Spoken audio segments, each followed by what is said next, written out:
can do for you. I don't have power unfortunately, but you can hang out as long as you want.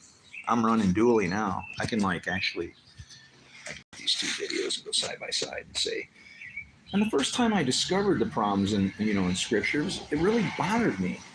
I didn't feel like I was going to be a good Christian unless I told everybody and ruined everything for everybody that we're a bunch of idiots for who knows how long. And for thousands of years, when Jesus said, anytime will do, I'm like, how many any times have passed? If every split second was a moment, if we just would do what he told us, his mom told us, do everything he tells you. Everything he tells you. And then all of a sudden his mom is gone. That means something. Okay? And besides, he was like Orson Welles. We will have no wine before it's time. And it wasn't time. I mean, who says that to their mom? Woman, what have I to do with you? And what wasn't realized is what Jesus was teaching. It was about the Torah. Okay? That's what he was saying. See, Jesus understood and lived Torah 100%. Okay. He was a Jew. And so we can only surmise that that's exactly how he acted, did everything. Okay? Anyway.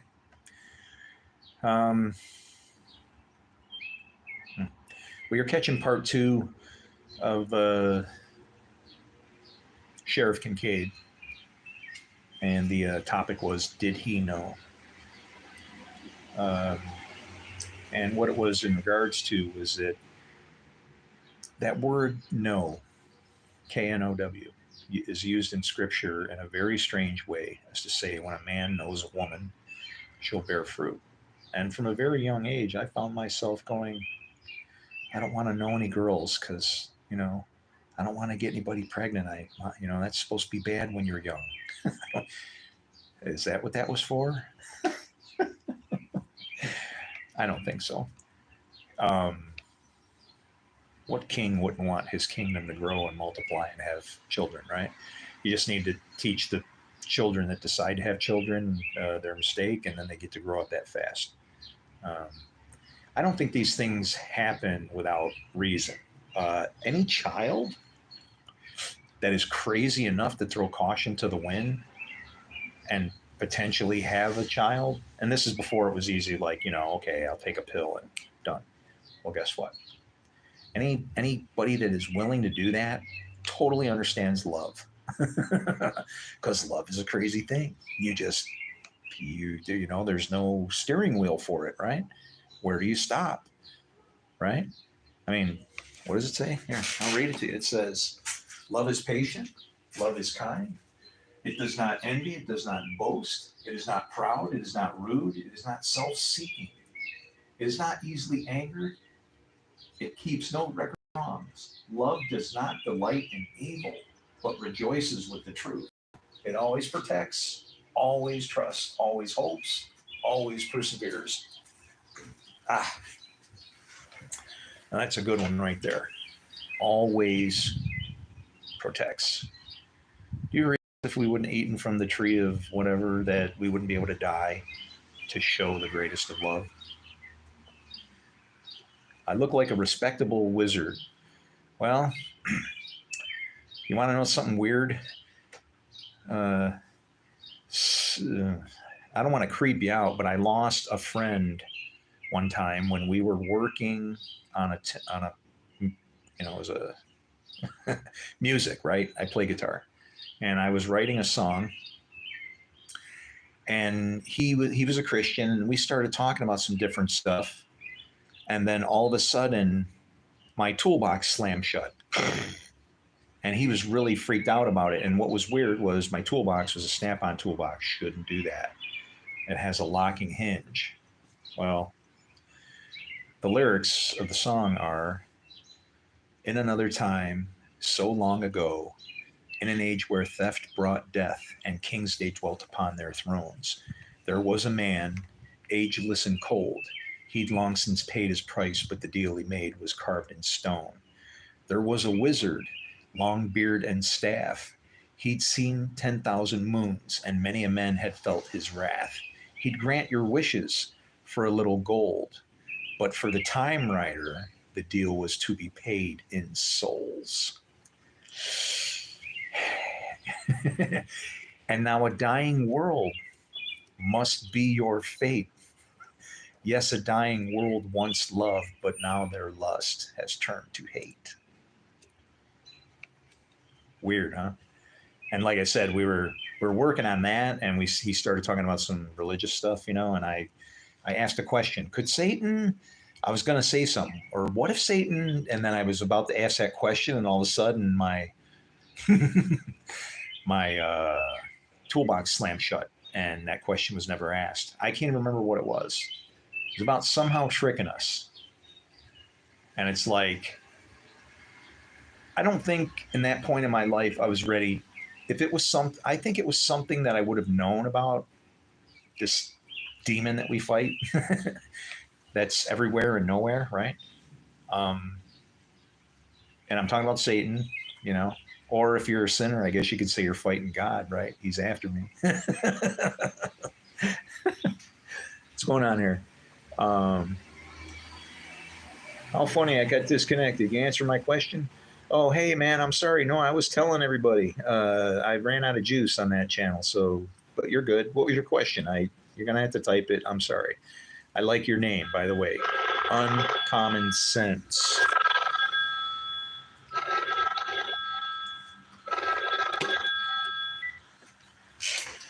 White Rabbit, the Rabid Rabbi. Hi, Rabbi. This is Lourdes. How are you doing? Who's this? This is Lourdes. Oh, no. Did you really call me? I really did it. Am I wrong? No. I'm going to tell everybody now. Hey, this is one of you guys.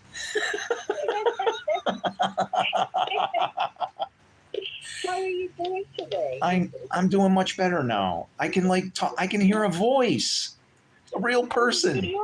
It's incredible. I'm a real person.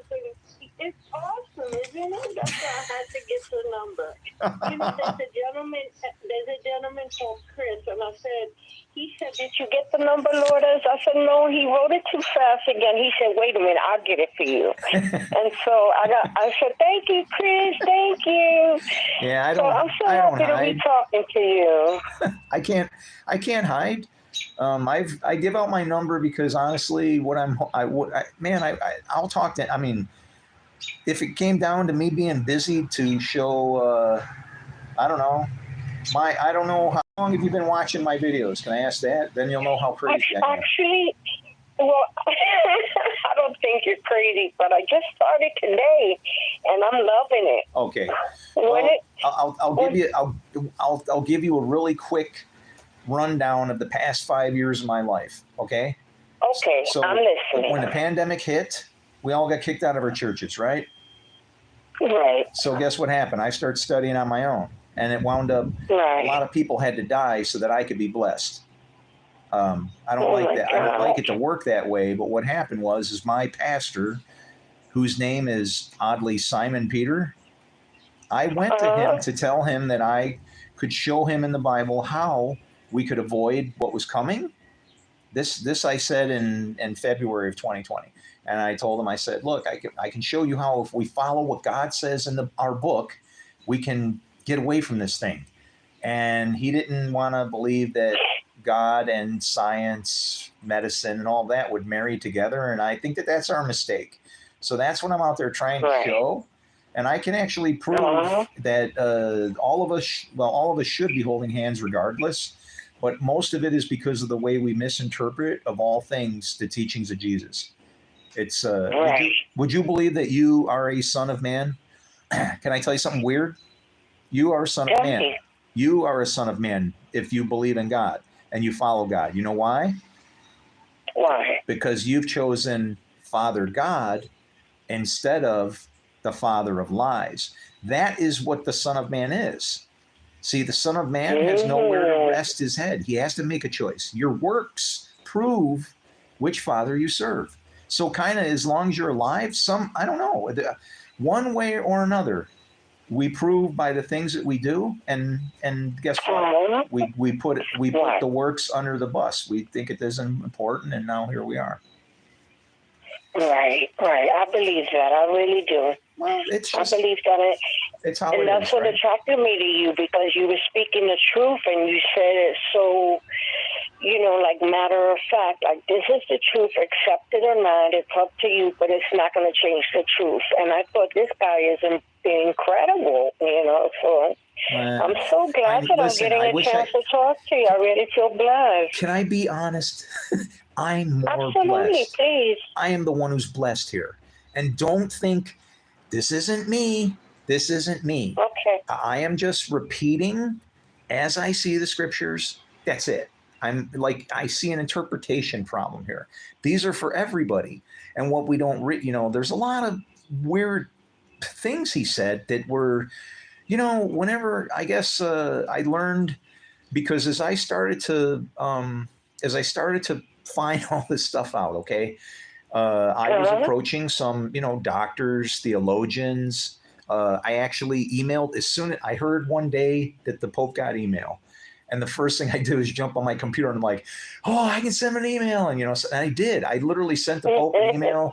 And then, of course, his internet was down the next day. And I'm just imagining, well, he got internet for the very first time. And I just imagine him clicking on the wrong thing and getting suckered into, here goes his screen all crazy. And he's like, oh, turn that off. I don't know what he's seen in his life and how he feels about it. But but it's like, I just imagine him getting into all kinds of trouble being as innocent as he is. Right. I mean, he's supposed to be. Right. He's supposed to be a person of all goodness. Right.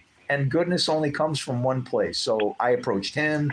I offered President Trump my own grave, because I was in the Marine Corps, and I told him I couldn't believe that they were going to deny our commander-in-chief a place to rest his bones. I'm like, are you kidding me? This is the wow. Yeah. And so that has been my past 5 years, has just been trying to approach, I don't know, the Christians to say, we got it wrong. Don't make Jesus a liar. He said anytime will do. Okay. That's, we'll start on that. That's right. Don't make him a liar. If you want to, but you being the Son of Man, when people see you, you are working for one father or the other. So what that means is when they see you and what it is that you do, they should see our Father. And somehow I feel that's probably the case with you. That's right. I don't know. Are you a mean person? Do you go and scratch up people's cars and complain? And, no. I mean, no, I don't do any of that. I am a retired registered nurse. I've been a nurse for since '96. A hero. I'm not a hero. No, not at all. Everything good in me is Jesus. It's not me. I've been in the military when I was younger. What branch? In the Army, National Guard. I have 2 children. One of my children hates me, doesn't talk to me. If I put gospel on, it's like the devil came out of him, and it's like I have to stop compromising my beliefs. It's like, dude, listen, I love Jesus. If you don't love Jesus and you don't like the music, that's your problem. I'm not going to turn it off. Can I tell you something? If I could get a one-on-one, I'm thinking I can turn him around for you. Do you believe me? I want to believe you, but it's so hard to believe, honey. How old is he? My son is like 30 years old now, and he's homosexual. He lives a homosexual lifestyle. He thinks because he's gay that I feel like he's going to hell and God doesn't love him. I don't know where he gets. I never in my life said. Never, ever. You don't believe that? That's crazy. I don't believe that. And I told him, honey. Can I tell you what to say to him? I don't mean to cut you off, but I don't want you to tell suffer. me, Okay? no. I don't want to hear this story. Okay, I know tell where me. you're going. Okay, I don't want you to suffer too long. Okay. Well, watch this. Okay. We think that we can break God's law, but really we can't. You just get from it either blessing or curse. So watch how this works. You know, when that whole thing went down in Colorado, they should have just baked the cake and been done with it, okay? Because, you know, if that's your offering, leave it where it is, but go settle things with your brother means obviously, hey, they were in a different house that maybe didn't belong to God, and you got to somehow figure out how to get these two some peace between that, right?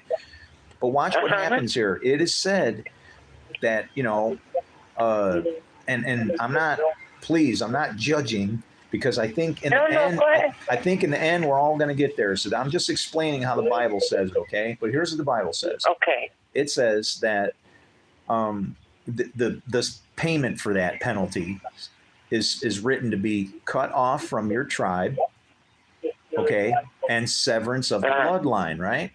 Well, guess what happened? When he chose that path, that already happened. So there's no need to judge him. That's the exact reason why Nathan the prophet said to David, your sins have already been forgiven. See, our Lord has already spoken. It's a surrender thing. And it's not a bad gift. Are you miserable when you're loving the Lord? How miserable are you? No, I'm not. I'm not miserable at all. I wouldn't be able to go. I wouldn't be able to keep going if it wasn't for that, right? And that's what right. And that's what the misunderstanding is, right? Because it is noticed. It is noticed by people. There are different people that are tuned to the different fathers, and a different father, someone of that father, is going to see that law as being control. It's a given. It's a given, but it's not a control. Because, and here's the other thing. This is what Paul said, and this is like puts it all in perspective. Okay. In Romans 2:12-14, he says, those who sin, those who sin against the law will perish against the law. So in other words, if you know the law, you're going to perish. But then right behind it, he says, and those who sin the very same sins, even if you don't have the law, well, guess what? You're perishing too. So he says, basically, we're all in the same boat. But then at the end, he demonstrates the idea that what the end time prophecy is supposed to be. The laws are written on our hearts. And if you, by nature, which you can do and anyone, fulfill the law, guess what? So the point of is that the law applies to everybody regardless, even those who don't know it. But he said something incredible, because he said, sin is the power of the law. Now, just by relation, the end has to equal the beginning. So you can say that the power of the law is sin. He makes it easier to understand that when are you under the law? When you sin. You're just going to get whatever it is you get. You want that type of relationship, you're going to be a eunuch. You chose to be that way. Okay? Some were made that way, some chose it. And it's okay. They have a different, they just won't, when it's saying they won't see the kingdom of heaven to me is right in my face, and multiplication and everybody loving everybody. They can still be a part of the kingdom, but they're just not, they didn't kind of help to create it, I guess, or something, right? But when you start an unrest with the other side using our Bible, you have taken the great sword and caused peace to leave the earth. And that is not what you want to be. Unless you should get a red Mustang, I guess, or something, right? You win a car. It has to be a Mustang, Ford right? is even a river. It means water, right? You're so funny. Oh, man. You know what it is? I'm sorry. I am funny because now I can see the kingdom, and thank God I took the beating, and I've had my ass handed to me. And now I understand that that ass is actually me, and I need to ride it all the way into the kingdom and be of a service instead of going around like a devil going, you and you and you over here. And Right. Because we've done our own bad things. I mean, we needed forgiveness. Everybody needs forgiveness. Nobody's perfect but one. There was only one. So Yeah. it's hard, and it's not even Hey, wait hard a to minute. I'm love perfectly Jesus. messed That's up not now. hard. Hold on a minute. I'm perfectly messed up. I think I'm perfectly messed up. Yeah. Well, some people believe that. Some people really believe that they're like permanently messed up. But you're not. You're not. You grew from. I bet you any money bet without knowing you that from the past 10 years ago, you are very different. If I knew you 10 years ago and met you again, you would have been a different man because I know you changed because you can't let me tell you meet something. Jesus and not change, puppy. You have to change. They locked it just me up. happened. They locked me up because I changed. They couldn't understand how I went from whiskey drinking, biker, whatever, to Jesus loving freakazoid. I love it. I love that. That is a perfect way to say it. I had the I Paul think I would moment. explain myself the same. No, I I had the Paul moment. I had a little pocket Bible that I was reading, and well, do you know what happened to me on the set of my movie? No, tell me everything. Are you I know Catholic? nothing, honey. I gotta ask if you're Catholic. Though. No, I'm not Catholic. Because you're gonna freak. I'm not Okay, Catholic. okay, you'll be safe. No. Because if you're Catholic, you might have a heart attack. Okay. Yeah, you're gonna have a hard time. They don't believe in they don't. Coincidence is gone, and that's actually funny because that's a Jewish thing. Jews will say that coincidence is not kosher, and I say that I found the coin in coincidence. That's my company's tagline. We found the coin. We found the coin in coincidence. Yeah. But so what do you do? Do you run a church? Is that what you're doing now? No, I don't discuss it on here. I keep everything separate. Okay. I shouldn't even mention it. Well, I'm sorry I asked. I thought I would ask. But anyway, there's no coincidence. So here's what happens to me just off the set of this movie. Okay. I going through a bad time. The .com thing, house thing burst, everything. The economy starts to fall apart. My company downsizes and I lose my job.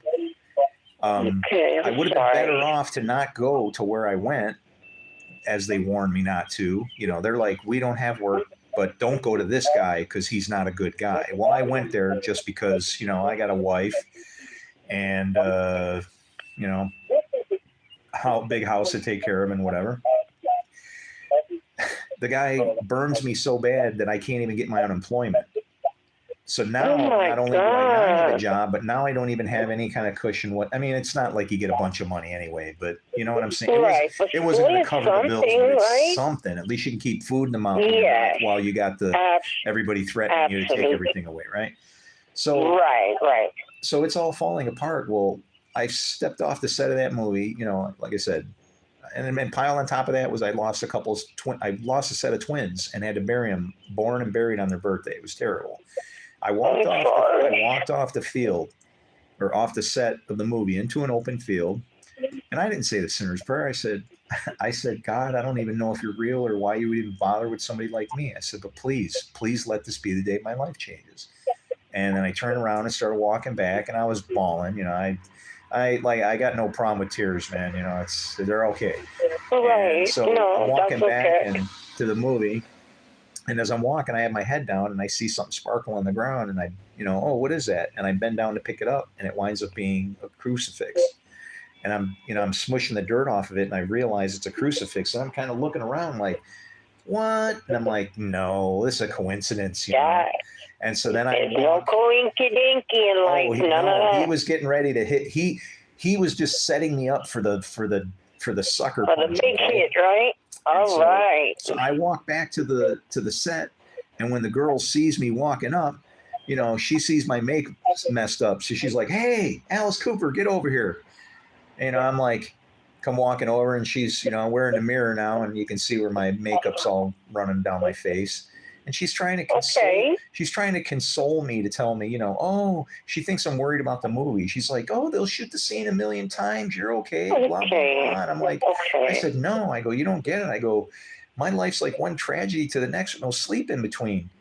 And I said, I went out there to say a prayer, and on the, my very first honest prayer, and you know what? I found this on the way back, and I showed her the cross, and she busted out with the sign of the cross, like Bruce Lee, right?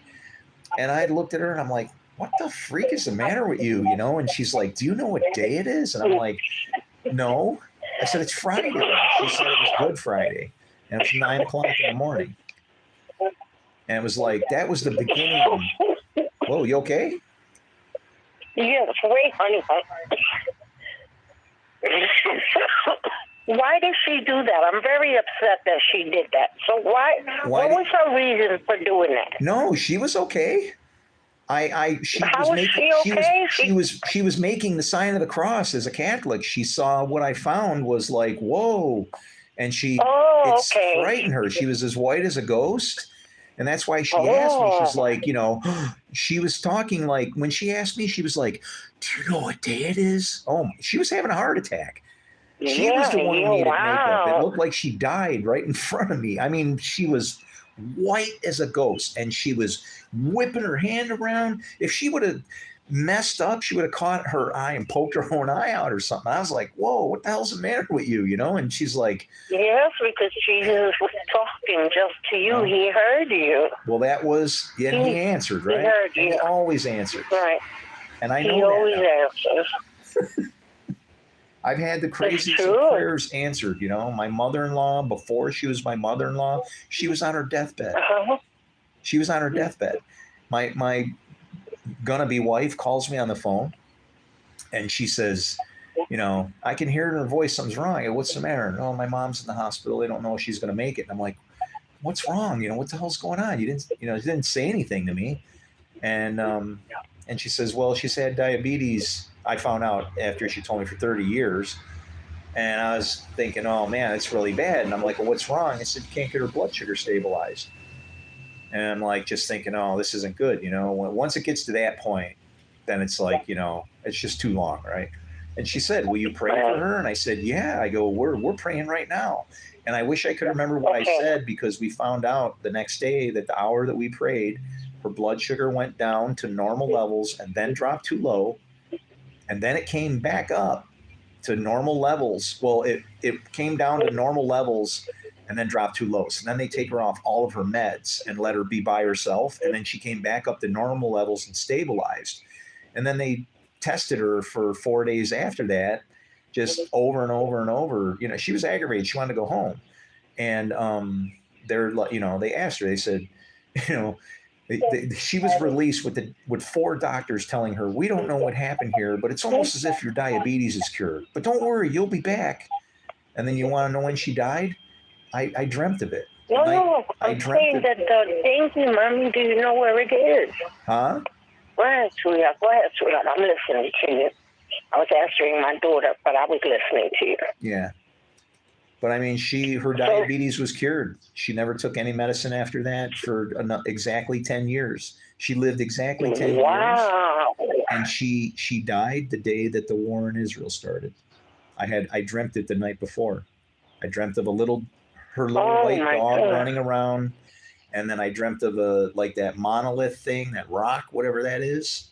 Yeah, I dreamt of that. And then there was a light switch on the wall, and the light switch was just on fire. It was like when you see the burning bush in the 10 Commandments, it's got the flames over it. Yeah. It was looking like that. And the little white dog was running around and barking and trying to get my attention. And, my wife wasn't here, so it woke me up and startled me, and I knew something was up. And so I called her immediately, and I'm like, "Are you okay? Is everything okay?" I go, "Something really bad is going to happen." And that was the day that, our mom died and the war in Israel started, 10/7. I won't forget that day for that reason. 2 bad things happened on that day. Yeah, I'm sorry about your mom. Your mother-in-law. Well, my real mom, I had to bury her on her birthday. Oh, well, that's nice. It was miserable. It was like, I don't know. But you know what? There were people around me at that time that could cushion me and get me through it. I had, of all things, when my father passed away, he shouted out a name that just didn't make any sense. Nobody knew who the hell Karen was, right? I want to think Right. that he was going from behind to go forward or something, because she really helped me out through a lot of tough times. And like I can Mhm. remember things about that day. Like I was plucking the eyelashes out of my eyes because I don't like them to get in my eyes. And Uh-huh. she, we were like at a bar eating chicken wings or something, and she says, she goes, "What are you doing?" And I go, "I'm pulling my eyelashes out." I go, "I don't like them to get in my eyes." And she goes, "Are you crazy? They don't grow back." And I like freaked out for about like, I don't know what it was, probably about 10 seconds, like, really? Thinking I was going to have bald eyes, kind of thing going on. She knew the right place to get me to laugh a little bit and kind of, I don't know, just make me realize that, I don't know, anything just to get you along, because it's, death and all that is just, it happens. It's not a fun thing, and it's not supposed to be, and you can certainly That's kill the somebody thing. long before Yeah. they're ready to die. It just depends on how you treat them. No, that's so true. Yeah. And I needed to hear that because I'm battling cancer for the fourth time. So I have to retire as a nurse. And I'm okay. I can take care of myself, But if I was living with my daughter, I don't think. What are you saying? Are you saying you need me to come and take care of you? Are you giving me a purpose? I would love that. Yes, is that your purpose? Where do you live? Knows? Where do you live? I'm in Pennsylvania. Where are you? Oh, we got to get the hell out of Pennsylvania. We got to find something where there's no snow. Are you in Pennsylvania too? I hate snow. I'm in New York. No, I'm in Buffalo. I'm in Buffalo. You're talking to the guy. New York. You're talking to the guy, and you can do your research. But there was once an argument between, the people that made the buffalo chicken wings. Uh-huh. Okay. My dad used to work there back in the 50s. Okay. They used to have a little, did you like chicken wings back then? Yeah. Do you remember how they used to put the little screen porch outside the bar where you could go up and have corn on the cob and clams? Yeah. Okay. I remember that. Okay. So here's what happens. Dorothy. Okay. I'm sorry. Teresa. Oh, the other one. Never mind. Teresa is working in the kitchen. She's cutting chicken. She's cutting all the wings off.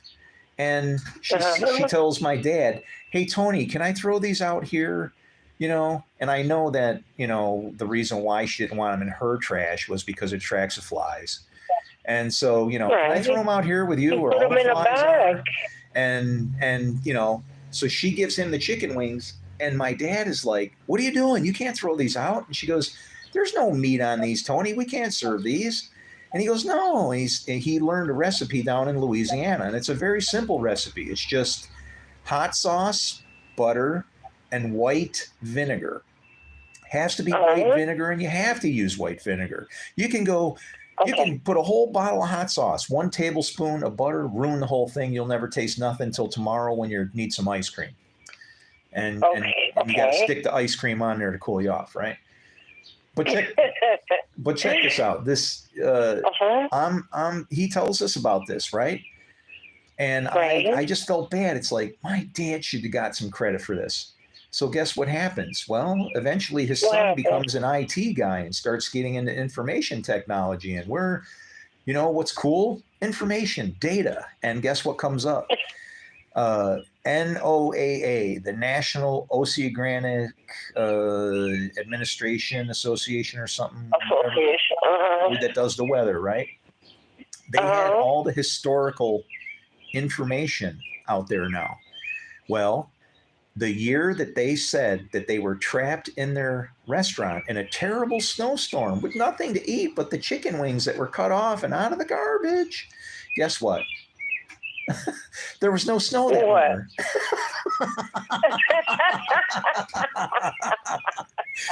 And the truth will set you free.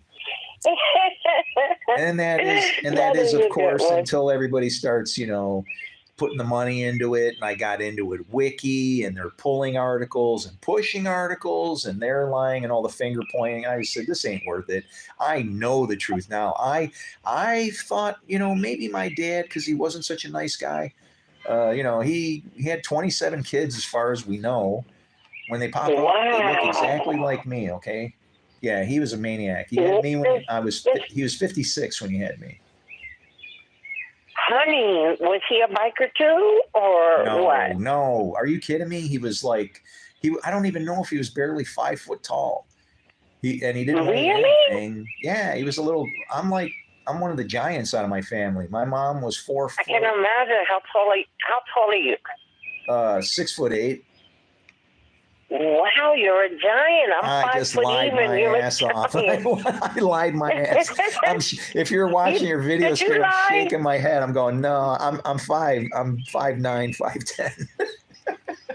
Depending on how much we shrink, right? When you get old, you start, your joints compress. So, but anyway, no, wow, he was a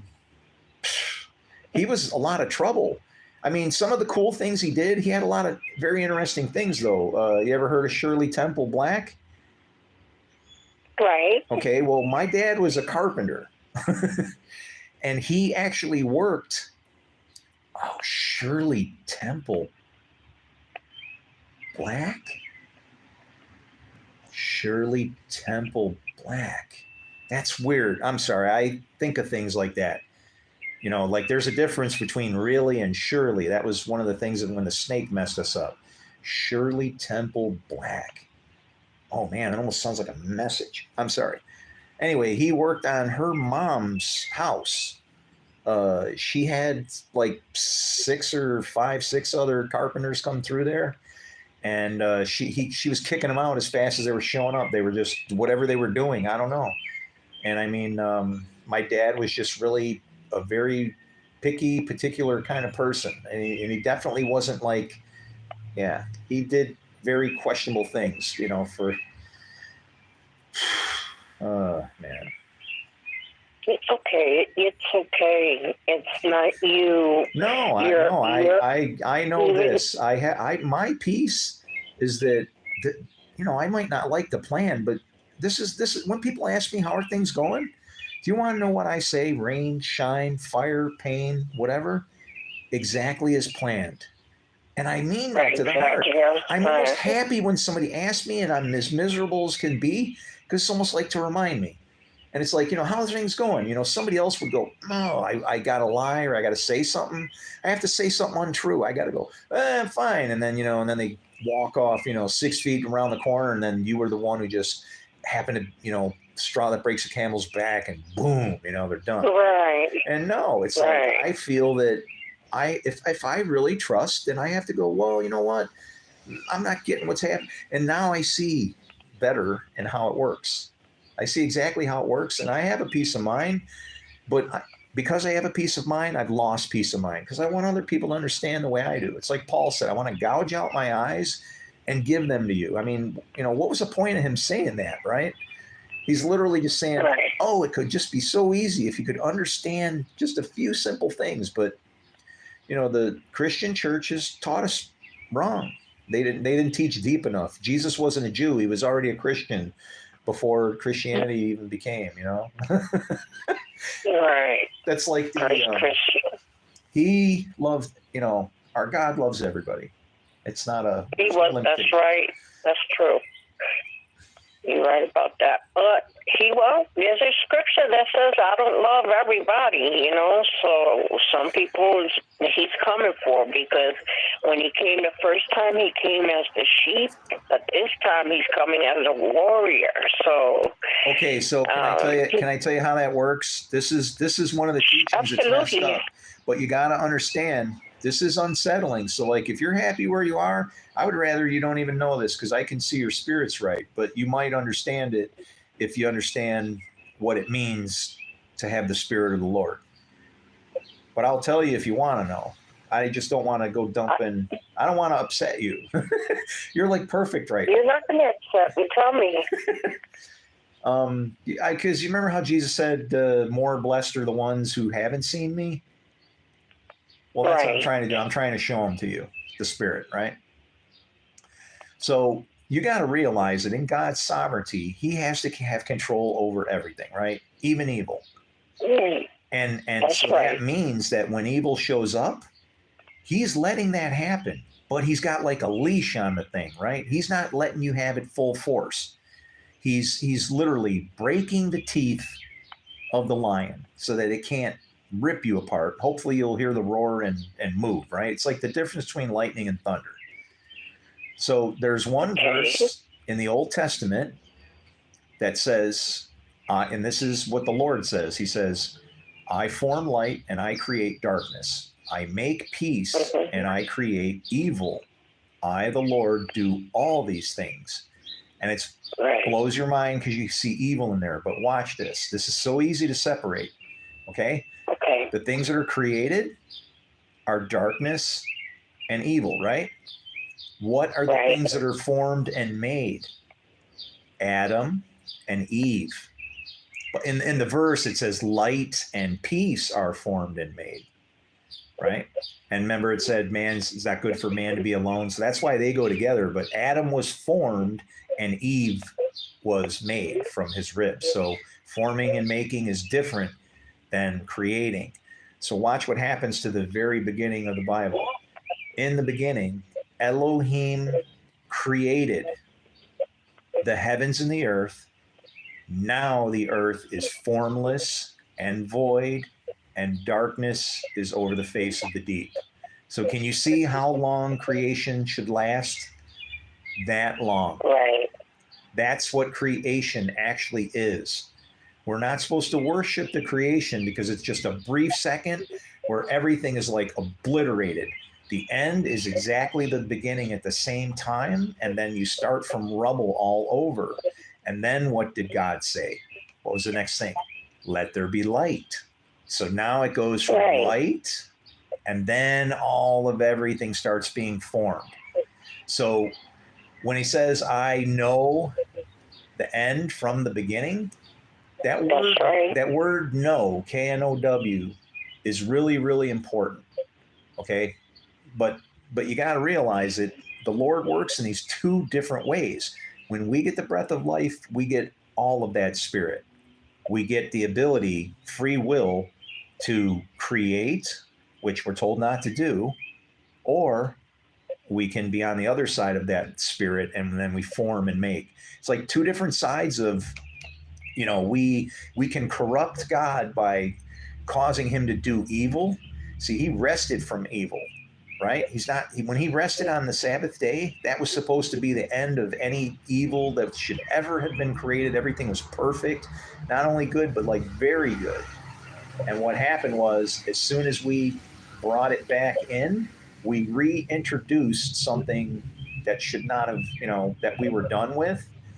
And so now the only way to get rid of evil, and I say this because I know I'm Jewish and I've studied a lot of Jewish stuff now, is Judaism.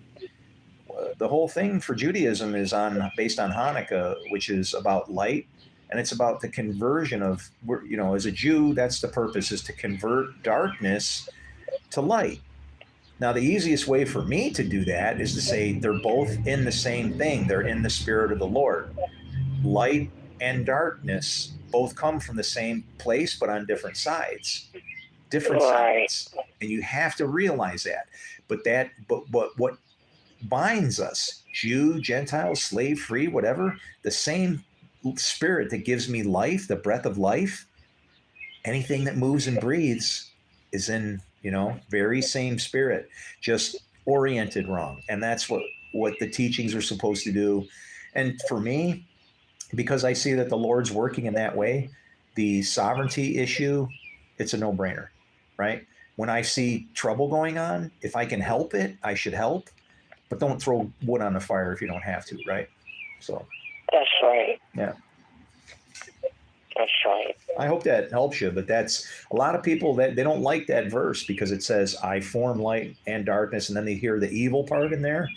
It's just that is, he doesn't want to do it, but he has to have command over it. And it's interesting. It's interesting how he does it, because watch, it's really simple.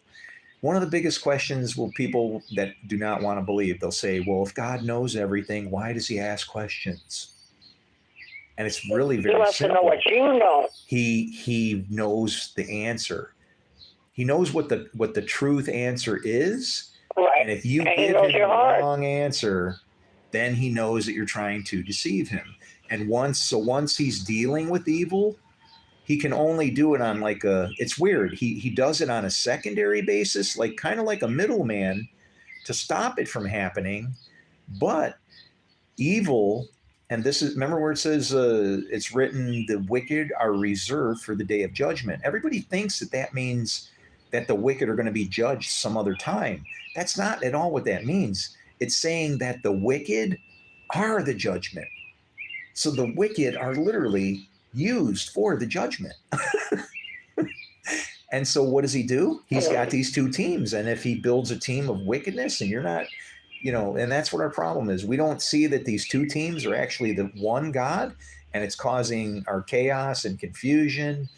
Like I said, the very same spirit, breath of life that makes me alive is in anything and everybody else, regardless of what they're doing. I have to see it from that point and work from there. And it's not, not very easy when that person is, you know what I'm saying?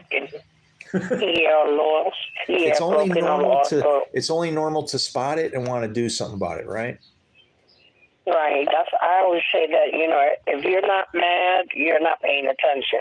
It's like this world is not my world. I do my best to keep it clean and be kind, and I try to give. People don't want what I have to offer, but that's not me. That didn't come from me. I give willingly. You just don't want to take it from me. But that's between you and God, not between you and me. I'm just not gonna deal with that, with people on that level, and I don't want to, and I shouldn't have to. You don't have to. You don't have to. Right, that's shaking the dust off your feet. See, a lot of people don't understand what some of these things mean, right? Like the covenant of circumcision. That was regarding sin. Man throws his seed. You know how that happens, right?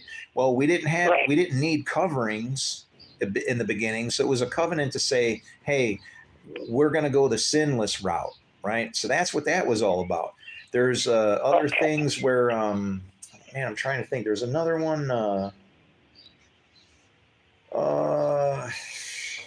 What's another covenant one like that?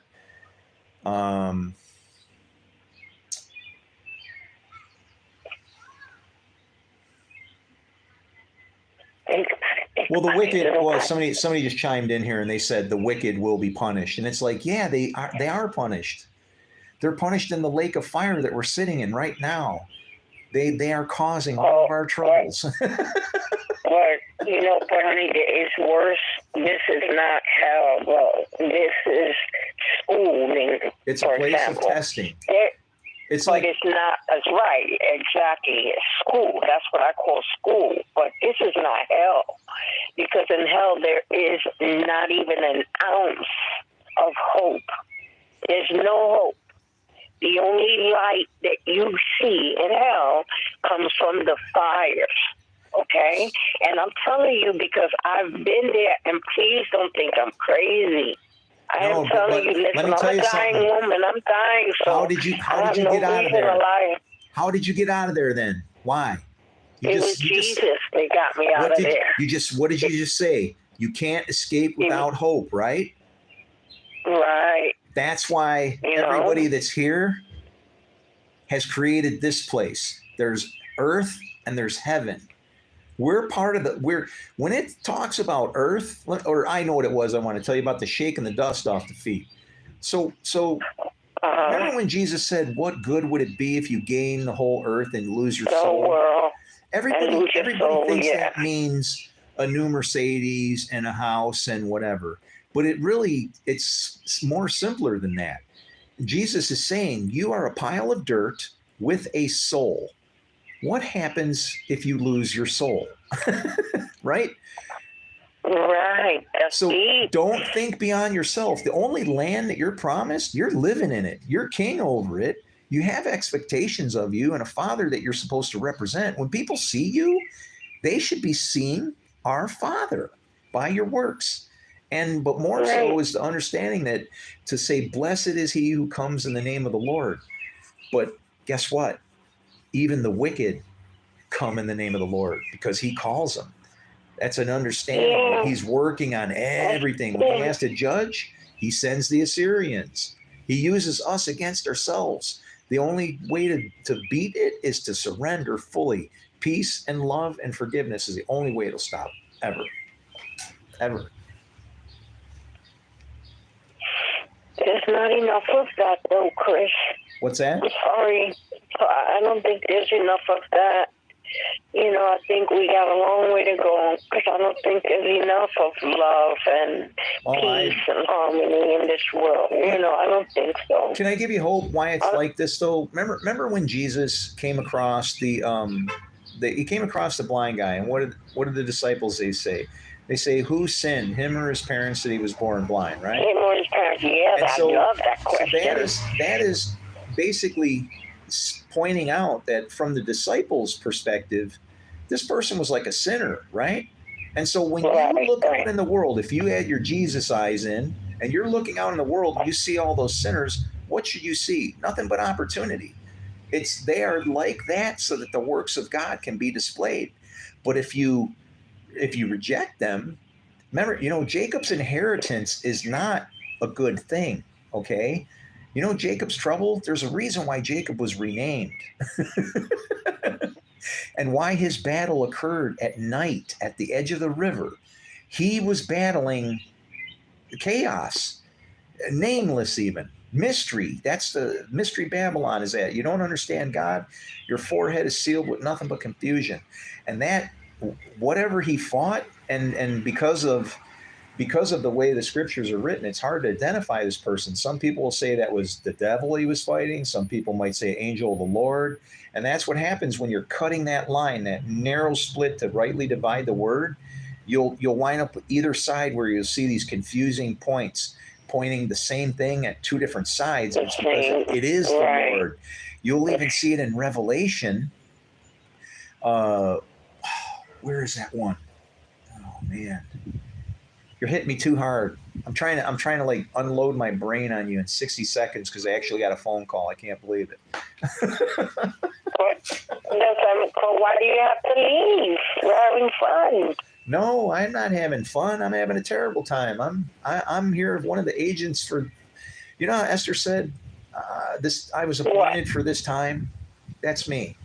I'm appointed for this time. Why is it? Yeah, but you were appointed for this time. Why does it have to be awful? What makes it awful? Because I don't want to see people suffer, and I can't stand it. It is the most miserable. But if you were appointed for this time, wait a minute. Listen to me. You have to listen too, So I say like this, maybe the lesson is for you as well, that, it doesn't have to be this or that. It could be something else. There are so many hundreds of other possibilities that it could be. So that's why the Lord says, my thoughts are not your thoughts and your thoughts are not my thoughts. You could never be on that level. That's not true. You know what I mean? That's not true. See, wait. How is that? Hold on. If I told you the verse, no man knows the hour, you would say that only the Lord knows, right? Yeah, you would say that. Okay. Then let me explain that verse and how I understand it. And you can understand how I'm going to tell you how I understand it. You can decide. But the way I understand it is that when man knows a woman, she produces fruit. So when the Lord knows you, you really don't know. It's the Lord knowing you that produces the fruit. So until we all admit that the Lord is producing all the fruit, we don't know the God that we are serving. I agree. Okay? Totally. Did you totally understand that?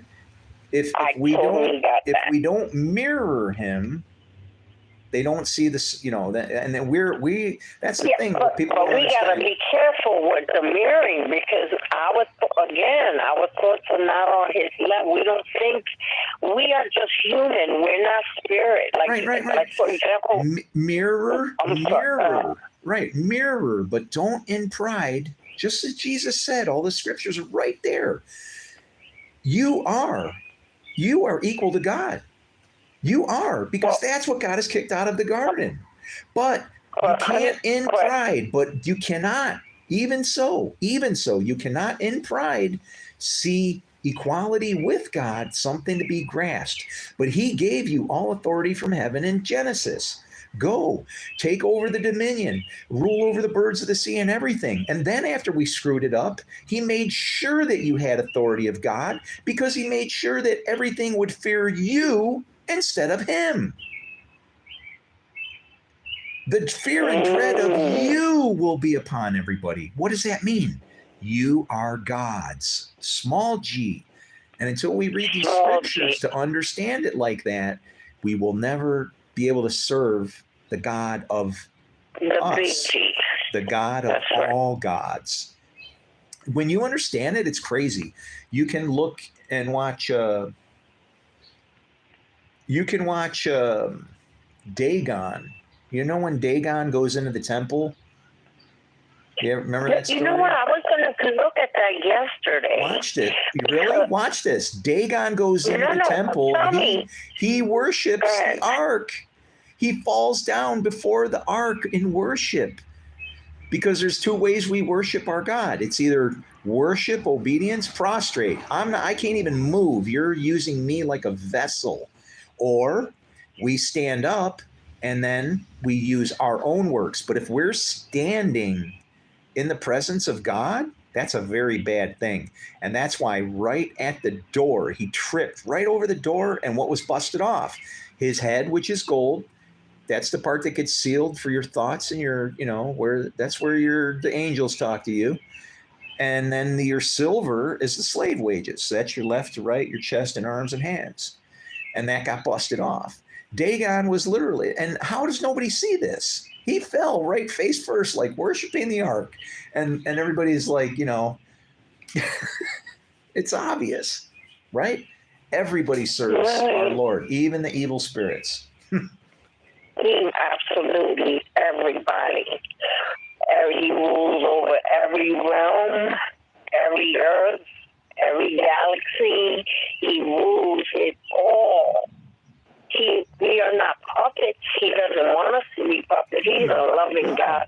I'm going to tell you, he has taken me out of so many situations. The Lord Jesus, my Father, has saved me personally from certain situations that most people would not be able to do. And I know that my past, so if I hear him, I'm going to know it, and I'm going to know it's my king. And you know what? Yeah, my knees are going to be bowed because I know that's my king. That's who I'm going to bow to. That's my Lord and Savior. Are you kidding me? You know what he went through for me? When you know it, you know it. When you know it, you know it. You know it. That's like, you know what?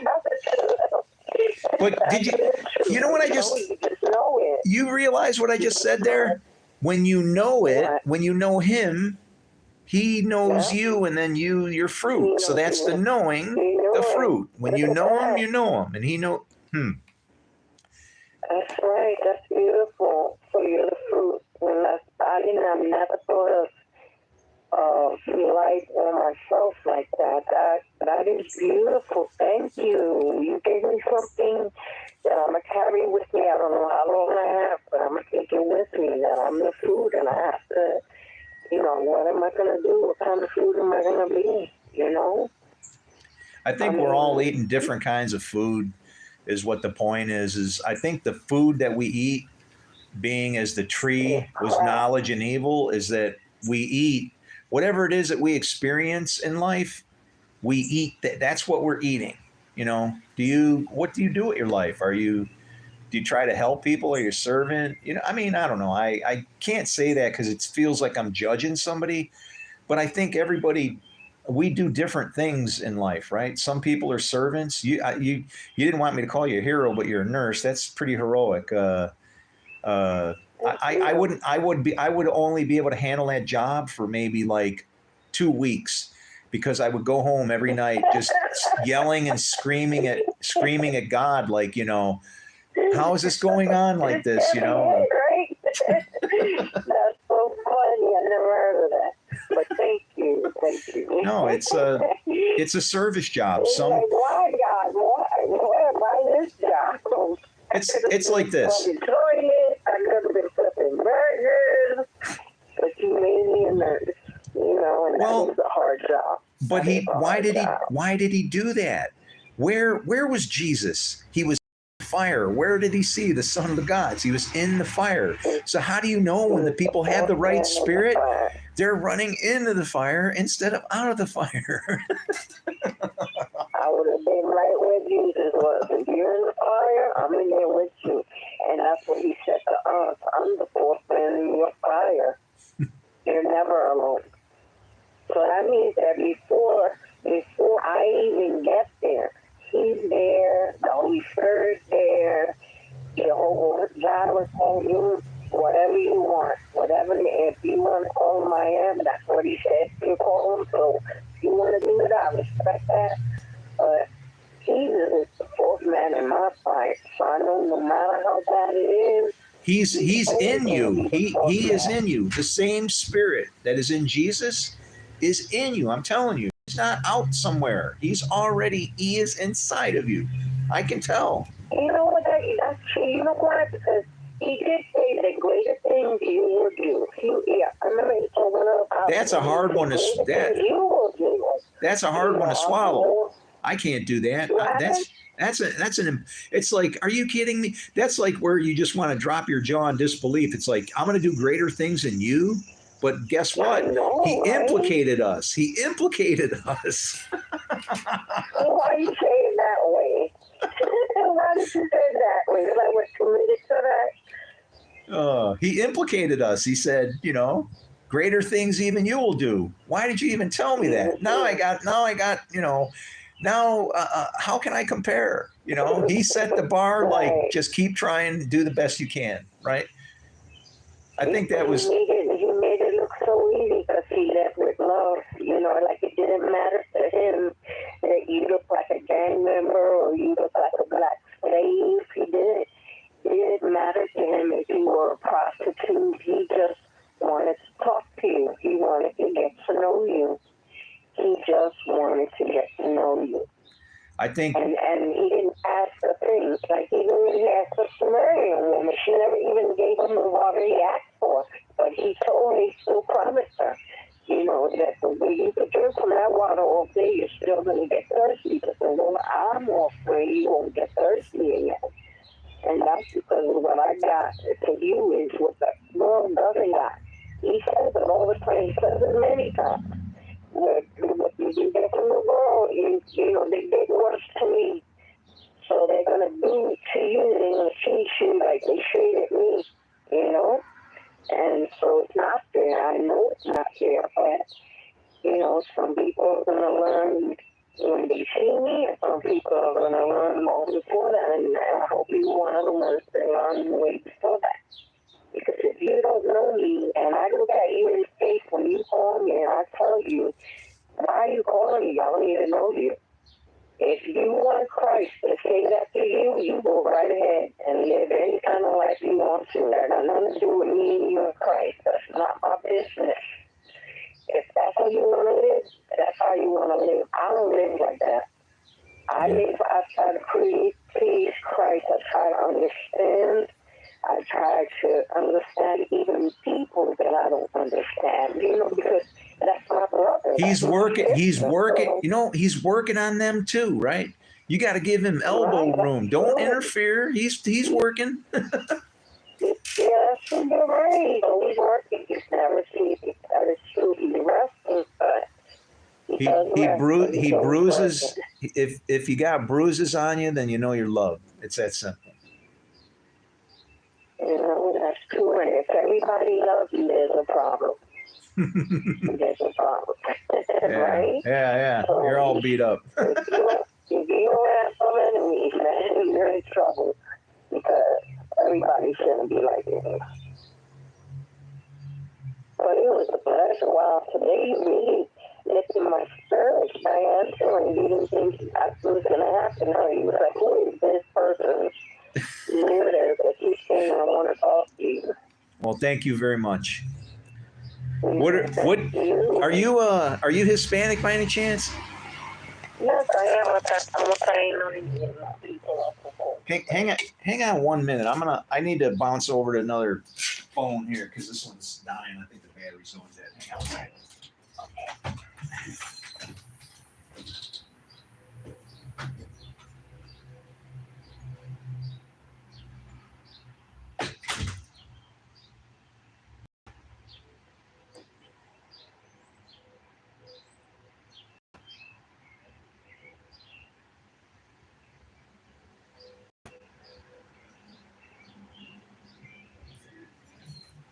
I don't know. You're obviously you were smart enough to turn down your video, so you didn't have an echo. But yeah, your voice. I don't even know if anybody would even be able to hear what you're saying, kind of.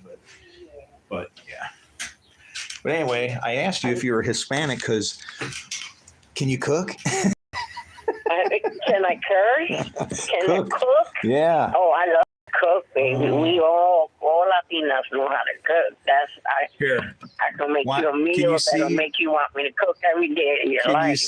Can you see your screen? Let me see. Hold on. I'll show you what I'm probably going to eat tonight. It's sitting right inside my door. Now, where are you, though? I lost it. It's like I came out. Let me see if I can find you again. Why can't I find you? Should I be pressing something?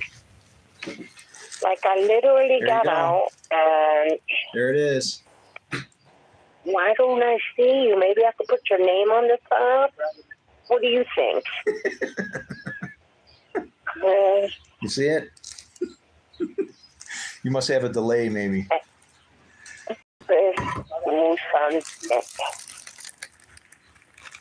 Musanté sounds Indian. Oh, you're going back in. What happened?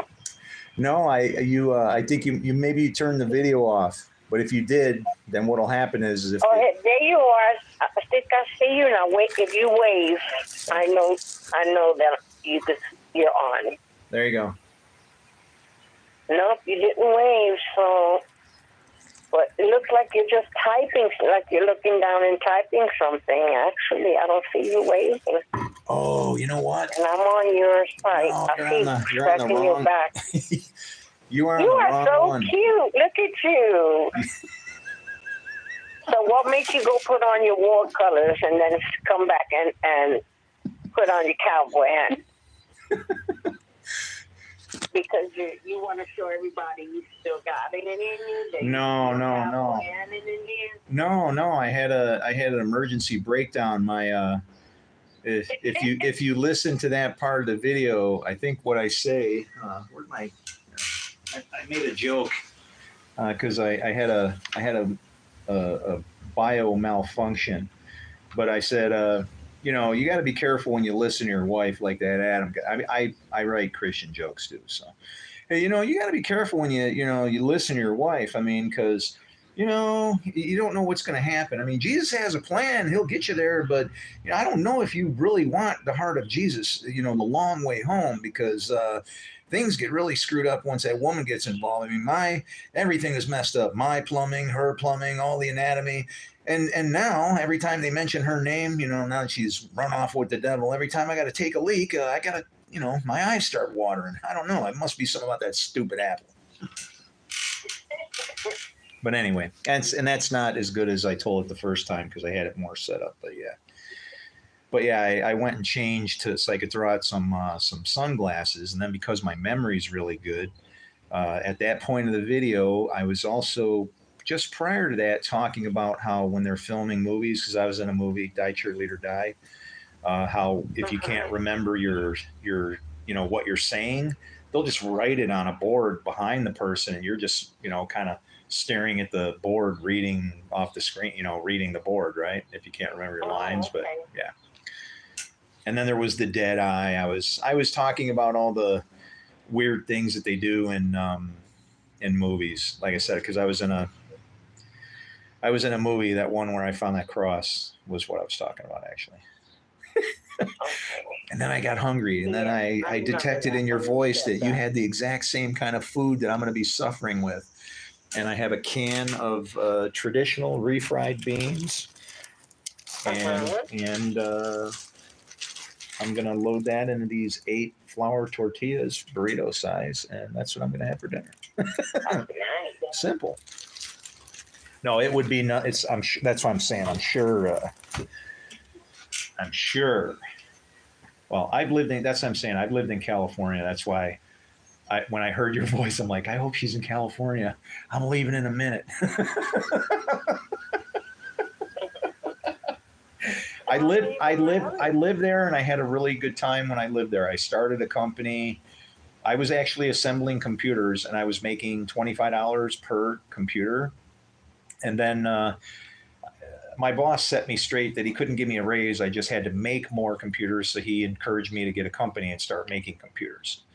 So I did, and it was okay. Don't think, please, have forgiveness when I say this, but I'm a different person. I have more respect now, is what I'll say. But he said, he was trying to tell me, if you want to, he says there's 3 ways you make your money in the world. Either it's you sell your time, and you can't sell all your time, because all work and all play makes Jack a dead boy, not a dull boy. And he says, or, maybe you find some money somewhere, win the lottery, insurance, briefcase full of cash, something.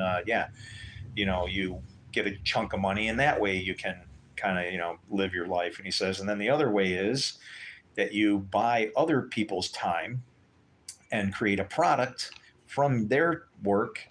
And then you flip on the economies of scale. And then he headed off into all this crazy stuff. And I probably looked like I was, being hypnotized, and there was smoke coming out my ears, right? And so finally he just looks at me and goes, look, he says, do you know when you drive into work, and he was trying to explain to me, Henry Ford's process to make an assembly line. But he says, when you drive into work every day and you see all them people standing around in the street corners? And I said, the Mexicans? And he says, yeah. Oh, he looked at me with the most sick, I still feel it. He was disgusted. He says, yeah, the Mexicans. He says, they're good people.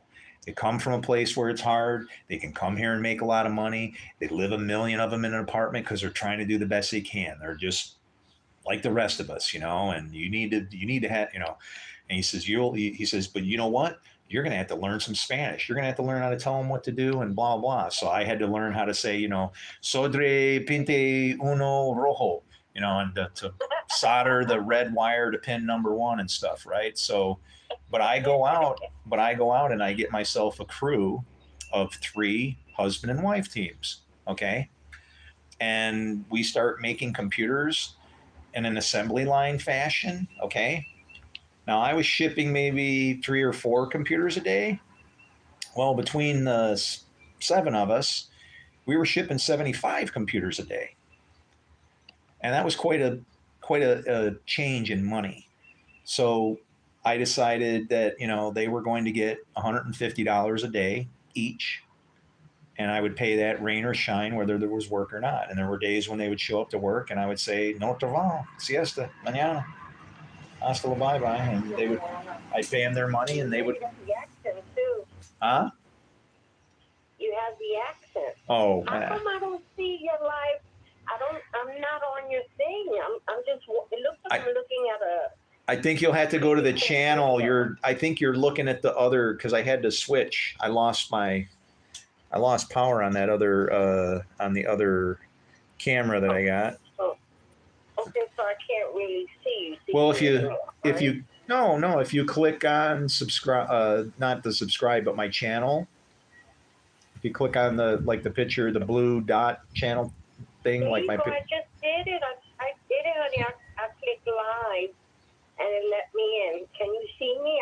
Well, you can't see me, but you have a black hat on, right? You made it. Yeah, I ran out of juice. I think you must have jumped back on the other one. I try to warn everybody as I'm running out of power, but because I get on the. So beautiful, you know that. What's that? I just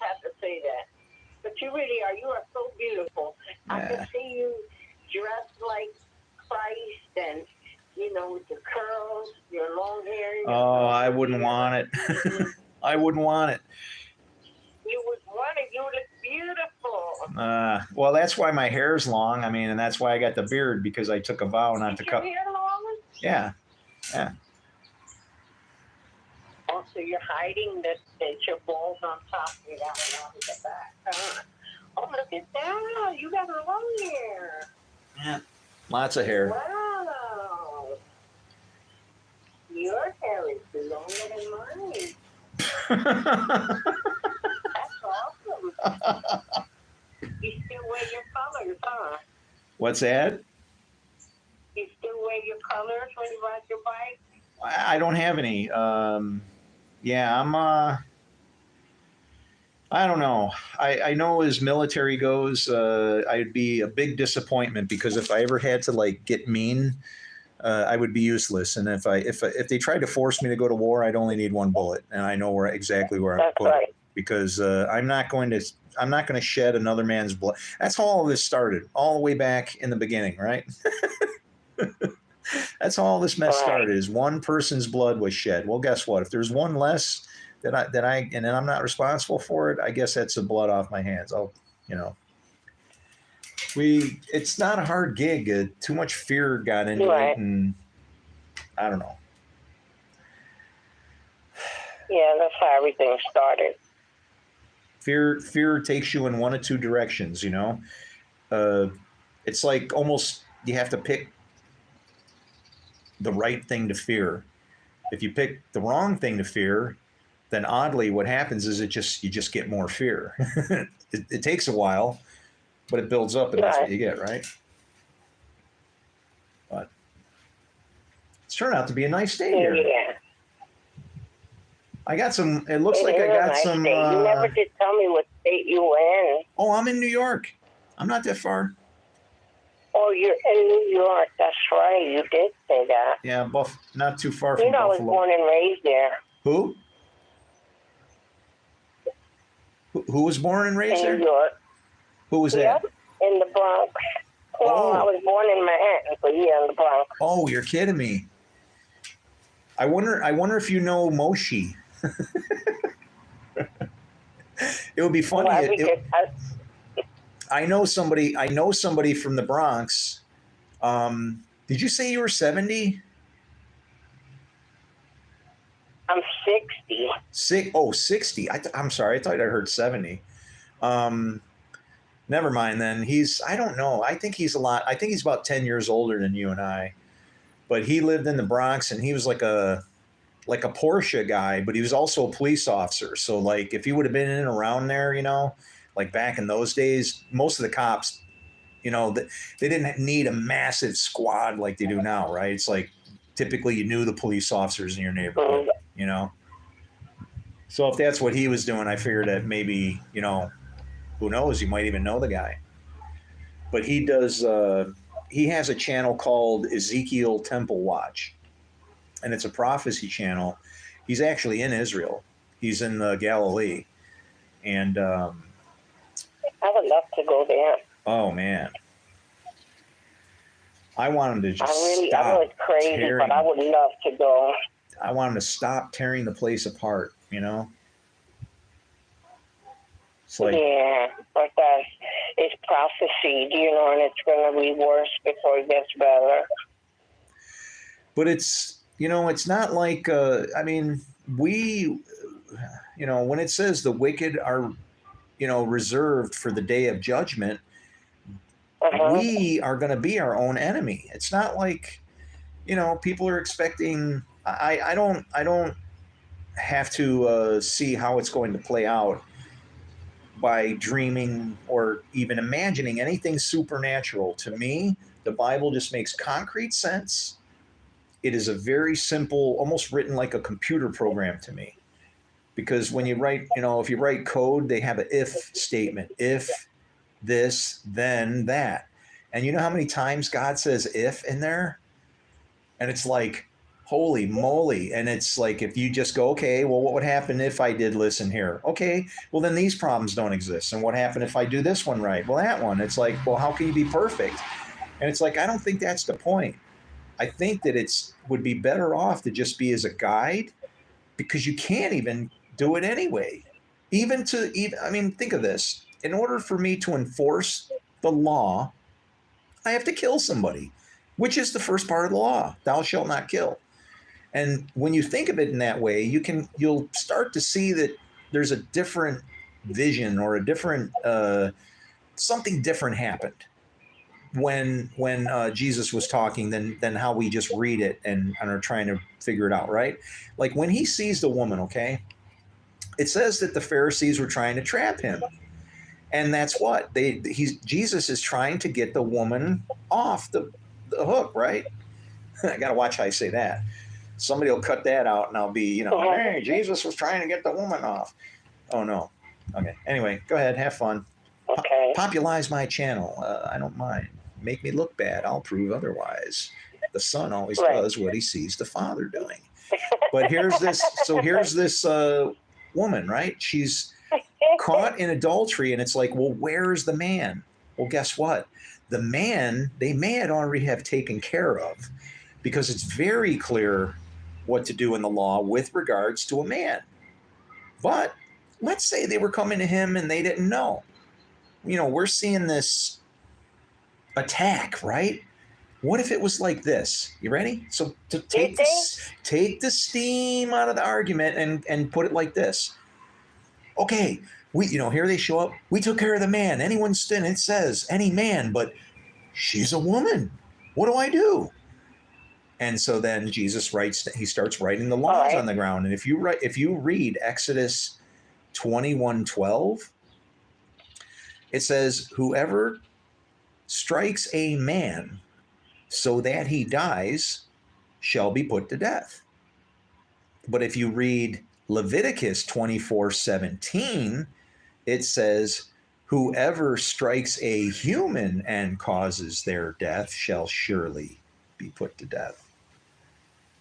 So, how many stones would you want to throw after reading those two laws? Do you want to be the judge? No.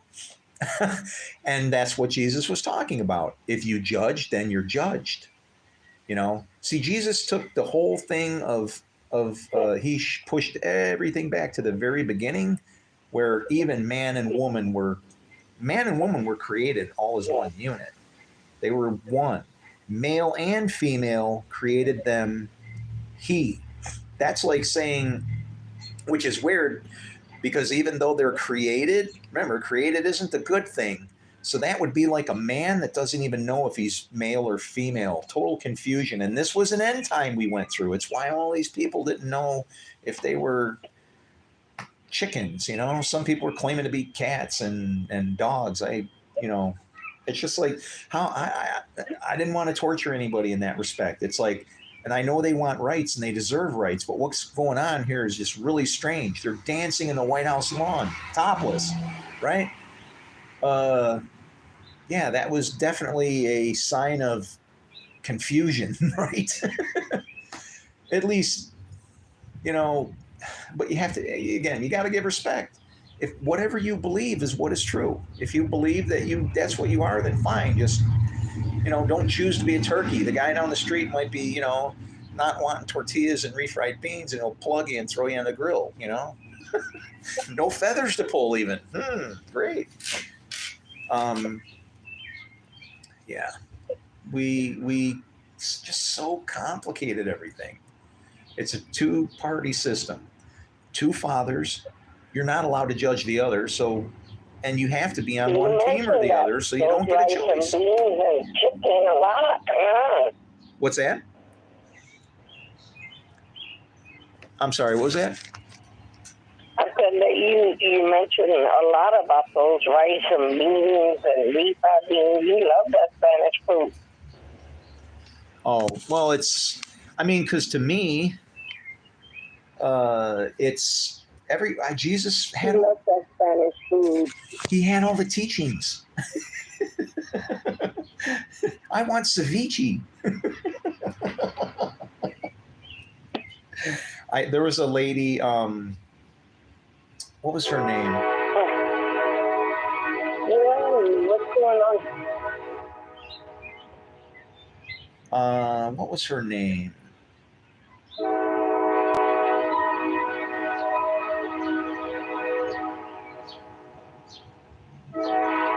That's weird.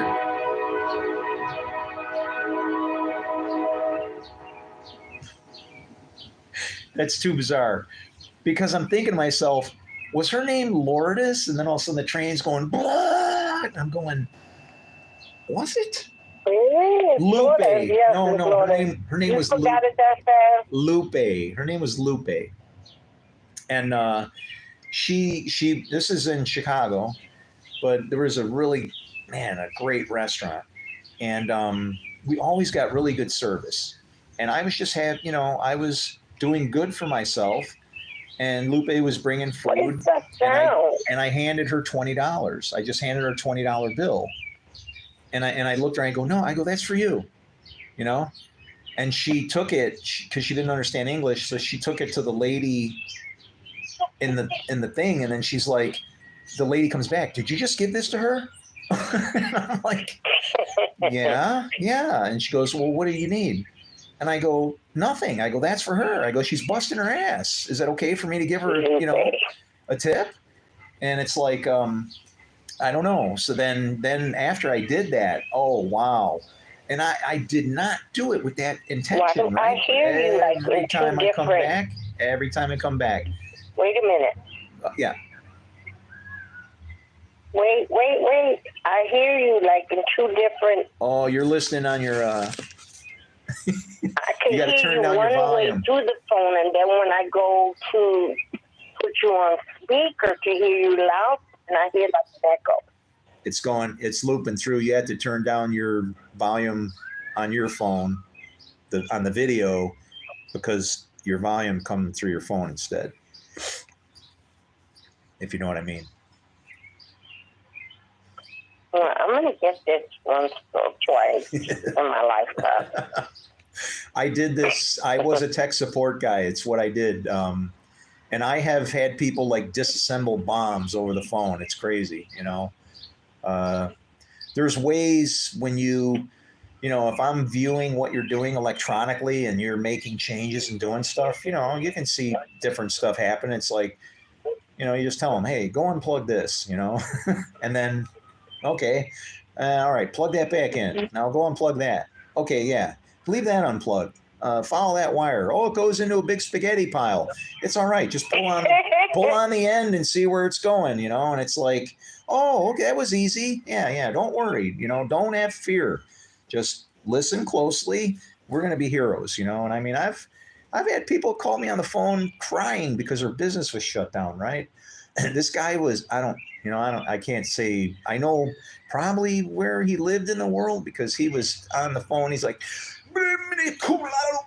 and I knew it couldn't have been good. It sounded angry, and I figured that out. And I'm like trying to fix all this guy's stuff, and so I gotta get into his system, and work from the inside out. And I find out that it's not our fault.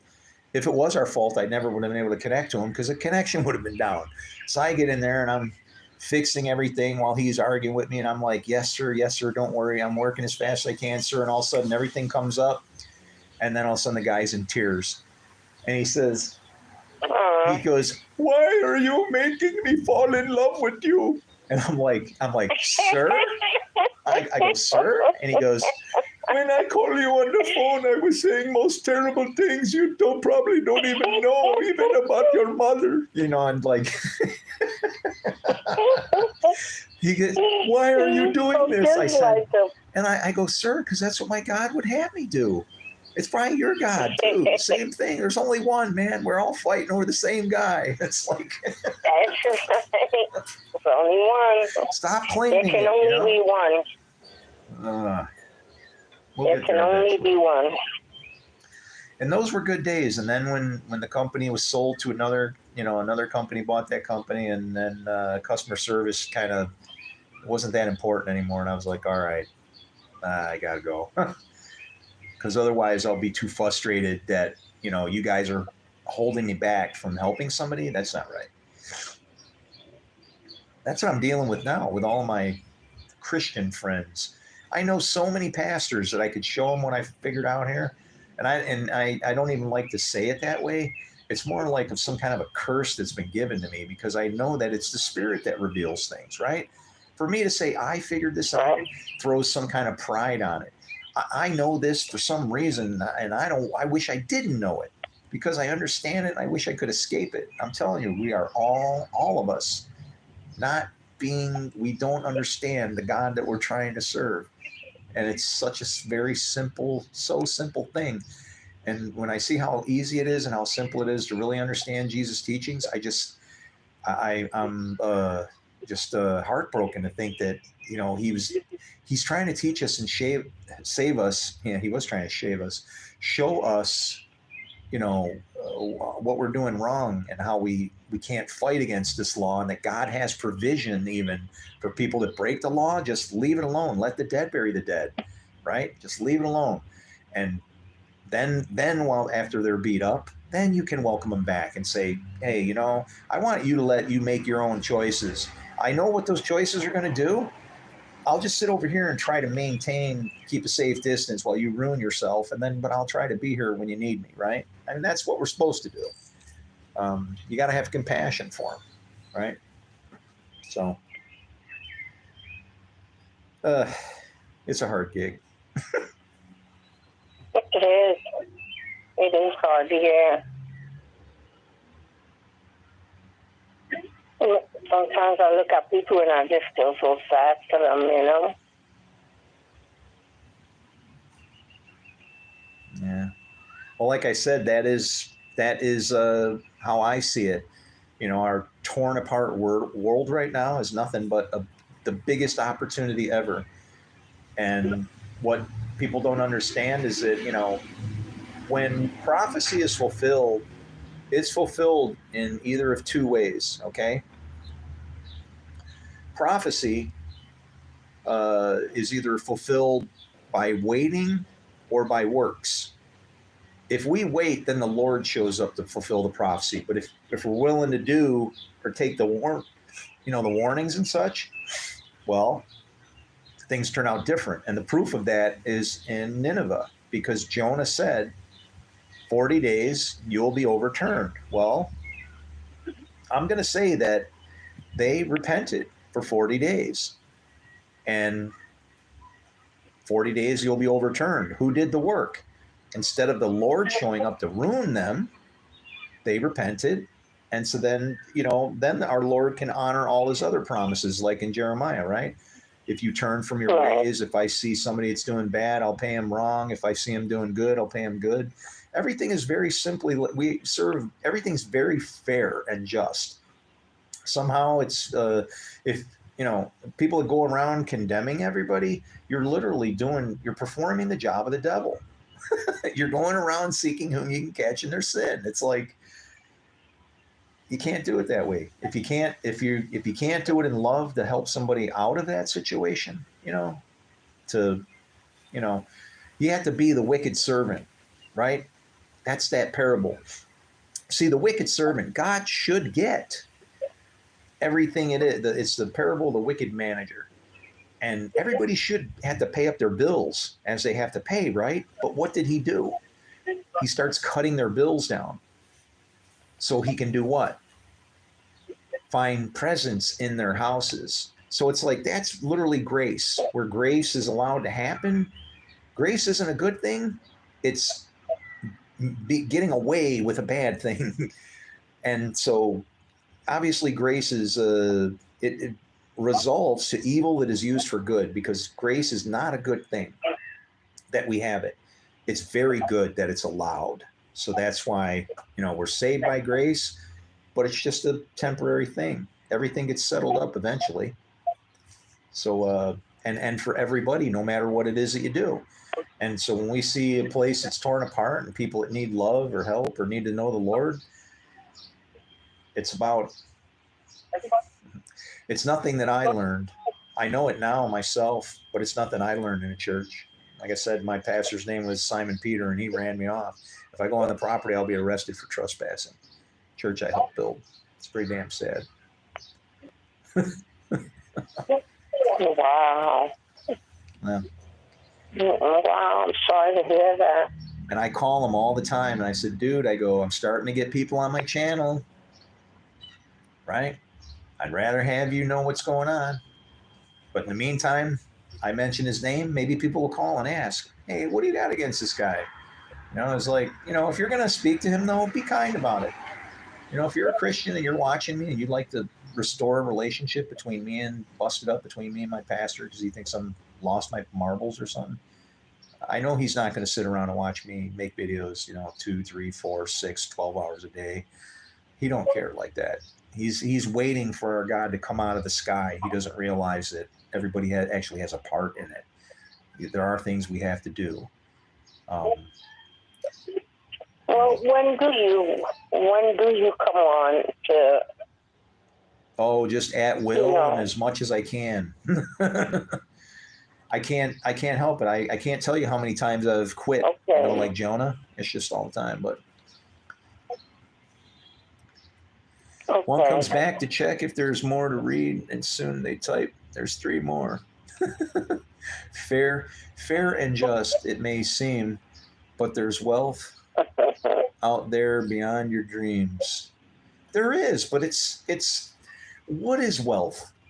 I mean, have you ever been personally responsible for rescuing somebody from like a flat tire? Or just some lady, you're walking down the street and she's out there trying to mow her lawn and you're like, hey, hang on to this. You're like, you go like this. You make like you're going to bend down and tie her shoes and you go, hey, hang on to this. And then when she grabs your Coke, you grab her lawnmower. Where are you going? Oh, I'm mowing the lawn. Why don't you go sit down? Why are you doing that? Because I got time. How are you? I'm Chris. All right. Anyway. Sup, man? How are you guys? Anyway, Lourdes, you got my number. Keep it. You don't have to restrict yourself to calls so you can be on, if you got any questions or anything, or if you talk to anybody and they got questions about me. Yeah. Mucho appreciated. Man. I bet she has brown eyes.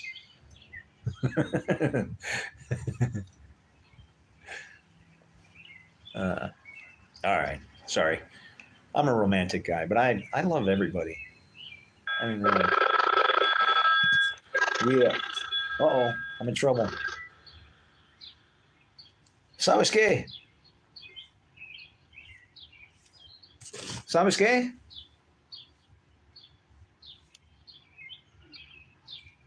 ¿Sabes qué? Hola. ¿Sabes qué? What? Buenos días. Hola. Lourdes, you don't hear me? I hear you. Can you hear me? Yeah, I could hear you. Why I was did you think I would get rid of your number? I was speaking Spanish. And you didn't answer. I said, ¿Sabes qué? Do you know what that means? Sabes qué? Yes, of course. What's it mean? Sabes qué means, do you know what? You know what? You know what?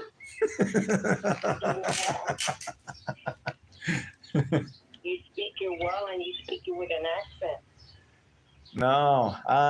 It must be a bad connection. You're either that or maybe AI makes us sound better or something. My Spanglish isn't probably as great as it used to be. Sounds wonderful to me. It's because and that's what matters, because we're talking, so it sounds perfect to me. I was trying to imagine what you look like. I go, she's probably got brown eyes and she's kind of short. And how tall are you? 6'12"? 5 feet even. Oh, so you're not really short. My mom. I'm short enough. I'm just saying my my mom was short. She was 4'10". No, 4'9". Oh, oh, she was so tiny. Oh yeah. I'm gonna get. So how would you like to see my picture?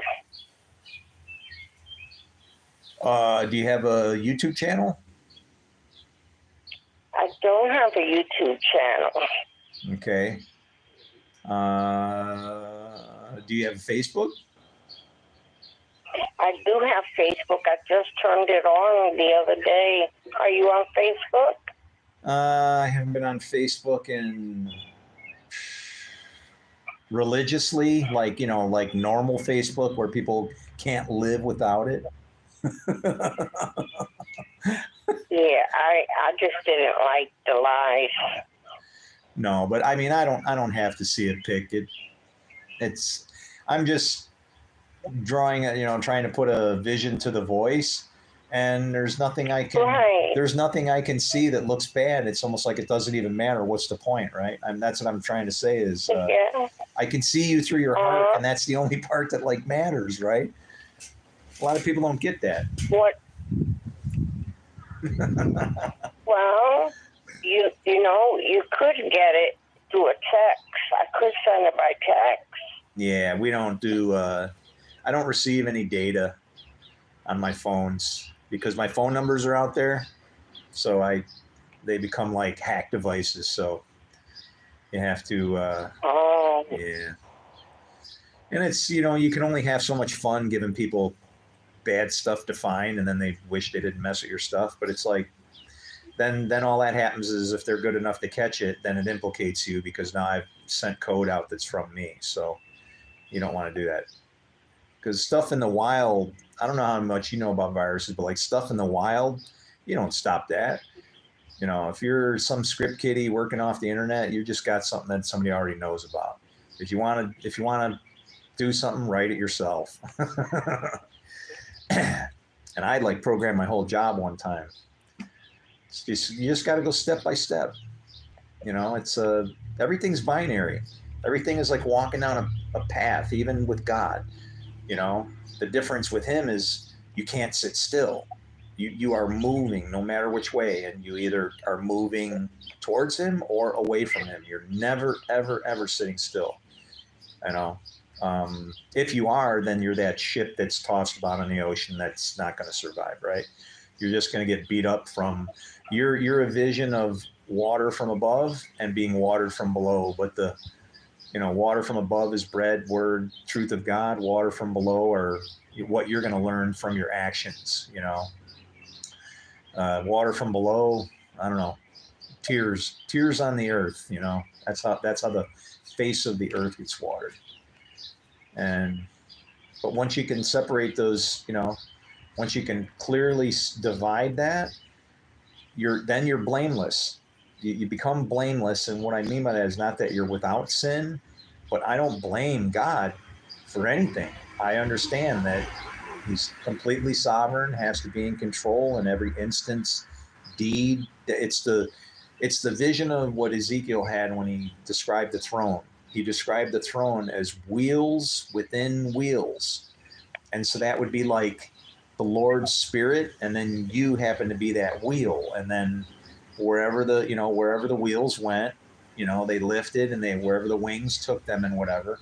And with the eyes all around, it's just to say that nothing is, everything is accounted for, no matter how it is that it happens. But the way he describes that throne is so crazy because he says, what? It always goes forward whichever way it goes. And it's like, that's a riddle.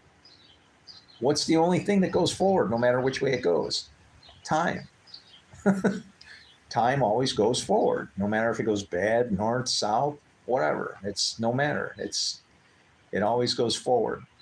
And so then because of that, then you wind up with sections of time. You wind up with time, a time's time, which is a time within a time period, and then a half a time, because every time is divided into like a day and night.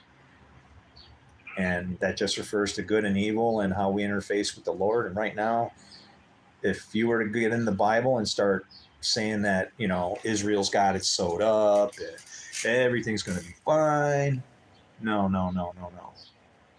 Absolutely not. Because right now the covenants of day and night have been broken, and it's told that David's throne will only stand as long as those covenants are there. People think that that means when day isn't day and night isn't night. That's just referring to two different times with the law, and we've already merged those and made chaos anyway. I mean, the hypocrisy and the division, all the stuff that we've done is a wreck. And Jesus taught us everything it was we needed to know, everything. And then they killed him. They killed him. It is the biggest tragedy. We are cursed because of that. We're cursed that he said it himself. What do you think the Lord will do to the people that, did that? And he came back in 70 AD, and, it's just for more further corruption. I mean, further, he's going to what? Take out Israel first, take out the lost flock or the flock marked for destruction, and then come back for us. I don't think we're going to be found as pleasing as we think we are. More of the I never knew you kind of a thing, because I'm not seeing feeding, praying for, and clothing enemies going on. I'll just leave it at that, right? Right. Terrified to be in this place around any of these people in this way, because they just don't get it. They don't get it. I see it. I get jeers and mean looks and stuff from people. It's like they have no idea how good of a friend that I would be if they would accept my friendship. It's like you. I accept it. Oh, I know. You know what I'm saying? It's people. I don't know. I don't know what Judge everybody. You have to. You have to. Yeah. It will get. So, it'll help somebody, and it'll help the next person too. Hey, David says hello. I thought we were cursed from Adam and Eve. Yeah, that too. Right. The curse from Adam and Eve. David Del Rio says, I thought we were cursed from Adam and Eve. Well, it was a perspective change, if you can believe it or not. Do you think that God would allow us to break his creation or something? That yes, something happened there, but what's misunderstood is the whole interaction of the thing. If I was a lawyer, I could get Eve off in a minute, because the what it was that she needed to have before she could be implicated for taking it. In other words, she couldn't know what evil was until she took and consumed or did this thing, right? Here's the interesting. Why, you don't think Adam told her about it?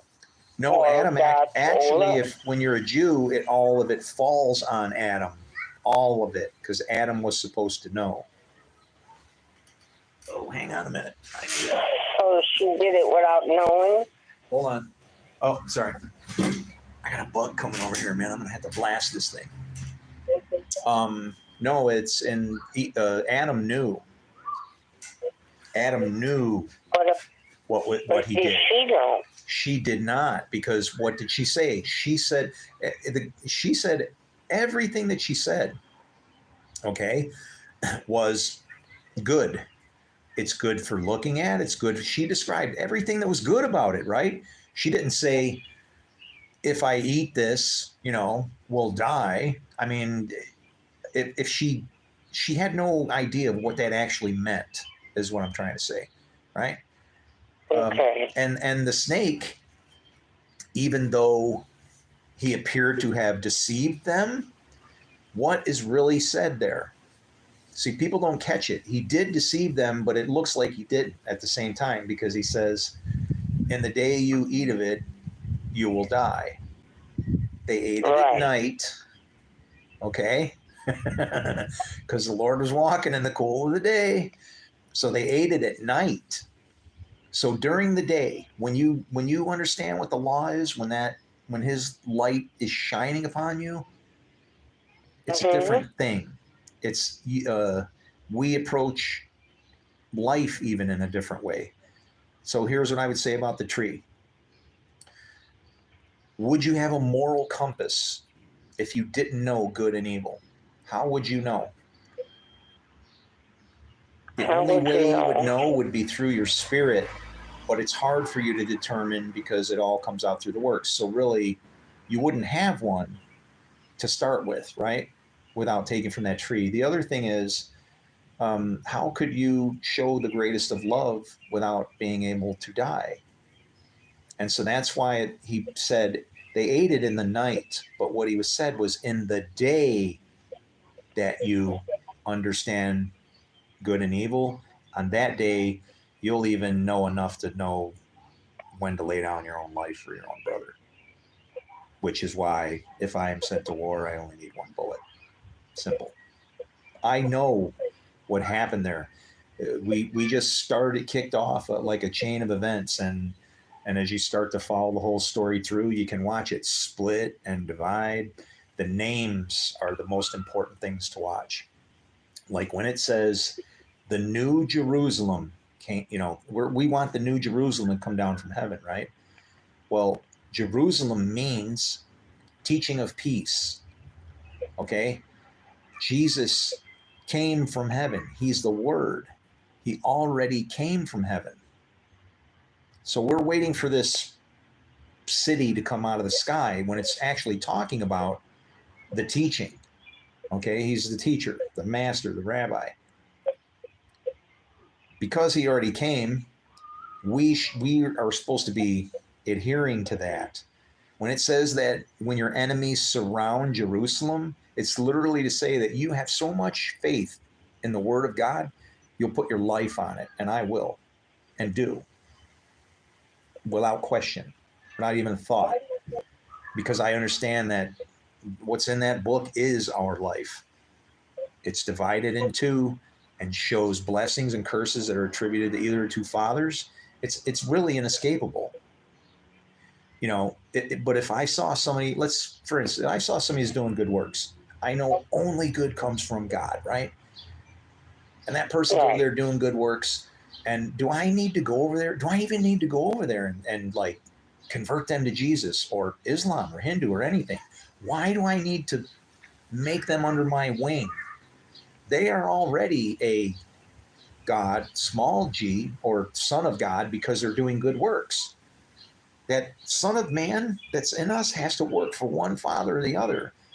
There's only two teams. So if I look over there and that person's doing good, hey, good enough for me, good enough for God. It's like, leave it alone.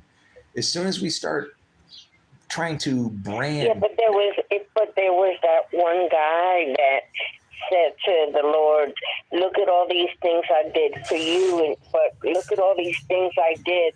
And he said, "You didn't do that for me. You did that for you." Mm-hmm. And that's just it. If you approach somebody, are you trying to, let's put it this way.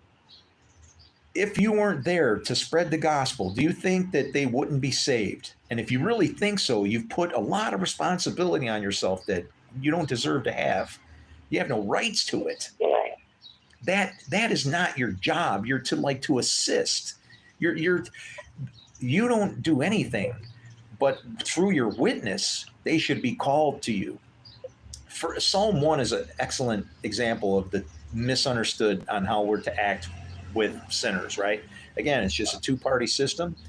One on this side, one on the other. If they're on my team, it's a given. I know who those people are. They're doing the right works. The people on the other team, my only interaction is through love. I can't judge another master's servant. I just can't. It's part of the rules, right?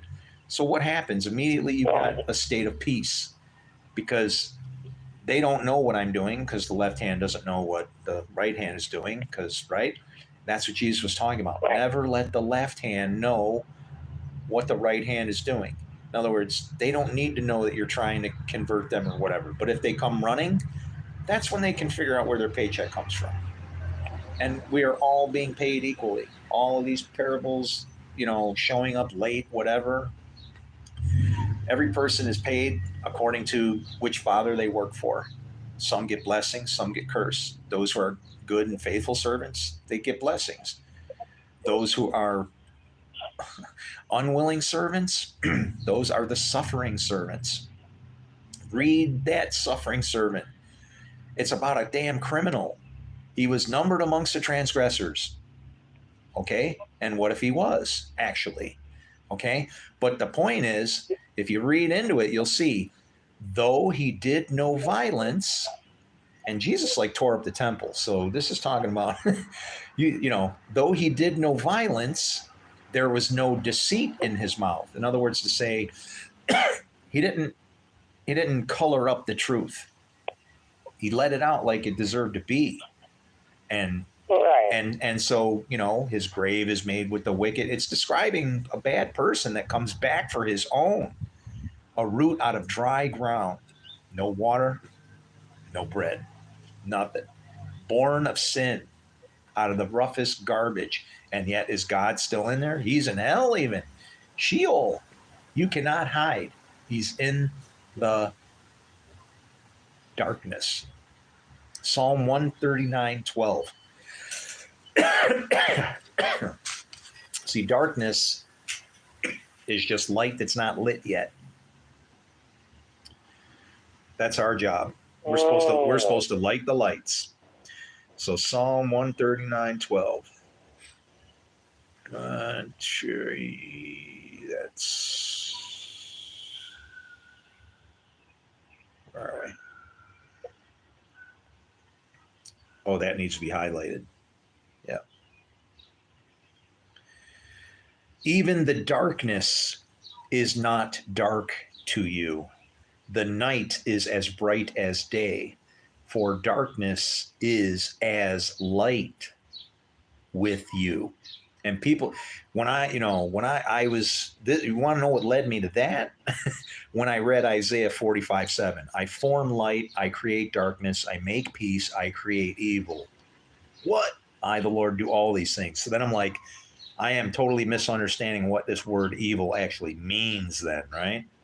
And I started looking for ways to see where he's seeing these two things at once. And it's really incredibly, it's all over the place, but this is the one, for the darkness is as light with you. So when everything gets created, the first thing created is darkness. And then everything comes from the darkness. There's literally light in the darkness, and that light is the life of mankind. In other words, how a man lives his life in the darkness, his stumbling and whatever, that's going to be his light. It's going to be how he's going to learn. You're not abandoned.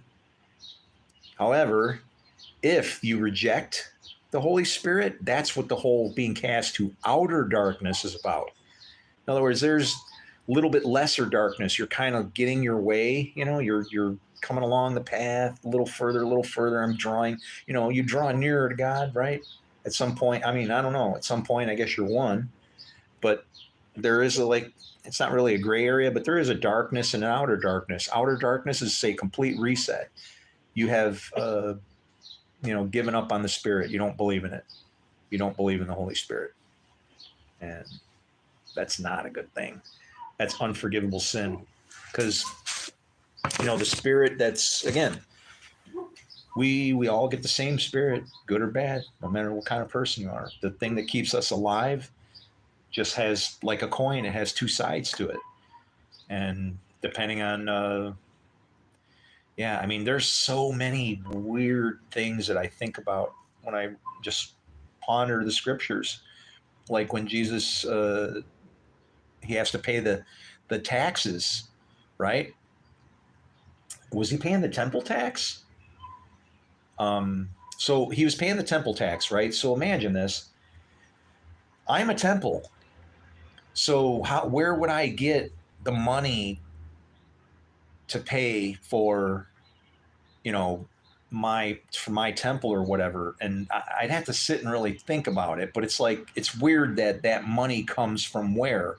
Literally the mouth of a fish. It's as if to say, my reward my reward should come from some fish that is now speaking maybe in a certain way, right? And then what does he have? He has a coin that has two sides on it. That's how I look at scripture. So I see all this symbolic stuff that if another person comes behind me and knows all this stuff, they'll be able to say, oh, it was all made up. It never happened. There was no resurrection never happened. All this stuff is baloney. Just a bunch of contrived stories. And that's already starting to happen. They're already getting to the point where what? The Holocaust didn't happen. Jesus wasn't really crucified. Paul didn't exist. You know, none of this happened. Oh, really? Well, what's that big pile of rubble over there that seems to line up on a map with all these stories that have been telling for 2,000 years? It's crazy. What we're witnessing right now, we are watching. We're going to watch all the churches crumble to nothing if we don't stop it. But we're watching the final beast in the book of Daniel take all of the data, you know, the everything that's left and just munching under his feet. And then so what'll happen is you know, the pillars, the foundations of heaven are literally shaken, right?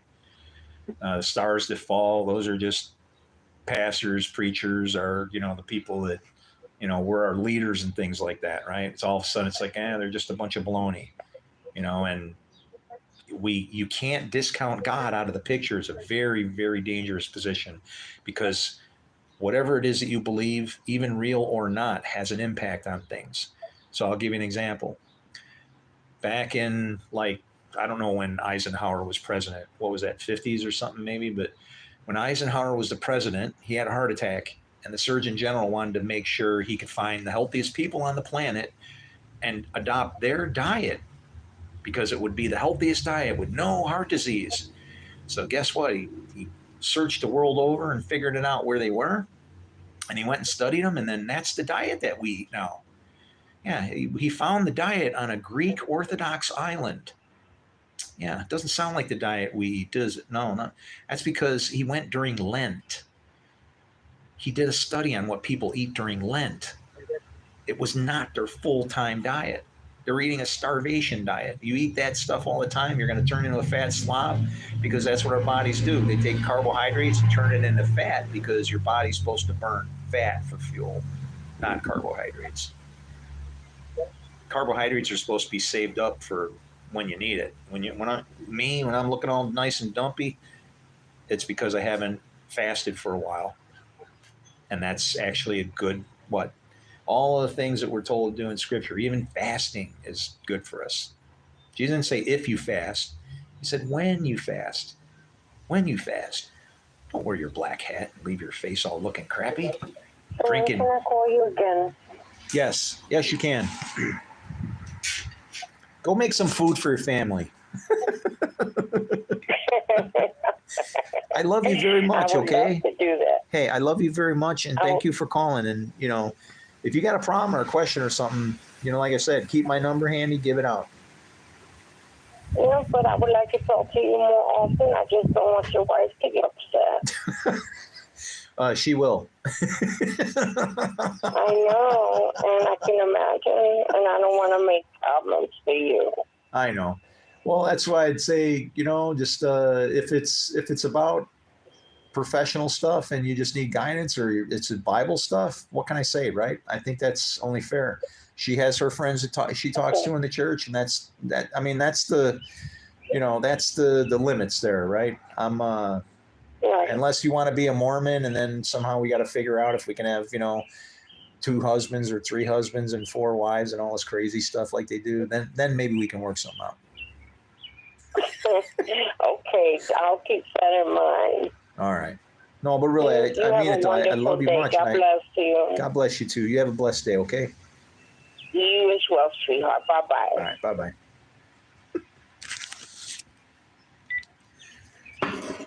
Well, I got one good friend in the world, and she can cook. Did you notice how she started getting like sick to her stomach when I held up the can of, you know, traditional refried beans? I can just see she's probably looking at her screams like, no.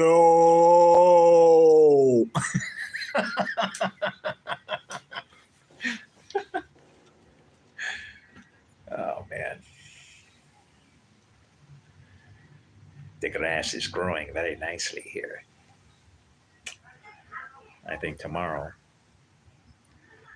we will wander around with lawn mowing device. I actually have a small vineyard behind my house too. Hey, what's up, Joseph? Uh-oh, he said, mate, where are you at? Are you down under?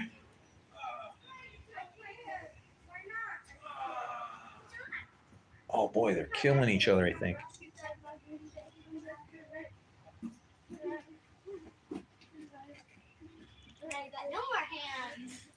Hey, you still playing?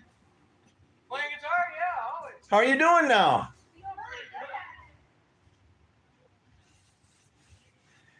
That's my buddy Andrew's kid.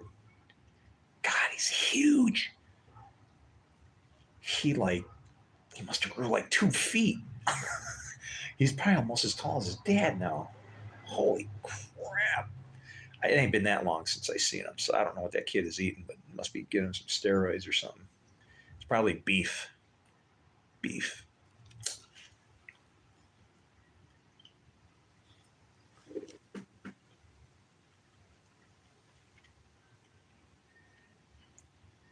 I want to play my guitar.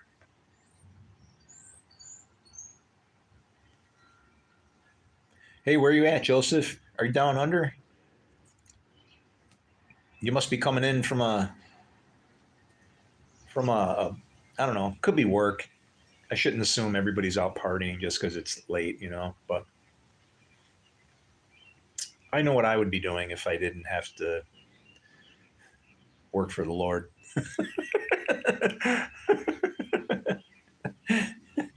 Oh, London. Woo.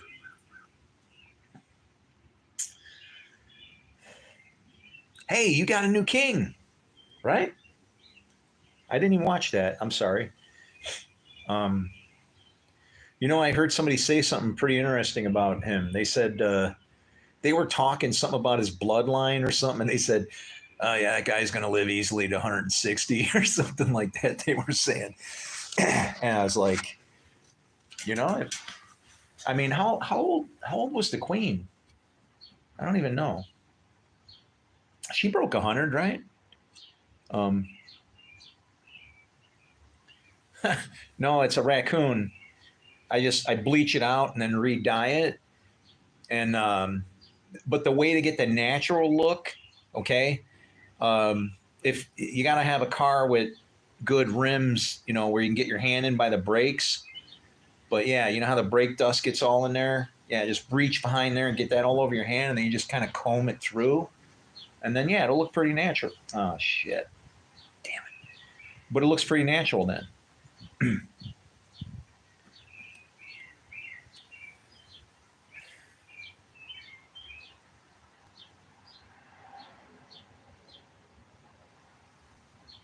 Sun's coming out.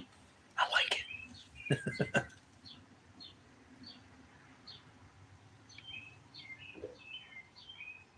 We're tough over here, right? You get to drink real beer. Ugh.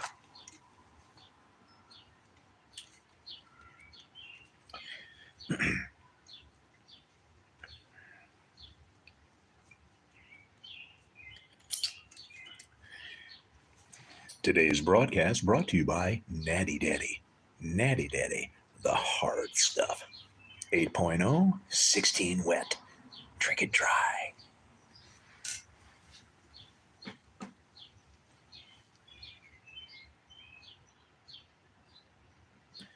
Got any hard Bible questions? Weird stuff.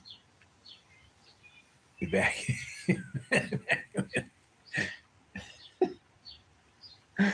Run! I knew I'd get you in there. How you doing, man?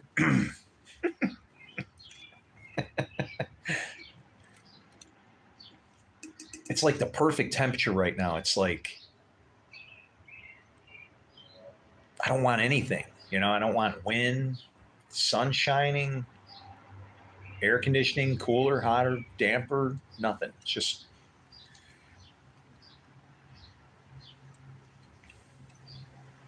and something makes me want to jump on my motorcycle and do burnouts. I got to get a tire.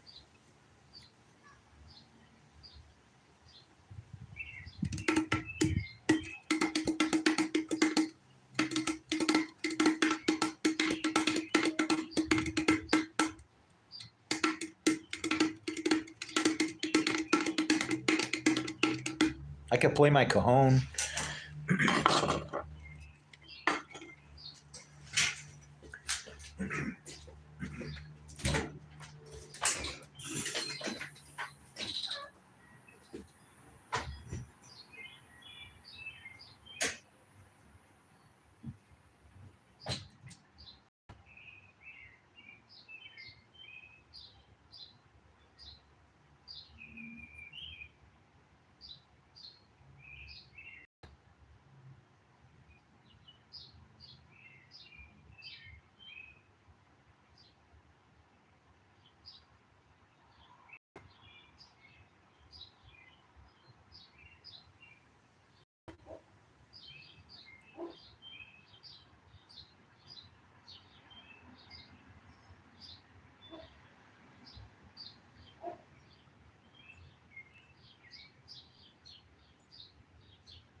Oh, cool. Now I get to see what everybody hears out here from the outside.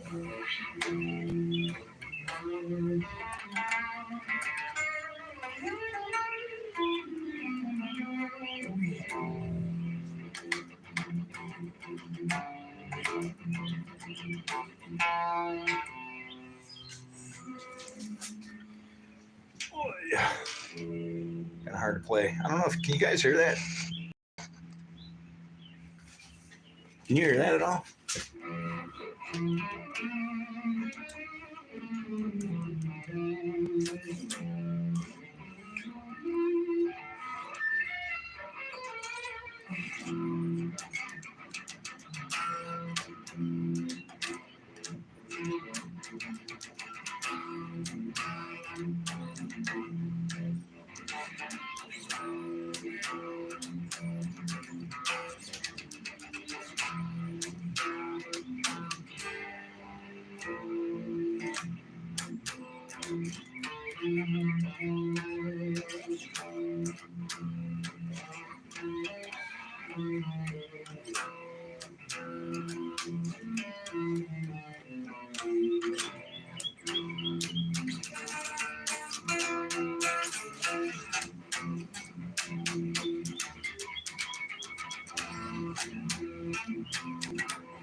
Yeah, well, shoot, you know.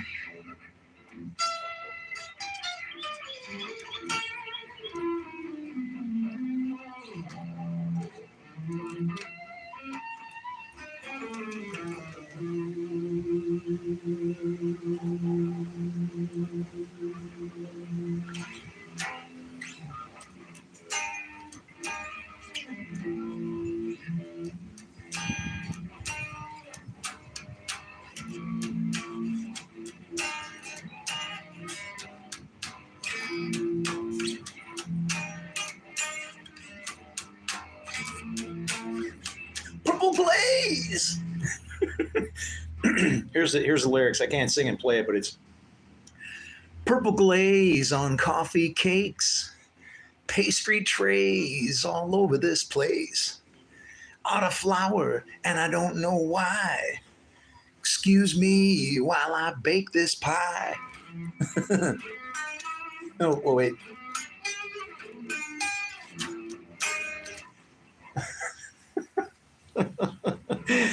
Yeah, that's what we did in the Marine Corps. We made crazy songs about all kinds of cool stuff.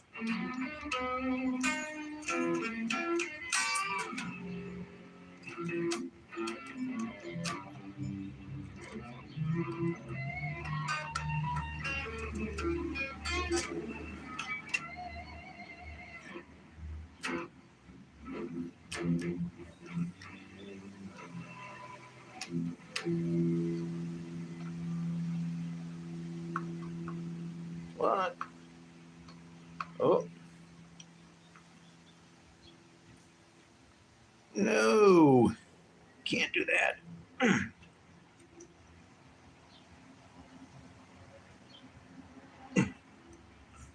Had a volume pot that was going. I had to get that. Uh oh. Now my numbers won't be right. It don't matter. I put everything on 11 anyway. Here. Good enough. Oh, cool. Went to 10 lines up. I like it.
Enough of this.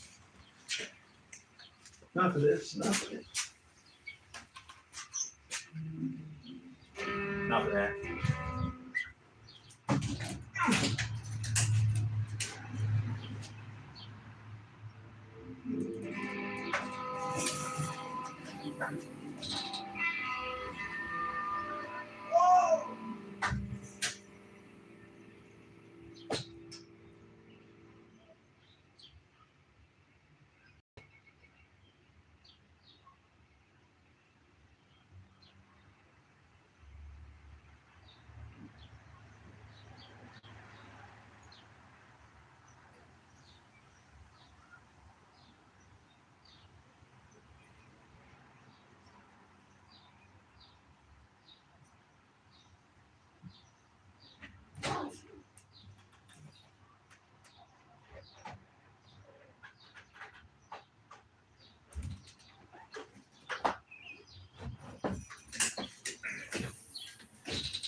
Well, that was exciting. Motorbike gang.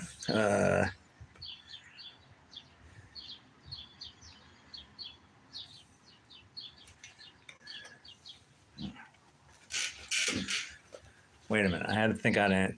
Wait a minute. Why are you asking?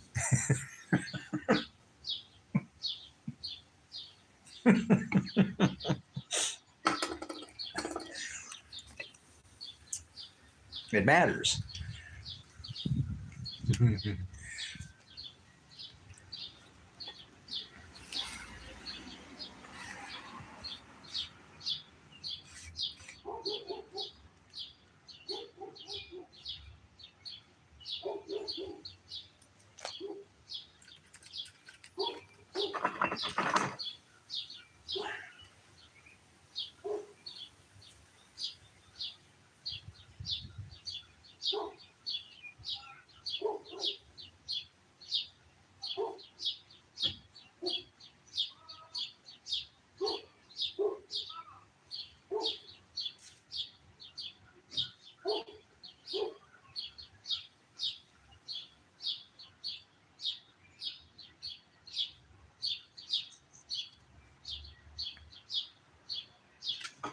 I live in a neat. Oh, sorry.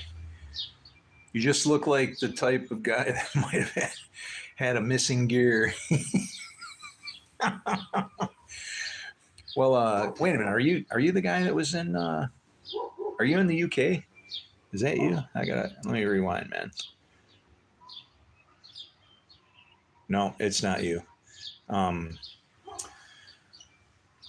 actually had a British motorcycle a long time ago. I had a Triumph T500, and if you don't know anything about them, the gear shifting and all that is on like the opposite side. So I don't know.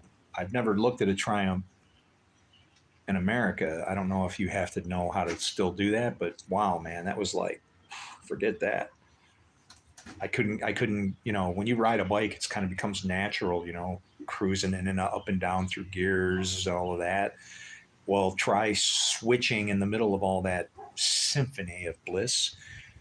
Yeah, like, no, that's not the gear shift lever. That's now the brake. And the front brake is now the clutch. And the clutch is the front brake. And the rear brake is now the gear shift lever. Or the, phew, whew, what a headache, man.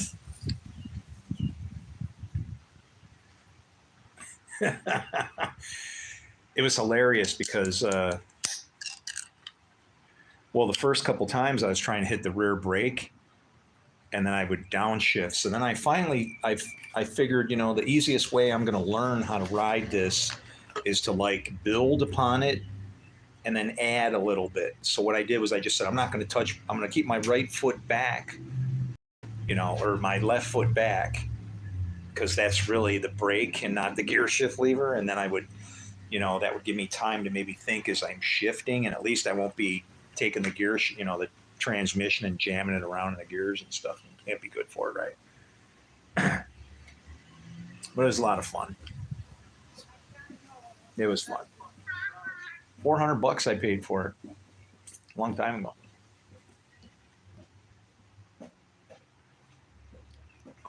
But it was, it was one of those things. I don't know. I still can't believe that I don't have it anymore. It's because I let my brother take care of it for me.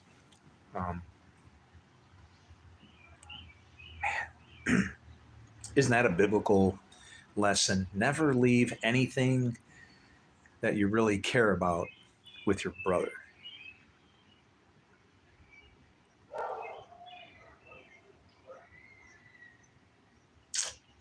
And that's funny because that was my brother Samuel that I left it with. And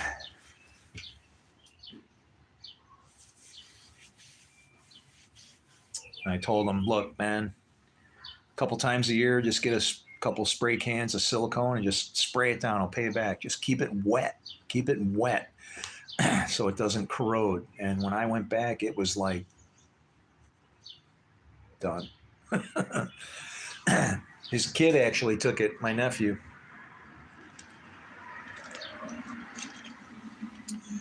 It's funny because it's really weird.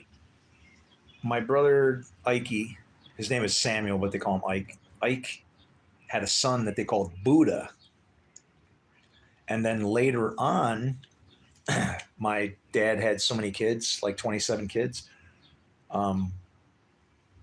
This kids were coming up and going, yeah, we think we're related to you. And this kid showed up, Bruce Pianini. He was my brother. And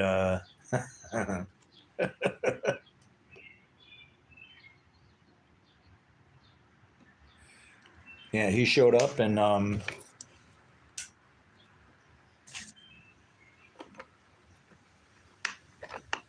man, what a crazy ass family.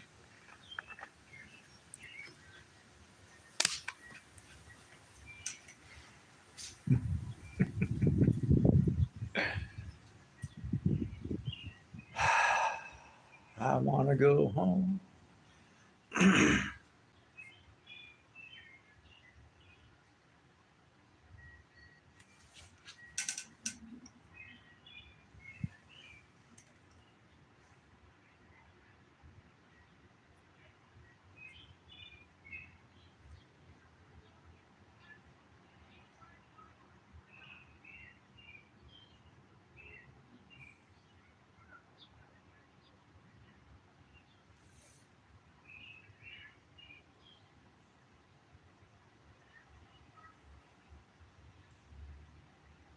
Yeah, well, you get what you're given, what you do.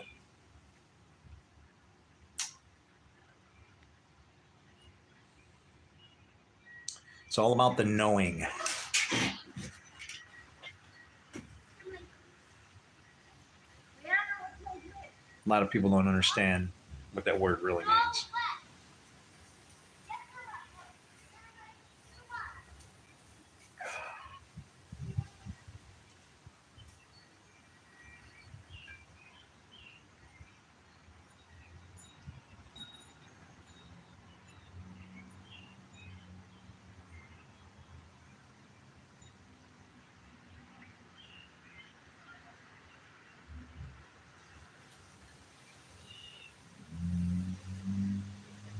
I'm ready. Are you? I want some thunder.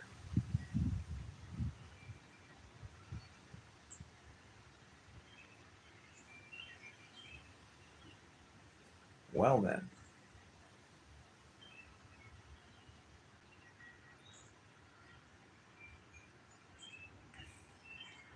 Can I stand out in the street and you can strike me by lightning and get me out of here? Go up in a pillar of fire.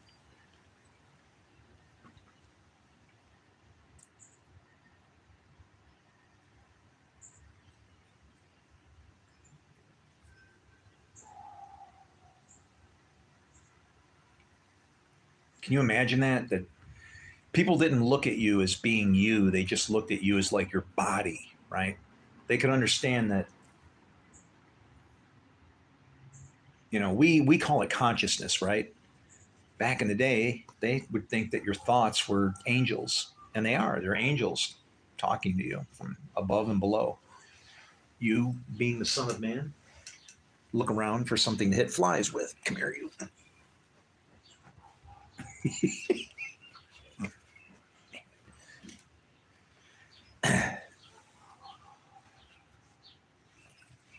Yeah, you're just a puppet to one of two fathers.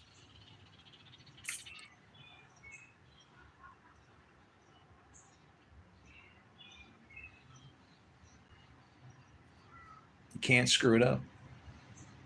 Just two different paths that go the same way.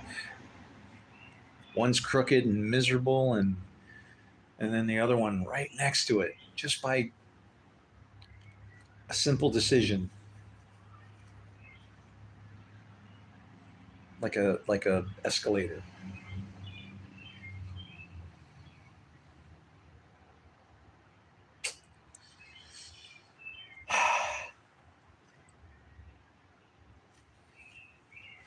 Mm.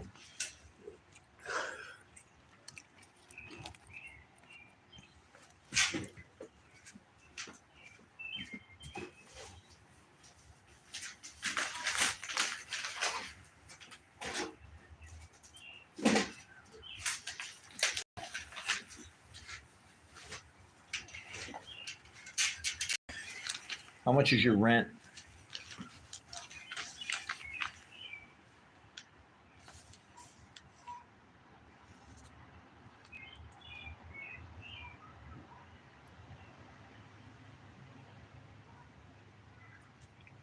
Shh.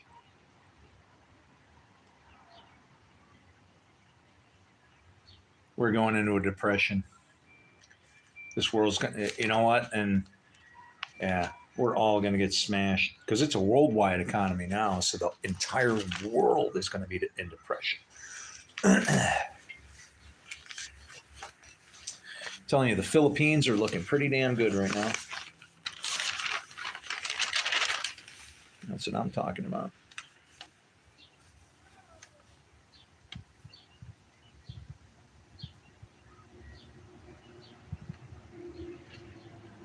Now I want Mexican food. Thanks, Lourdes.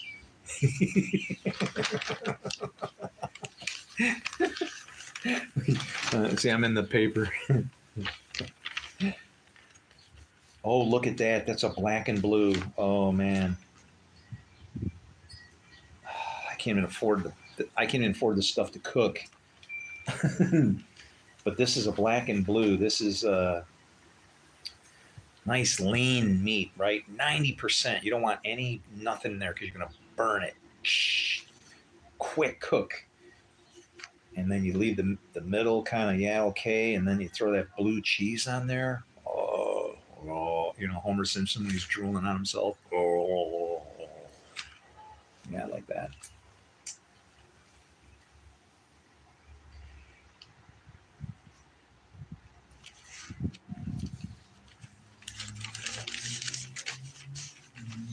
Oh, wait a minute. Is it Memorial Day weekend? It is Memorial Day weekend, isn't it? I'm so out of touch with anything. I just don't care, man. I got a one-track mind. Once I see the world realize that you are the Son of Man, or a Son of Man, that's my mission and my purpose. That everybody know who they are.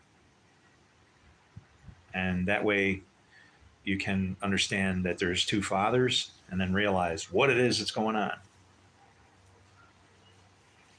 It's two teams.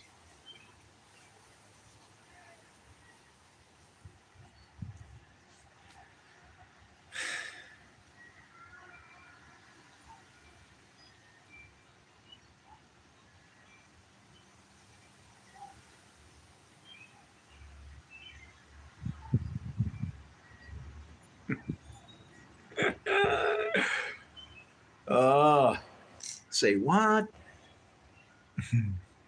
Living in a tent. No, living in a tent. This is a tent. It's just made out of dirt. See, those are some of the symbolic things we don't realize. Paul was a tent maker. What did he do? It's kind of like another way to say that he was a, I don't know, Christian rabbi or something, right? Like a counselor, a tent maker.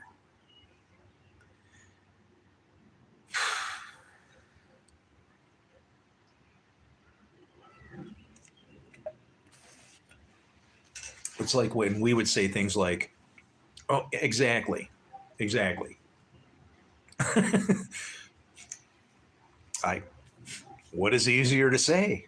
All the bullshit I was just going to say, or agent? Thank you very much, sir. Touche. I can't express my humbleness any more than that, right? It's like, I don't need to take over. I want shit to be easy, man. It's like we are all just being like freaking war puppets, man. And we don't even realize it. All because of a book. And I'm not saying that the book is not God. That's what we don't understand, how dangerous it is. Like, imagine somebody going, and the word is God. Like, you know, he could have just said, you know, in the beginning, he could have said anything. Because everything is used by said God, good or evil. It doesn't matter. It's just two teams. And you just need to divide those two teams so that you got one team that goes, yes, there's Gog, the God of gods. And then the other people believe in Magog, which is what God?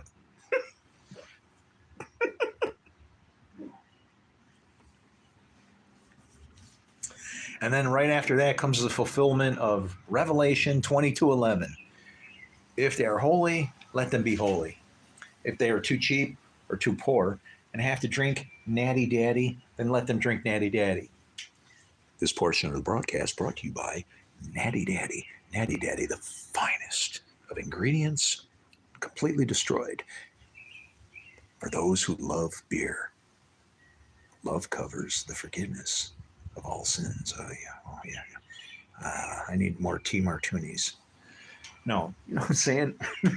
It's like, if they're holy, let them be holy. If they're vile, let them be vile. If they're filthy, let them be filthy. If they're, yeah. If that isn't a hands-off approach to get the hell off of me, I don't know what is. And that's our problem. We crawl all over each other like insects or locusts or something, and just, it's ridiculous.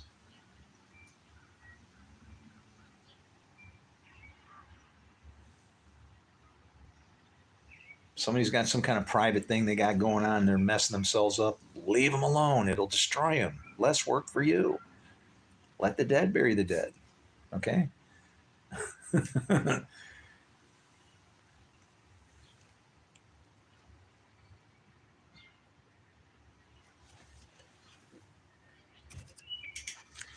Because what happens if you get involved? Think about it. You're supposed to let the dead bury the dead, right? So I'm not supposed to judge somebody. Do you realize that you have to, at least in the least, spiritually touch somebody that's messed up in order to judge them? You've defiled yourself. That's why it says, if you judge, you've been judged. You just can't do it. Jesus set the damn rules. Oh my God, he was good. Lord Jesus. Rock solid. And like, if you can learn what I don't know, then guess what will happen? They'll walk around and they'll go, and they knew they were talking to the white rabbit because he talks like Jesus. Because of what they said. And it's like, you just have a different vision or perspective of God. The Jews should be grabbing onto Christianity and straightening it out instead of, but they don't get it. They don't understand. They think, oh, he can't be the Messiah because we killed him. It's like, moron, you have no idea what your God is then. You are literally serving a God you don't know. Holy. Wow.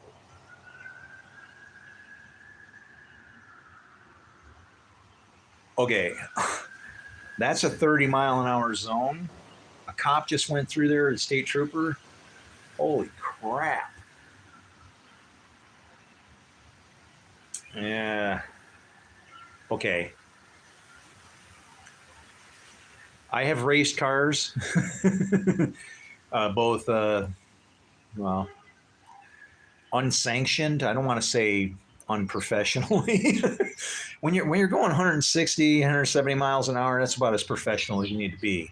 That man that just went through here did not need to be doing that. I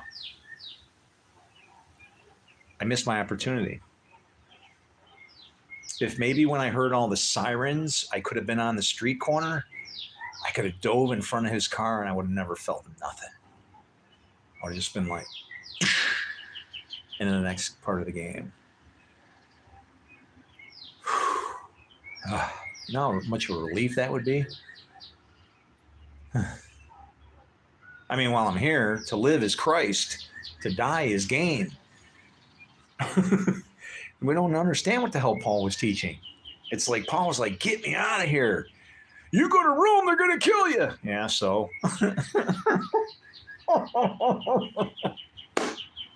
Let's see. You know how Paul had his little story that he said? What did he say? I've been beaten, fried, electrocuted.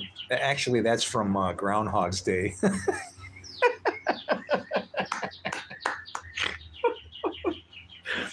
And Groundhog's Day, that movie is like King Solomon. It's like freaking Ecclesiastes, you know.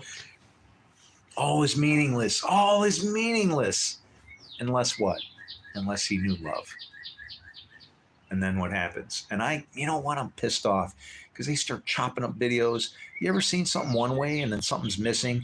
You know what? You can take your Mandela effect and jam it in your ear, okay? Because that's a bunch of crap. I know what my memory's like solid like a rock. I had people tell me, oh, Luke Skywalker never said that, you know, he was his father or something like that. And I'm like, I remember the scene, man. He's like, you know, I'm your father. And I remember him, no. And he's like, you know, no, he doesn't want to admit it. And it's like, yeah, that's what we got to admit. That our Father, the Lord, well, guess what he can do? Form light, create darkness, make peace, create evil. And that's where you get your free will from. Pick the good side.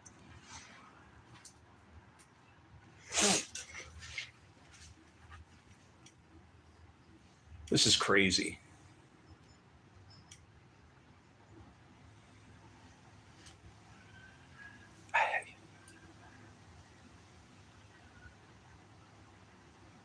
Help. That's all I can do. People think I need professional help. You know what happened? I go to see the professional. I'm like, you know doctors, right? Do you know any people who went to college? Do you know theologians? Patient seems to be obsessed with my capabilities. Yeah, fucker, you're one of the workers for the kingdom. Oh man, you wouldn't believe how hard I hit her. You know why you wouldn't believe it? Because it didn't happen. Her name was McDonald, like Donald. And I wrote it down. I heard McDonald, right? So I walk in there, old McDonald had a funny farm, you know? She could. And then there was, when did I go? I think my last visit, okay? My last visit, I dressed up in I still have my, the Wild West, hell yeah.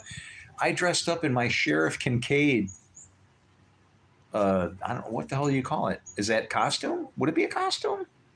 In and out of costume? I don't know. I don't know if they call it a costume. Wardrobe? In and out of wardrobe? I don't know. But anyway, I wore what I wore when I was in Sheriff Kincaid and I went to visit her, you know, and I'm like, I walk in and she's like, whoa, this, you know, I don't look like Sheriff Kincaid because I got a giant ass, out of regulation beard, hair down to my ass, and everything else, right? And I just told her, I said, you know what? I go, I just wanted you to see me as I looked when the most important thing in my entire life happened to me, right? You know, people don't realize that when I came off that field, I was already dressed, ready to shoot. So if you watch Die Cheerleader Die, you got to imagine that guy sitting out in the middle of a field crying his eyes out. Tough Sheriff Kincaid, my ass. Actually, it was my ass. And my ass, the things they make you do when they're filming you, right? Like I had to walk up to a wall and like squeeze into the wall like as if there was a freaking door. Like I had to walk through a wall. And the director's going, cut, no, cut. And then somebody says, why don't you just move the camera? Oh boy, wrong answer. Everything got bad then. It's kind of getting rough here right now. What am I saying? Come on. We're ready. Anytime will do.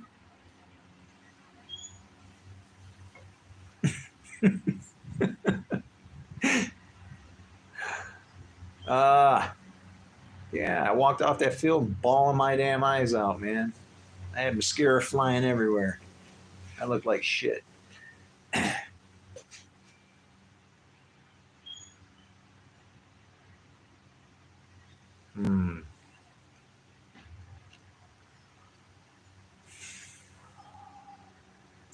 It's weird because that movie was called Die Cheerleader Die. And it's funny because I've gone through stages, right? Like there was a time when I thought that maybe that movie was to tell me that I wasn't cheering enough for God, right? I need to scream it from the mountaintops kind of thing, right? And now I understand completely what the real meant. It's like weird. You need to see a part of God, the easy part, and then you see the hard part. Always. Two sides, always. And I was like, cheering for God is easy. You know what I figured out about that movie? He doesn't want cheerleaders. He wants you to get in the game. Get your shit on. Put on your helmet. Make it happen. What's up, Bubba? Ay, ay, ay. I get worried when I see that rebel flag, man. I understand what that thing means. It means I know what's right, and I'm going to defend it. It's biblical. It's a mark of a good angel, believe it or not. But in defense of righteousness, slavery is only good if you're enslaved to God. So, all good. It's all a growing, learning process, right? I don't know. We think we know what's going on. I have an electric cord that's stretched out into my driveway. I'm going to go grab it real quick before it starts raining because that would be cheating to try and leave. Give me a minute. Here, you can watch.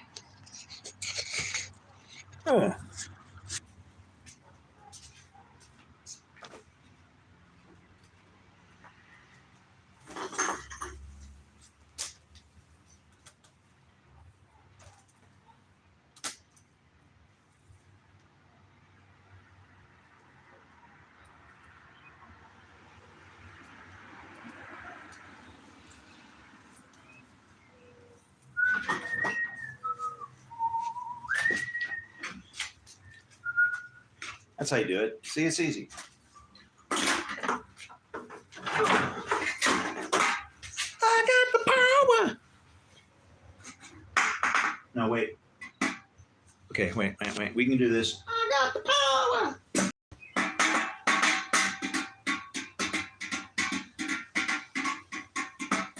I got the power.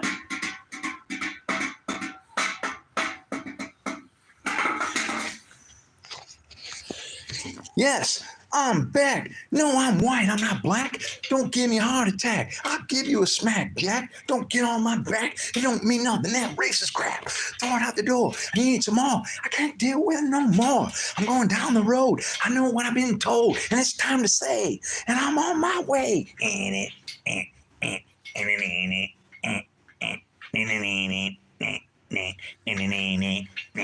They're gonna call the nut house.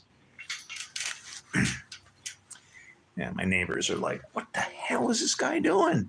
I'm entertaining my fans. They're going to make me great one day.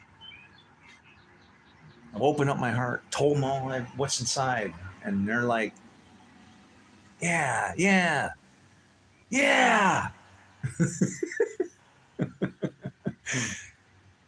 And a bunch of yeah, it's just a bunch of yeah, you know. You know what's a very interesting thing? The Jewish word. You have to look it up though. Blah. B-L-A-H. Blah, blah, blah. Look that up. You'll kind of.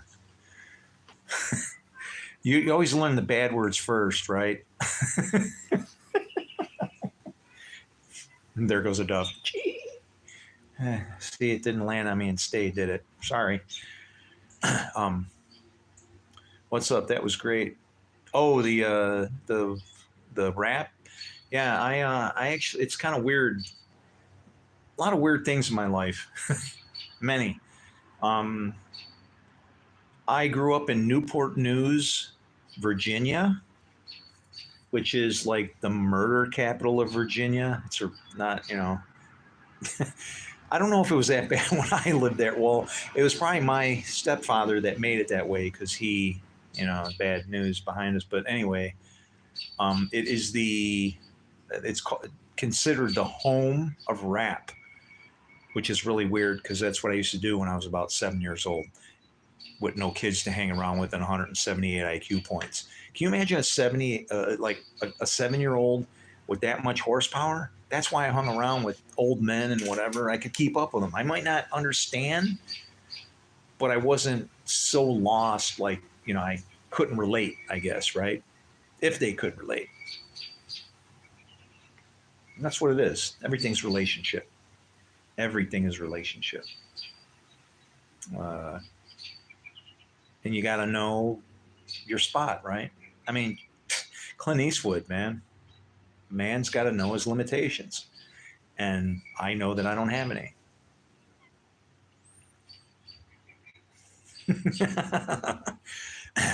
Where's all my power? I'm just another one of these managers. I'm like one of the wicked managers, the parable of the wicked manager. Coming down to the end, I'm too old to dig ditches and all that kind of thing. So then what do? I got to show up and I got to cut the bill. I got to show people that think that they can't do it or aren't worth it or something, that no, you're wrong. You don't understand anything about our God. If you feel like you've been beaten mercilessly, hurt and harmed, and he doesn't love you, you absolutely don't get it. We do not serve an evil God. The only reason he allows it is because he gives you the desires of your heart. And people are like, he can't give you evil. He can't tempt you with evil. And it's like, no, hold on. He ain't tempted. He didn't say, here, take this. You asked for it. It's how to get you to come out from the inside. Fire, burn you up.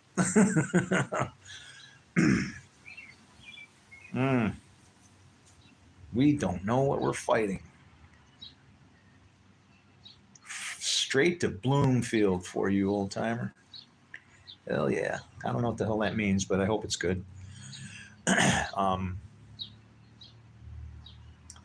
probably look a lot older than I'm probably older than I think I am.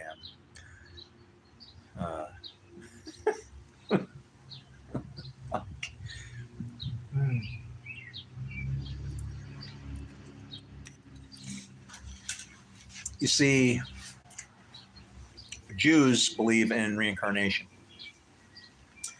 I'm not saying that I believe in anything. I just, when I found my faith or direction, if you want to call it, and I knew which way I wanted to go, It was really simple for me. And my my profession of that really blew this one lady's mind so much to where I caused her a great deal of anxiety, because I told her, I told her, I said, I'm feeling the call. I want to go to church or something. And she said, well, what do you believe? You know? And I said, I don't know what I believe. And she's like, freaking out because, oh God, I just have a powerful force that wants to believe in God and doesn't even understand anything. And she was like, what do you mean? And I said, well, I believe in the God that created the heavens and the earth.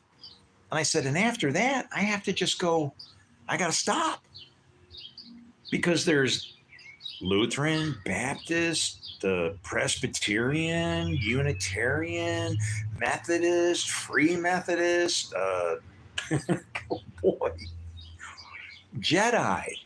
Okay, at least the Jedi understand what the hell they're dealing with. The sword, here, you're, the Bible. It's a lightsaber. Okay, didn't think of that, did you? and how does Luke have to fight? With the shield down. If you have your eyes open, you see evil. You can't, you don't know how to do good because you're too distracted by, oh, that's bad over there. That's as much as you need to see. Oh, that's, whoop. Job, avoid evil. See ya. That's bad. Uh-oh. God's going to do something. Stay the hell away.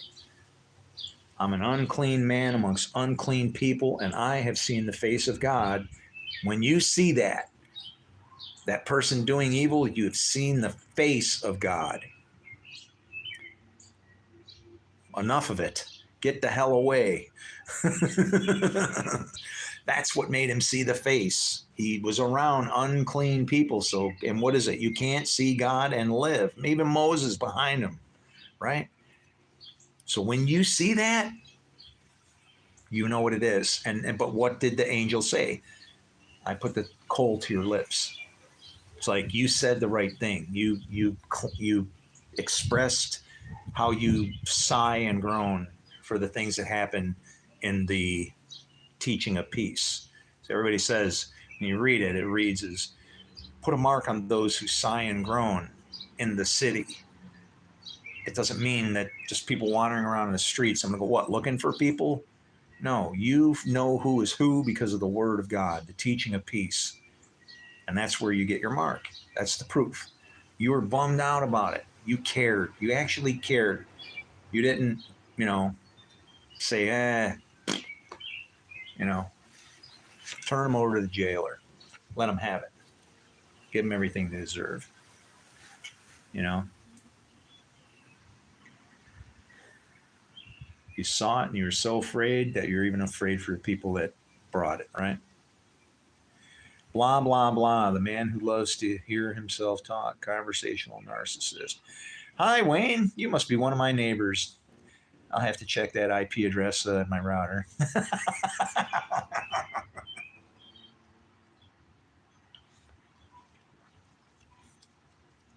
Oh, look, we're all coming from the same place.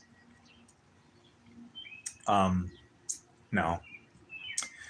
Narcissist. What is a narcissist? I don't even know what that means. What the hell is that? Can you define that for me? Let's have a conversation. I'll prove I'm not anything ill. See, because you prove that you're not on my team. Because there's only two fathers, there's two masters. Okay? There's two masters, Father God and Father of Lies. And what you do shows who you're serving, because the sons always do what they see their father doing. So because you judged me means that you are on the other team. And I want to prove that I'm on the good team. And that because you judged me, and if you judge, then you've been judged, I guess, end of conversation, right? There you go. I never said the truth cared about people's feelings. I never said that at all. I form light and I create darkness. I make peace and I create evil. I, the Lord, do all these things. Does that sound like any kind of partiality lack of control of pretty much every damn thing from creation to annihilation and destruction? Go read, my friend. And I hate reading, so I shouldn't have said that. Reading sucks. Live the word. That's how the Bereans did it. That's how they tested the word. They lived it. They lived it. If you believe in it, it will be a source of life. It's the book of life. And more importantly, if you want your name found in it, your name had better be Yahweh and not Jesus. Okay? A person who has an excessive interest in themselves and their view, oh my God, you are a fucking demon. You are a motherfucking demon. I'm out here destroying my life to try and correct 2,000 years of, I don't know how this happened. And you're saying this is for me? Fuck you. Is that enough disinterest for you? Enough unchristiany for you? Fuck you, motherfucker. Come to my face and say that. I'll ruin you. You willing to do that? 15 Maple Avenue, Gowanda, New York, 14070. Come to my door. You want to call me a bad man? You can see if I'm bad or not. Why don't you just have a conversation? I like to talk first. Remember, it was given a voice. Okay? I have issues. Why? Because I stand up for myself? Brother, I ain't going to have somebody call me something I'm not. You need to piss off. Okay? You got a bad thing. You call me a narcissist. I care about my views. See, I can't even say it. I care about everybody else. You have no clue. You're not even a Christian, okay? I know that. I know that. And if you are, you're not a good one, because there's no fellowship going on here. And there's only, like I said, there's only two fathers. I know who I'm working for. You think I'm a narcissist? Why? Because I say I have an IQ of 178? It's a curse. I would have rather been not born. If I could today, I would take my IQ of 178 and I'd invent a time machine so I could go back in time and kill my own mother. So I wouldn't have to see what's about to come and get us because they're waiting for God. You are a God. Okay? Wake up. Oh my God, Bubba. Can we trade skulls, man? That's where it all happens. The place of the skull. You don't know how blessed you are. When I see a kid with Down syndrome and like people are they feel bad for him. I'm fucking jealous, man. I'm like, this kid has no clue what the hell's going on here. No clue, and he's happy. It's like as if he hasn't touched that tree or something. And everybody's about him, service for taking care of this kid. And it's how it should be. And that kid is so blessed. And you can't even see it because you think that what you see is good. If you say you can see, what did Jesus say? If you can say you can see, then you're blind. And I can see. And I can teach you to see, but you're not going to like what you see. You're going to find out when Jesus said that the world hates you, you're going to find out what that really means, why the world hates you. And you won't like it. You won't like it if I tell you the truth. But I can. Theologians, let's turn the beast loose. Let's let them see what they're up against. Okay? All is within. Amen. All is within. Of course it's within. What is the breath of life? That's the spirit. That's what the Lord gave you, right? What you have to realize that the Lord gave you gave the full bag of tricks, man. Everything. Okay? I form light. I create darkness. I make peace. I create evil. I, the Lord, do all these things. So what does that mean then? You get the same capabilities. That's why we got kicked out. Man has become like one of us. One of us. Which one?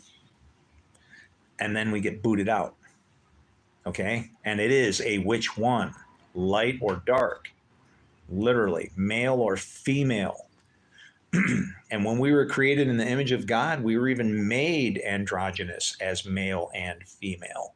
Male and female made them he, singular, and called their name, singular, Adam.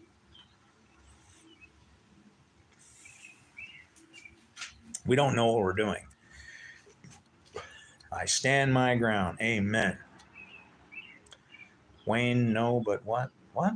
Oh, man. Are you guys arguing? Come on, don't do that. It's stupid.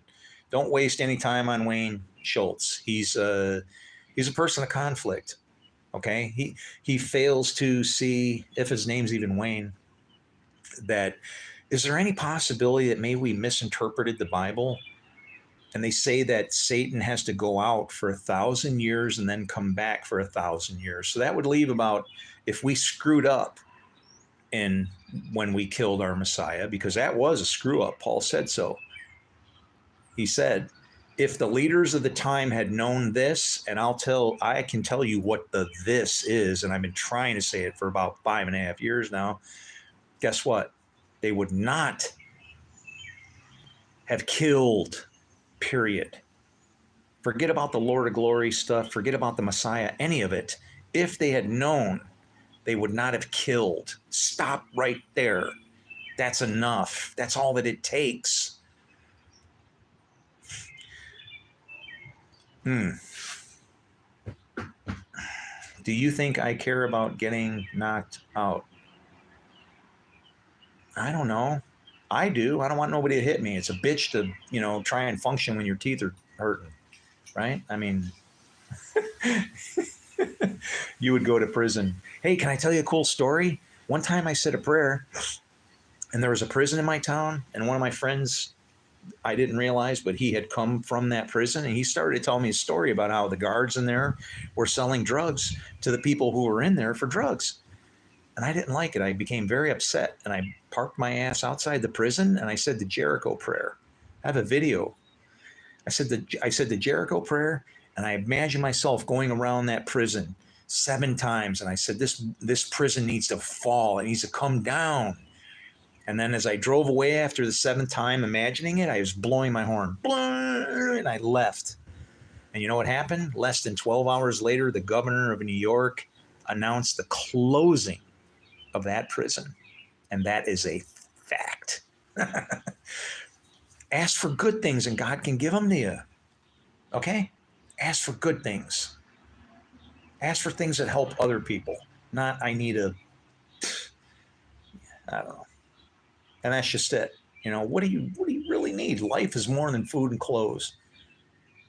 I would rather be naked, filthy, and everything else and happy, which sometimes comes, I don't know. I guess you can do enough drugs to make you happy, but I'd rather do it naturally. And I'm there, man. I got it. I understand now. I understand our God, the God of all gods, and I understand that I am a God, and so that He's my God. And you're a God, and He's also your God. And that only goes in one way. So since He's like the center point, there are no gods before Him. That's actually a command that can't even be broken. The only way for you to know any other gods, He's in control of them. He knows them, not you. So if you want to go past Him, beyond Him, how does it put? Above Him? Guess what happens? You're now serving gods that you don't know because He knows them. When a man knows a woman, he causes a fruit. When a spirit knows a spirit, well, that spirit aligns with the other spirit. Who do you think's going to win between good and evil? Nobody, because the Lord is both.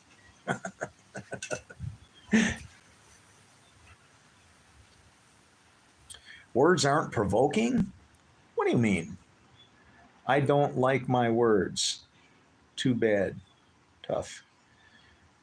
You mean you don't know how to express yourself? Don't just, the best thing to do is exactly as Jesus put it. Everything is about law. And the law is love. If anything that you're doing, yelling at somebody, whatever, it's like, if you don't agree, just shut up and sit on the side and see if that person is so screwed up that if they are messed up, they'll stumble. And then if in love, you can even then catch them, right? You can be there. No, no, no. You didn't get it. But if it turns into war, it's like, you ever been in a bar fight, man? Like, you know, like the whole place insane, everybody hitting everybody and that kind of shit. Yeah, man. That's brother against brother, hand against hand. There's two kingdoms that are going to exist, one of laughter and one of brother against brother, hand against hand. Forget about killing people and stringing them up on crosses to save yourself. It's about works. You're going to get paid back for what it is that you do. Do you want it? Do you want a paycheck? I do. I'm busting my ass over here.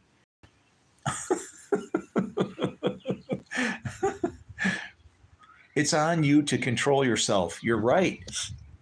You're absolutely right. It's on you to control yourself. You get invited to someone's house and they attack you, you can defend yourself. Right, right. And I invited you to my house and you attacked me, so that's why I defended myself. So we're good? I'm good. I love you, man. I have to. I'm commanded to. I have no other freaking choice, believe it or not. I love you. There might be some kind of disagreement, but I'm just going to say you just don't get it. That's all. Yeah, it's like, forgive them. They know not what they do kind of thing, right? I just got to just shut up and just air it out, man, until you say something like that. Okay? It's on you this is one of those your own words condemn you kind of things, right? What did you just say? I don't even know what the other conversation was, but watch this, okay? It's on you to control yourself. You get invited to someone's house and hey, they attack you, you can defend yourself. Well, this is my house. And you attacked me and I defended myself. And then you told me I was a narcissist and shitty and everything else. And it's like, can you see how if you're of the wrong spirit that you're just going down? Because remember how he said to be sly as serpents and gentle as doves? There is a way to use evil against itself, but you have to know the sword, right? You have to know the sword. You got to wait. It's a wait like a snake and pause and wait for them to trip up. You'll get your opportunity like you just gave me. Don't go out swinging, right? Go down swinging. It sounds bad. Is it better to go up or down? Anyway, what do we got here? So anyway, hey, did somebody say pizza? What is that? I just saw something that looked like pizza. What the hell is that? Stand your ground. You can't. Shit, why did I see pizza? Maybe it was Schultz looked like pizza there. I don't know, man. I want food. It would be a choice to, I know I'm right. No. Well, let me ask you, where do you get your instruction set from that you know that you're right? And you are correct. You are correct. But I just want to ask, which father are you serving? Are you a son of God? Do you come in, is your name Yahweh? Do you come in the name of the Lord? Or are you no?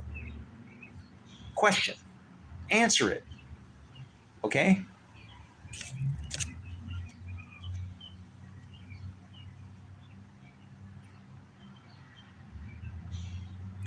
You invited me. Wayne apologized to Chris. I don't need him to apologize to me. He's already forgiven. He doesn't need to apologize. When you understand our book, you'll understand like why Nathan said it's like everything's already laid out, right? Everything is already laid out. The good, the evil, all of it. And it'll just flow around and blow around until all of a sudden it all lines up. And then when it all comes at the moment it's supposed to, it's going to come like, I don't know, like being flushed down a freaking toilet or into a black hole or just something uncontrollable like that, right? We won't be able to deny it. We won't be able to resist it. And whatever this spirit is that I can prove is here is going to take over and ruin us. And it's going to go in one direction or the other. It's like a fire. It's like, I don't know. Have you ever been in a crowd and like somebody just hits somebody and then it's just, there's no common sense anymore.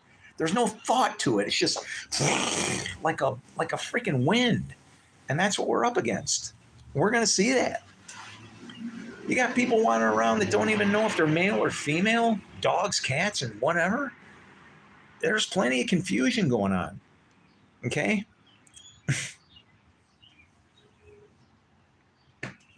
Hence the 5-6 year ministry. But anyway,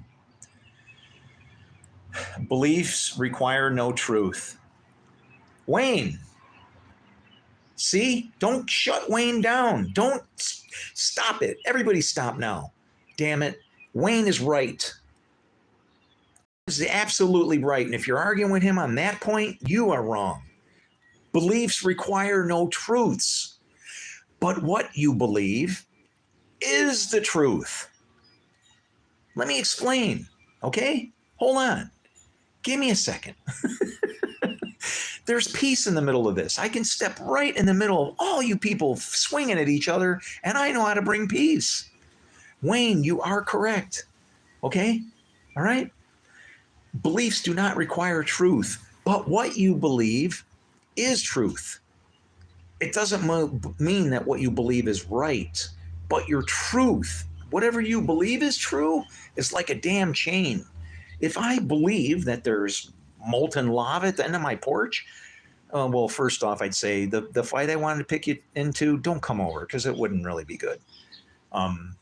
But if you want to come over to 15 Maple, go on to New York and have a, that's cool. But if I believe there was lava out there, do you think I'd step off my porch? I can walk on fire. I got Jesus. I can do all things. And hell no. Your beliefs bind you they lock you into a mindset. And that is what this book has done to us. Okay? The person inviting the violence would be at fault. Exactly. Right. But you were inviting violence because you called me a liar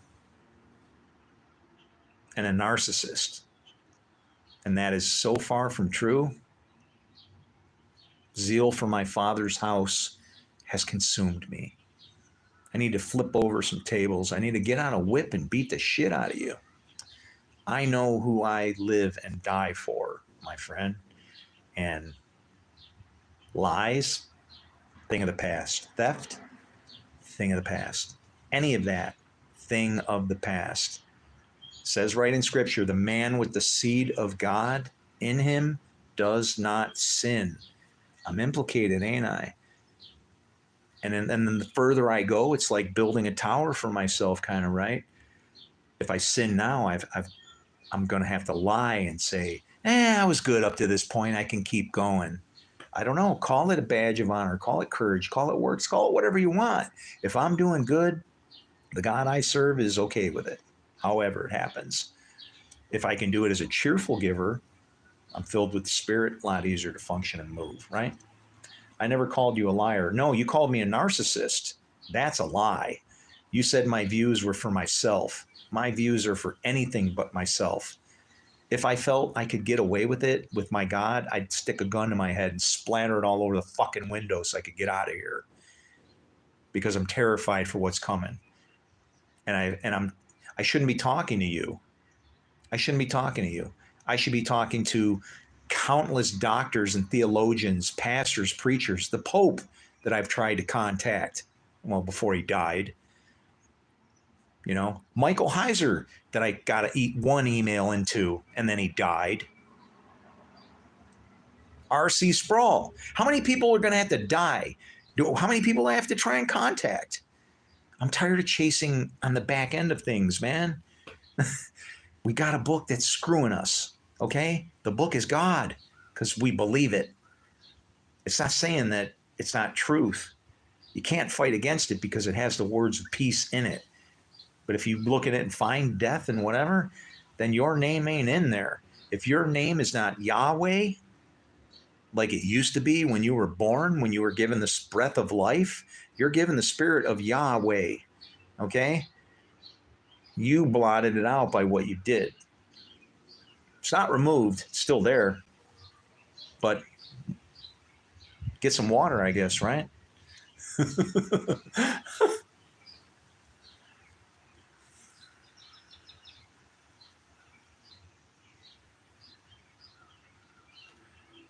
But anyway, yeah, I'm sorry. I'm not a narcissist, and I'm really agitated over people calling me things that I am not. Okay? Prove it. It's why I bury myself in my house and don't move, because people have tried to set me up already. And I don't like living my life with cameras all over me so that I can vindicate people and fuck them in the ass and take all their money from them. But next time, that's what's going to happen. I'm ready. I know that I'm fishing on the other side. It's night over here. It's dangerous. People aren't really what they're supposed to be. Police officers, they're more like devils. They go around seeking whom they can catch in their sin, even though it doesn't exist. I don't appreciate that kind of enforcement. Wayne, I don't have too many years left anyway. That's why I chose not to fight. I'm too freaking old. Fighting is stupid.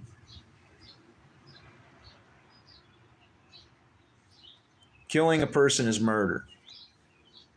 Any way that you do it, you're just being paid by your government. Vengeance belongs to the Lord. If you're going to rely on that verse where it says, you got to read the whole verse, okay? Matter of fact, that's worthy of pulling it on up there. Genesis 9:6. I remember that verse because 15 is a hidden number in the Bible. Remember my house number? There's no number on my house. There never was. Now I know why. That number is not supposed to be displayed. It's the yod and the hey. But 9 and 6 were used to indicate a 15, which interestingly looks like yin and yang. But we'll pass that and we'll look at Genesis 9:6. And when we look at it, just so you know, it is exactly 5:59 on this device, and I have 99% battery. But let's see what we're supposed to do. Genesis 9:6. All right.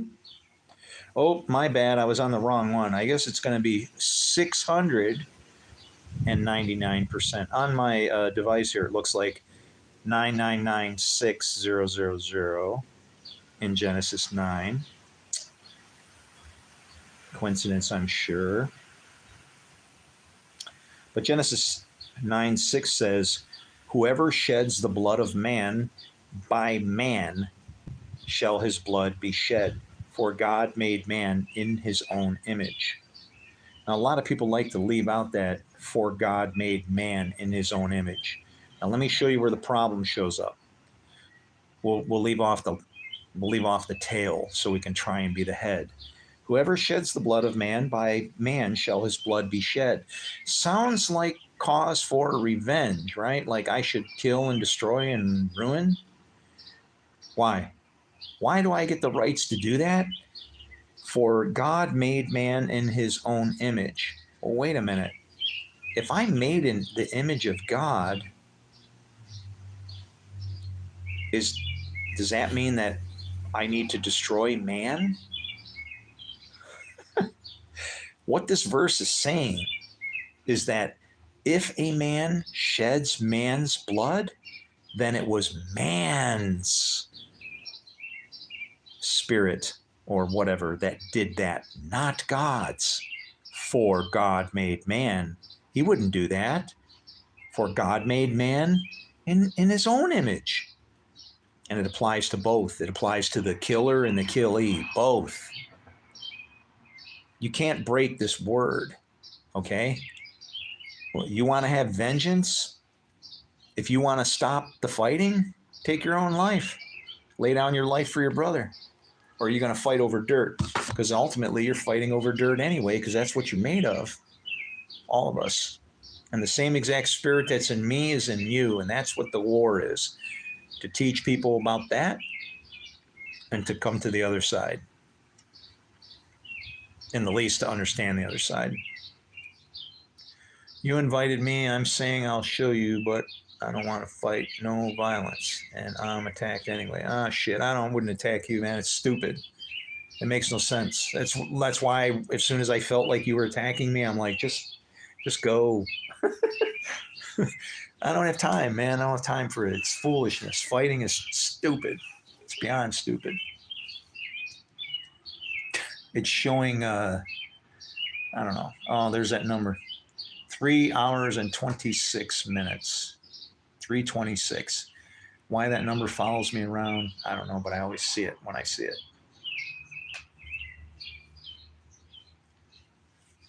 Wow. 3 to 6. 3 to 6 is almost like 6 to 3. 3 to 6. That would be like understanding the other side, because there's two trinities. There's two trinities. There's Father, Son, Holy Spirit. There's also son of perdition, father of lies, evil spirit. That's the Star of David, in case you didn't notice. Two trinities. One points up, one points down.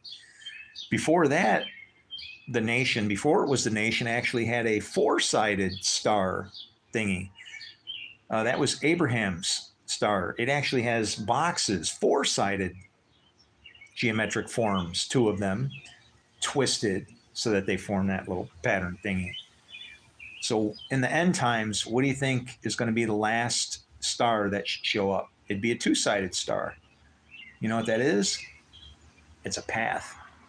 It's an equal sign. We've been waiting on that for a lot of years. Jesus gave it to us, somehow it got messed up because they killed the Messiah. They didn't give him a chance to teach. And all of the confusing stuff, like you're probably confused with me, got all twisted around, and here we are again.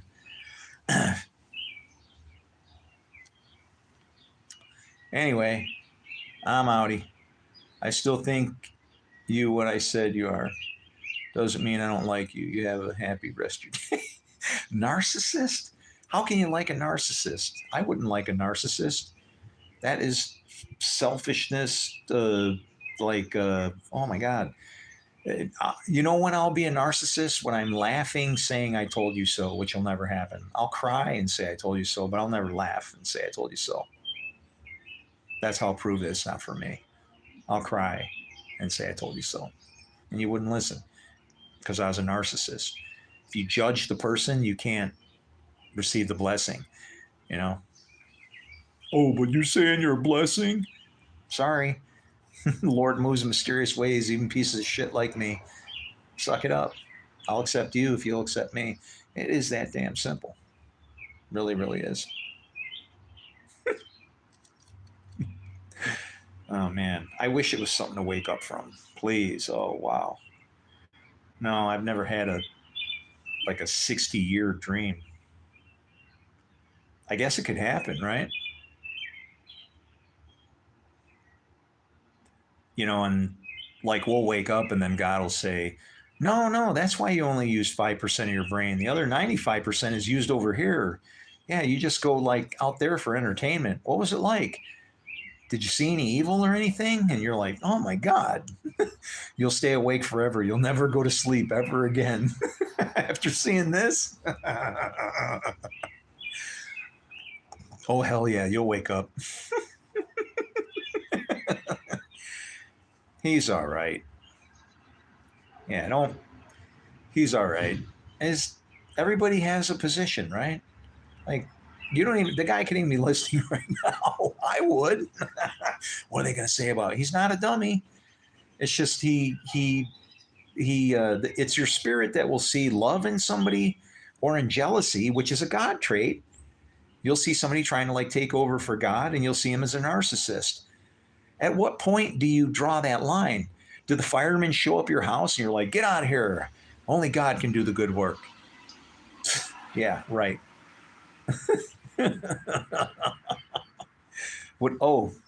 Conversational narcissist. Look it up. The hell is a conversational narcissist? Well, of course I am. It's called the way, the truth, and the life. It just means you enjoy hearing yourself. No, I don't just enjoy hearing myself talk. I would rather be dead right now, sir. And it's happening. I can feel it. I can't keep up at this pace. And you know what? At least when I die, I'm going to feel damn good about myself. I'm going to say I did everything I could. I know it. I know it to my heart. Search it. You know? And then I'll get to see my twin girls who are waiting for me. I have no idea, what am I going to get? They're going to be grown up, little babies. Do you change diapers in heaven? I don't know. Rough shit, right? But I'll do it. Yeah. You can't be snatched from his hand. It's impossible. And I'm not talking about good people. I'm talking about any people, because the Lord does all things, good and evil. He's working you either with the staff or he's beating the shit out of you with a rod. You got a choice. Choose this day. Have you had difficulty keeping a woman? No, not unless I need them to do something for me. No, not unless I need a womanly, like something like a husband would expect or something. Then it turns into shit. Then it's like freaking politics, and I want to screw the people down the street. All kinds of great shit. The excuses are rampant. It's like, you don't come to me saying you're a Christian, and then you won't listen to the advice of your husband, right? You need to support your husband in all things. If your husband asks you to go pepper the shit out of let's say the pastor, to get him to talk to you, you need to do that. If you tell your wife in your absence to tell others that you love them, she needs to do that, right? It's not I'm sorry. There's no teamwork in a husband and wife. You're one flesh. You work together or it's messed up. Good chance your reason. Now you're lying? Why am I lying? What am I lying about? You tried, you failed again. You are just a fucking accuser, dude. You're on the other team.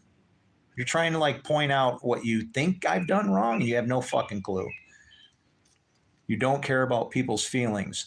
Oh, that's why I empty my bank account and my retirement account to try and save my neighbor's house out of foreclosure. She's a freaking drunk maniac, and anybody else, probably like the rest of my neighbors, would say she doesn't deserve a chance. Again, Wayne, fuck you. I ain't talking to you no more. You're a dick. Probably a Christian, I'd imagine. Hello, Chris. How you doing this jolly day? I don't know. I was all right. I shouldn't let people upset me, right? I should realize that God is testing me. He's testing my patience, my perseverance, right? My slow to speak, slow to anger, right? I get roughed up a little bit when people are calling me a liar. Well, yeah, I mean, I don't care if you're an atheist. That's cool, but wouldn't it bother you if somebody called you a liar? I think anybody is bothered when they're called a liar, hypocrite, narcissist. Just don't throw bad on me, right? It's your opinion. I got plenty of other people that don't think what you think. So who's got the problem, right? And it's always that little speck of crap that starts all the problem. I'm an atheist, but I believe in God. Well, let me tell you something then. Okay, so let me, I can describe exactly what you're dealing with. You ready? Because I can, jerk. I'm an atheist, but I believe in God. So here, let's shut Wayne down. I'm going to describe you and you tell me if I'm right. Wayne. Okay, you ready? What is the name? Obese Chicken Nugget. I love that. So watch this. You believe in God because you have an understanding that there's something I'll even say that, probably bigger and more beyond everything. But you're starting to see some kind of like form, and you want to go, well, in the nutshell, to say, I believe in it, but it's missing. Whatever God is, we're not getting it right. It's missing from this place. So I don't want to kind of buy on with anybody because it's that important, and I don't want to make a mistake. So I don't want to say I don't even want to say I believe in any particular God. I just want to leave myself open to like maybe the concept of like love. Am I right?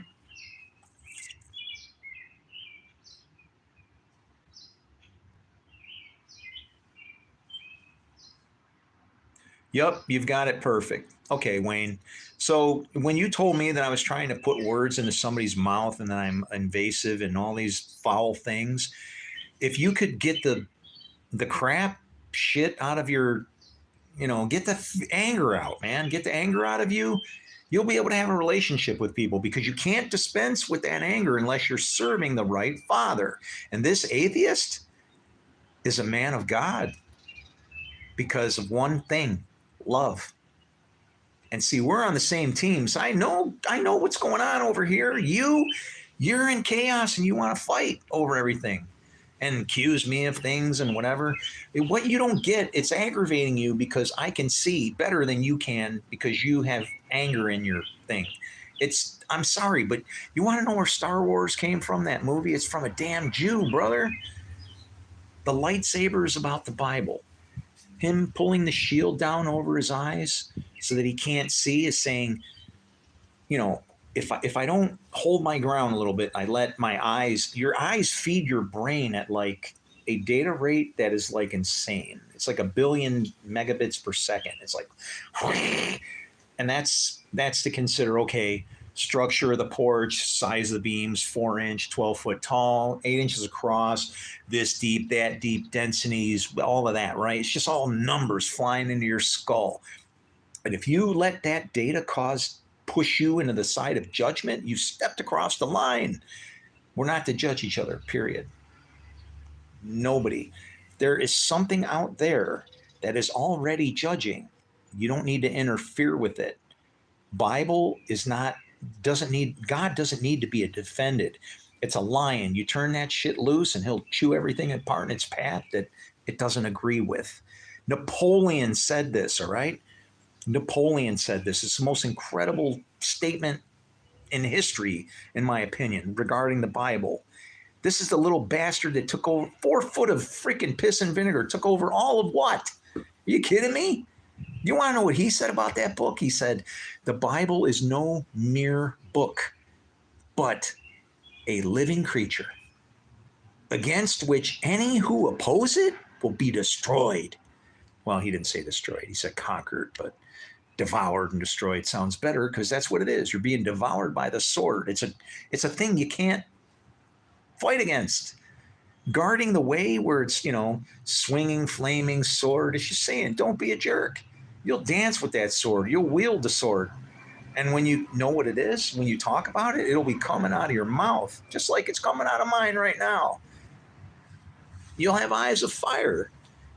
You will see what appears to be garbage in front of you, some sinner, and you'll go, you'll burn him to the ground. And not with words and insults, but you'll see somewhere in there some gold.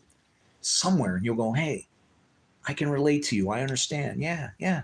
I used to stick needles in my arms, or I used to do this or something. You'll be able to help that person recover from their own mistakes even. Unless you want to be that kind of a person, like I said, Wayne, you're on the other team, buddy. You're on the other team. This guy lost his marbles a long time ago, I'm guessing. Okay, here he goes. Keep going.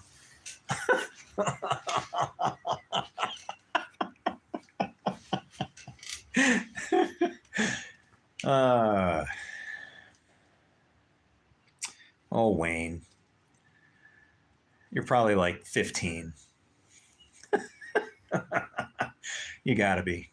Or you're either sold, you're ready to die, and you're just a grumpy old man, and you're all the things that I promised myself I would never become.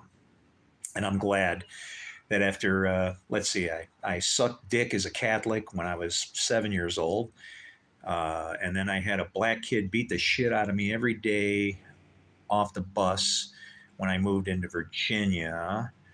And then I had the people behind us stone me and my sister. And then I moved back to New York. And then, that's how my life has been. And you know what? I still got a smile on my face. Wayne, how you doing, buddy? Got the Lord in you, right? What's your opinion on people who identify them as they as them? Okay, that's actually okay. So this is weird because I want to preface this with the idea that you have to understand. This is what I believe. I don't expect you to believe it. I would rather you not interfere and observe and then make your own decision, because that's really the best thing. Each person has to make their own choice, right? But my belief, I can see where time runs in cycles, okay? And you can even see it where there's people have even written creepy songs like History Repeats Itself is one of them. And it's like they have this thing where, you know, Lincoln was shot in a theater, and then the guy ran to a warehouse, and then Kennedy was shot from a warehouse and then ran to a theater. It's like these weird mirror thing going on, right? Like at all times. So because I believe that time goes in cycles in that way, there are going to be, thank God to Led Zeppelin, good times, bad times. Those are called half times, or a divided time, or a half a time. But you get the divided times, 2 of them, and then what happens? Then you come to an end time where you're gonna and the book of Revelation, it's not the monster story that everybody makes it, okay? It's just a description of what happens even in society, right? We're going to have troubles come. The pillars of heaven are going to be shaken, which is not to say, I'm sorry, no, it doesn't mean, you know, God's going to fall out of the sky. It's saying that the principles, the things that we have built our heaven on are going to come under fire. Do we have it right? How's the structure? Did we build on the rock, kind of thing, right?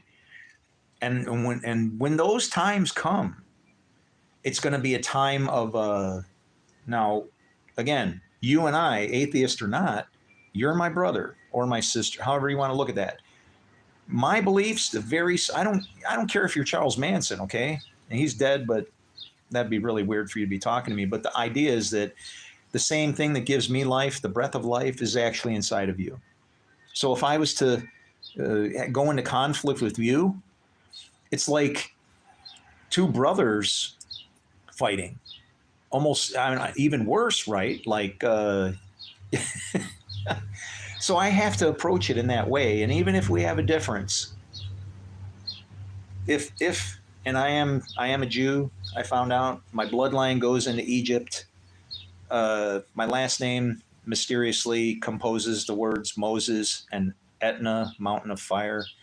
Moses, or Musa, means Moses. It's like I got a weird family history, but like I said, as a Jew, the way that I would speak to you is to as one-on-one. We're the same. We come from the same place. And I would then just want to figure out how it is that I need to establish a relationship with you. And then there's something that they say. They say, if you ask a Jew a question, he will ask you a question. But in realizing that we serve a God that does this, you ready? This is all coming fast, I know. I form light, I create darkness. What? I make peace, I create evil. I, the Lord, do all these things. So literally, everything that happens is through the Spirit, the Lord's Spirit, and everybody gets that. That's what's given to the dust, the dirt bags that I am, me. Anyway, you know what I'm saying. And so that thing becomes a component with which it can either bind us or separate us. And you would think that if we're of the same brother kind of thing, that would, oh, I feel bad. A bird just walked up. He's probably looking for food out of the environment. But if we're of the same, then why are we fighting, right? It's because we don't understand literally the spirit that is within us. It is a 2-sided spirit. It either forms light, creates darkness, makes peace, or creates evil. And it is literally either or. So once you can understand that, you can then talk to people, and you'll very quickly to be able to identify somebody on your side just based off of love and hate, you know? And honestly, you know, you can agitate somebody a little bit. You gotta understand, you gotta have a little bit of, you know, mercy and cushion. You know, somebody might have a sense of humor or maybe lack thereof, right? So you gotta be fair, but after a brief period of just knowing this person, you should be able to figure out who they are and if they're actually on your team. And that's where your advantage would come in if you understand both teams. Me, I'm on the narrow path. I understand both fathers because I don't deny that I'm of the devil, bad guy, and then was reborn to understand the teachings of Christ and that kind of thing. You know, Judaism, Jesus was a Jew. He wasn't a Christian. The teachings of Christianity should be a complement to Judaism and not a abomination, which is what they are in their current stance, because you're not supposed to kill anybody in Judaism, and they mistakenly killed Jesus. He was our Messiah. You can say sent of God or whatever the spirit was that how he was able to teach, that was from God. Okay. And again, I'm just a dirtbag. How does he show up? Just that spirit. It could be you. We don't know. I could uncrack or crack something open in your head that just caused you to think the right way. And then all of a sudden here comes everybody to you. Okay, Mr. What is your name? And then guess what happens? I would just have to go, okay, God, you move the workload to this guy, right? I'll just back up and say, and what would I be? I would then become like John the Baptist. I would say, okay, am I going to be tortured? Somebody going to say something? They're going to lock me in prison. But ultimately, what I should recognize is that the works that God wants are being performed, and that should be good enough for me to see and witness. And it would be. I would be like, okay. And that's what I'm up against now. I'm just trying to light a fire. Once I see it take off, it'll take care of itself. I'm just trying to show a very it's not a stupid mistake. And I almost want to say God has hidden it. He must have hidden it for a certain period of time, because what do they say? The Spirit is what reveals it to you. So me knowing that, how do you think I feel with this quote unquote revealed stuff? Like way, way responsible. And it's misperceived as arrogance, narcissism, whatever. Want to hear myself talk? I don't want to hear myself talk. I want this burden off my back, man. I want this to go to the theologians so they can go, oh shit. And then like they're going to have like a world conference, like it's going to be the internet, Council of Nicaea, but internet wide. We screwed up. Our book is going to kill us. And then it'll literally be that stupid. And the world will pause. We'll cry over the man Jesus. We'll cry because we destroyed somebody that didn't need to die, right? We destroyed somebody that didn't need to die. This has been his answer to what? I've never been able to blow smoke up people's ass for the sake of kindness. You're on the other team then. I'm sorry. Congratulations. You just professed being a devil. Good for you.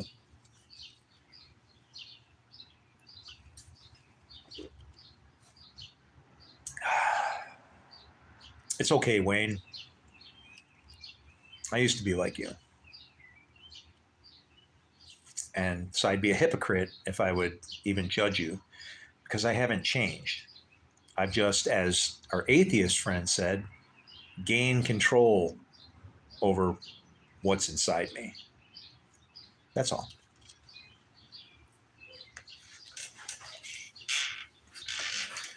Chris, anyone who knows you would never say you don't enjoy hearing yourself talk.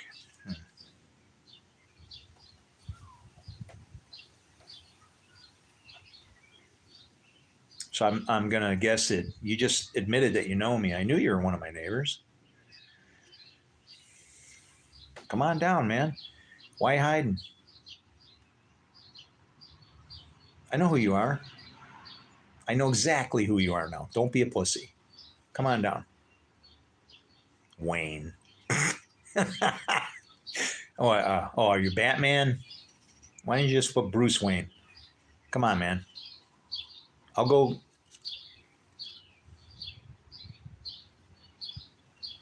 I don't have another beer, but I do have wine that I made myself. You know I got my vineyard back there, buddy. You know me. You want wine? Come on down. Or I should say, come on down. You're a jerk, man. I thought you were my friend, man. You are messed up, man. You are messed up. I guess, yeah, whatever. Now who's lying? I had a beer with you.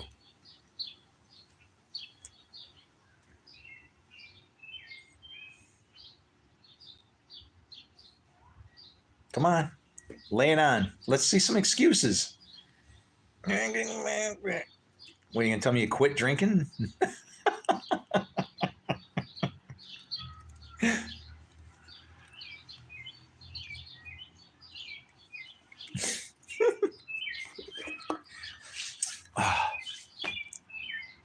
um. Well, whenever I quit drinking, I like to go take a leak. And since I now know that my neighbor likes me, I don't want him to visit while I'm not here.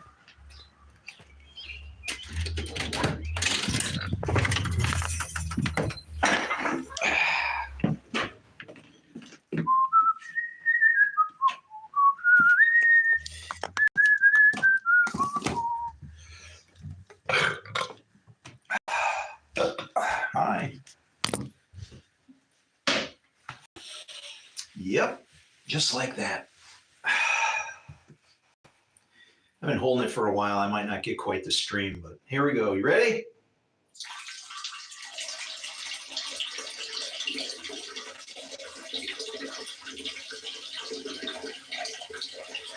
Is that real enough for you, Wayne? Am I a narcissist? People like to listen to me piss too, right?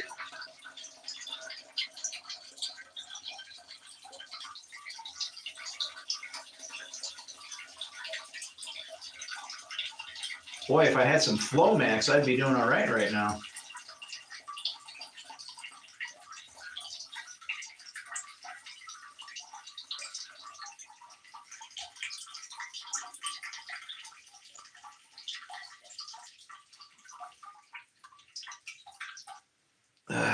Damn. Oh, who the hell knows? Might be that prostate cancer that I ain't worried about.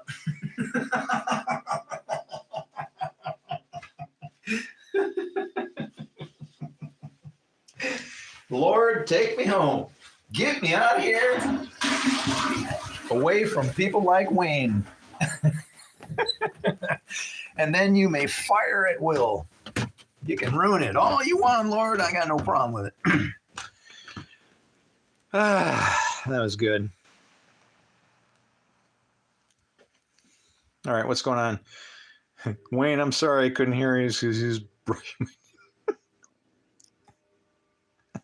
I was brushing. Wayne, do you know Chris in person?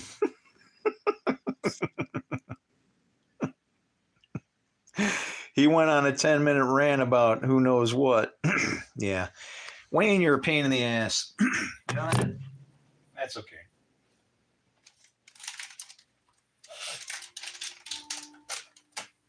Uh-oh. My clocks are striking over here. That's interesting. Am I at 6.5 on this one? That would be, no, 5.5. Is it there? Is it there? Is it there? Oh, no.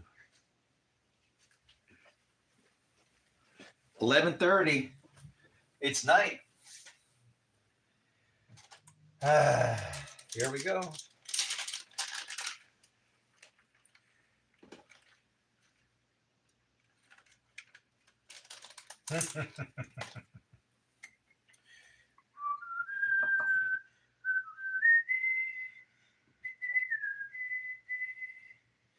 Hey, hey, we're the monkeys.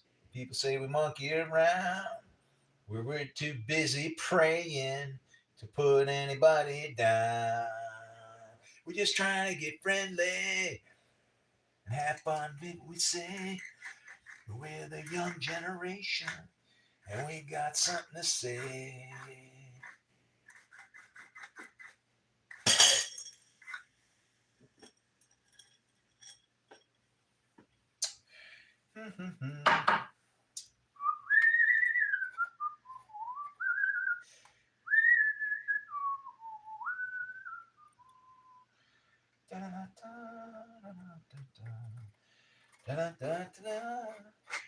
Yeah, yada yada yada yada yada, papa, yada yada yada yada, papa, yada yada yada yada.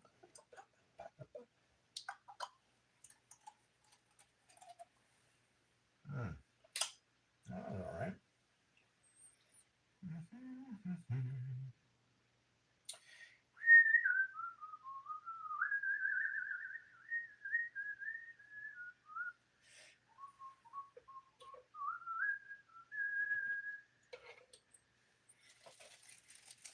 All right. So let's see what time we got. You ready? I'm going to give you some scripture verses. I don't usually do this, but I'm going to pick the names first. I want John, Luke, Isaiah, and the time is 1:15. John, Luke, Isaiah 1:15. So it's going to be John 5:11, Luke 11:5, and Isaiah 51:1. Look up them scriptures and see if you can develop a little story here. You might find it interesting. I have to rewind the video to hear what I said because it's not like I practice it. I just blab them off, and then I can kind of reassemble the scriptures to create different messages based off the time of the day.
Oh man, I can't believe it.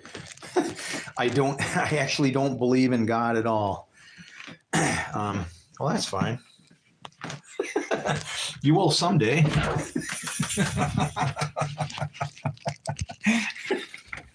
It's like people kill me. It's like, it ain't my job to make you believe in God. You're going to do what you're going to do. And you know what? That's good enough for me.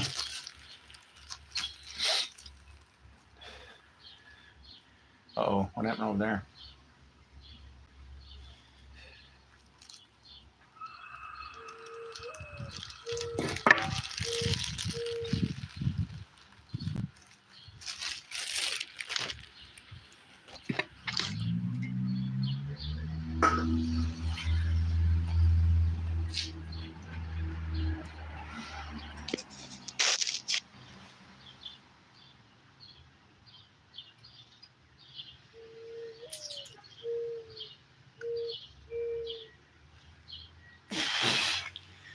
Your wife can never leave you.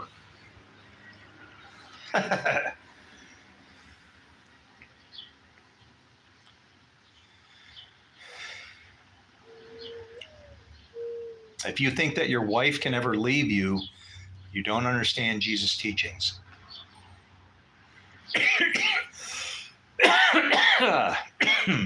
Yeah. Yeah, you don't understand Jesus' teachings. Your wife is inside you. The man and the woman, and it's weird because the wife is either your wife or your daughter, depending on what happens. If you are a son of man, good son of man, son of God, then your wife is like complementary and you become one flesh. But if the part that's in you is bad, that part then becomes the daughter of man. So it's like a different kind of woman, and that becomes the daughter of man, and that's where the evil spirits come into. Remember when the giants go into the daughters of man? It's not talking about giants. It's talking about people's choices, your decision, the woman that's in you being infiltrated by bad, and I'm pointing up there. I really should be saying from below. You're being watered from below. You're being taken into the pit, literally. I hope you understand that. It's like the woman it's represented in many things, right? When it says that the woman is going to give birth to a son, that's referring to the Torah or Lady Wisdom. When she births a son, that's good. When she births a girl, it doesn't mean it's bad. It just means more seeds, right? Women make more seeds. That's the Bible story. Everybody is supposed to be male, a man. It's just how it's written. It doesn't mean that you're going to be a man when you get to heaven, because that's what Jesus said. There's no male or female in heaven. It's just that the way the book is written, it makes it confusing in that way. That's why they even mentioned that there's no male and female in heaven. All of the stories, all the parables are all to show us the big picture. But everybody's too focused on stupid things like Jesus walking on water. Really? They can't see how there's Jesus was like Jonah part 2. Jonah slept in the boat. Jesus slept in the boat. Okay? Jonah's interaction with the non-believers caused the sea to be calm. Jesus was getting like, you guys ain't doing nothing. You don't believe. That's why he was so frustrated. He's like, see, Jesus is on the downside of this, and I'm even lower than Jesus now. Okay, Jesus saw what was coming. I see the end. I see the end. I wrote a song a long time ago. And the last verse of that song says, and the end of time shall be your fate. In a dying world once loved, but now their lust has turned to hate. And when I was working on that song with my friend David, and he was a Christian and I wasn't. It was weird because it's like, I didn't use our differences like some kind of a wedge to create conflict. I didn't look at it like that. It was like, I saw he had I think he had a fish thing. He didn't have a cross. He had a necklace, but it had a fish on it. And I asked about it. And he told me what it was, and I was like, oh. And then it was like, the thing is, you know what? He partied. We hung out, drank, rock and roll, whatever. He was not today's Christian, all polished up and unapproachable, ridiculous, right? I mean, the empty tombs that Jesus was talking about. And, this guy, we became friends. And even the way we met, I mean, it was like a total upper room experience and voice from who knows where. And I mean that to the heart, because it was like, I lived in an apartment, Huntington Beach, California. And I'm laughing because I'm remembering a story I told a couple days ago where somebody tried to kill me.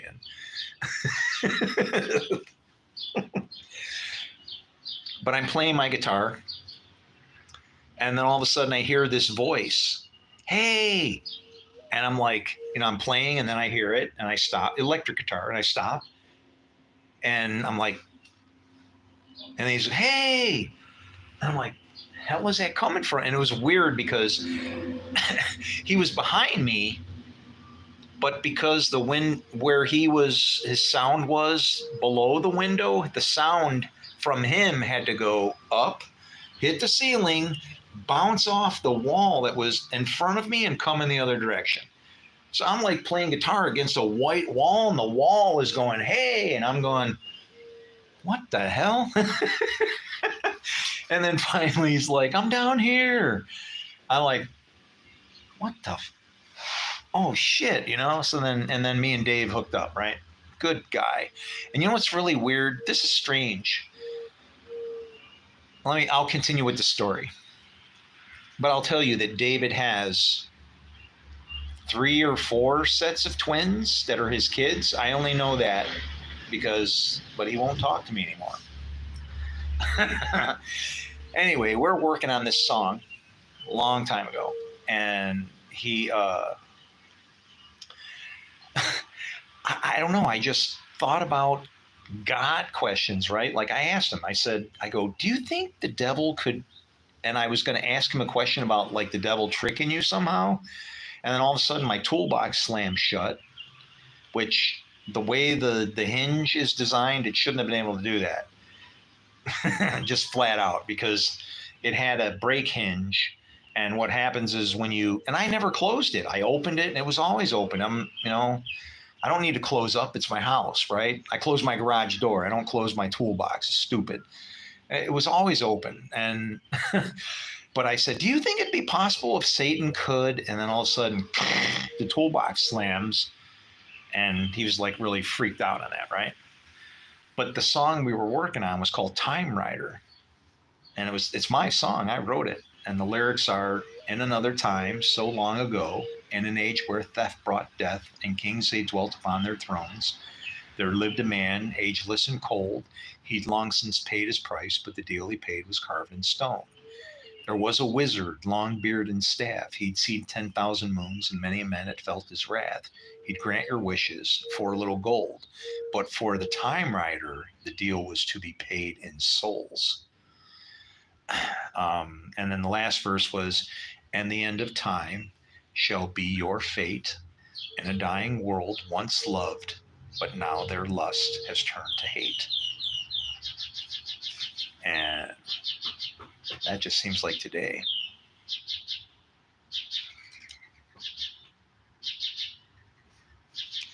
And it's funny because thank God that according to Scripture, I can look at that last word a lot differently. Hate.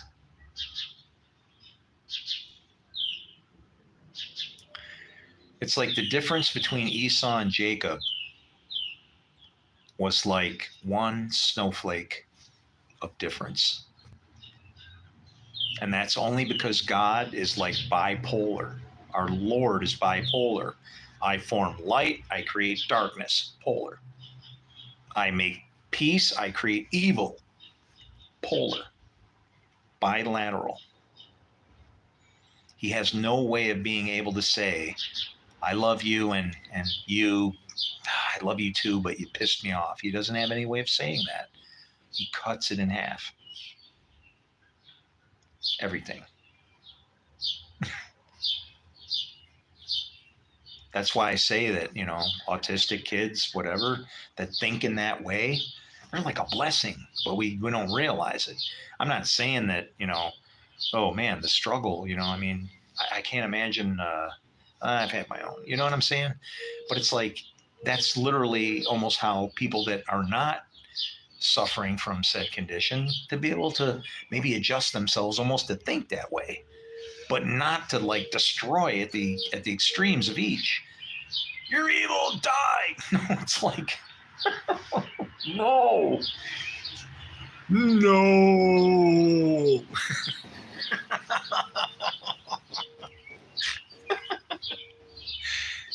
Shit, man. Are you planning to come to Egypt? No, man, I don't know. I'm not planning on it, but are you kidding me? You do know I serve God, right? I have no idea what the hell could happen. Can I stay with you? Are you kind? Are you a friend?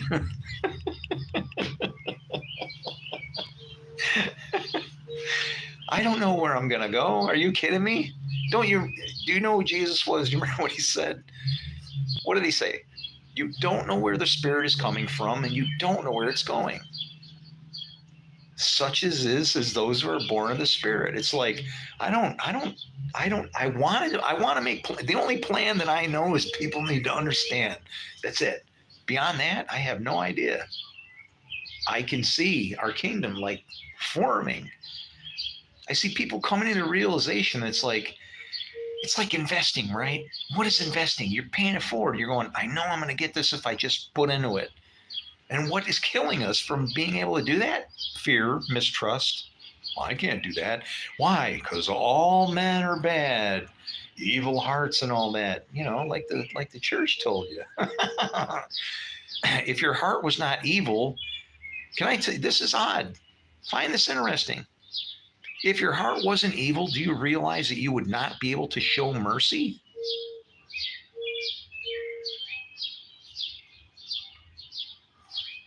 Come again? Come on now. Please.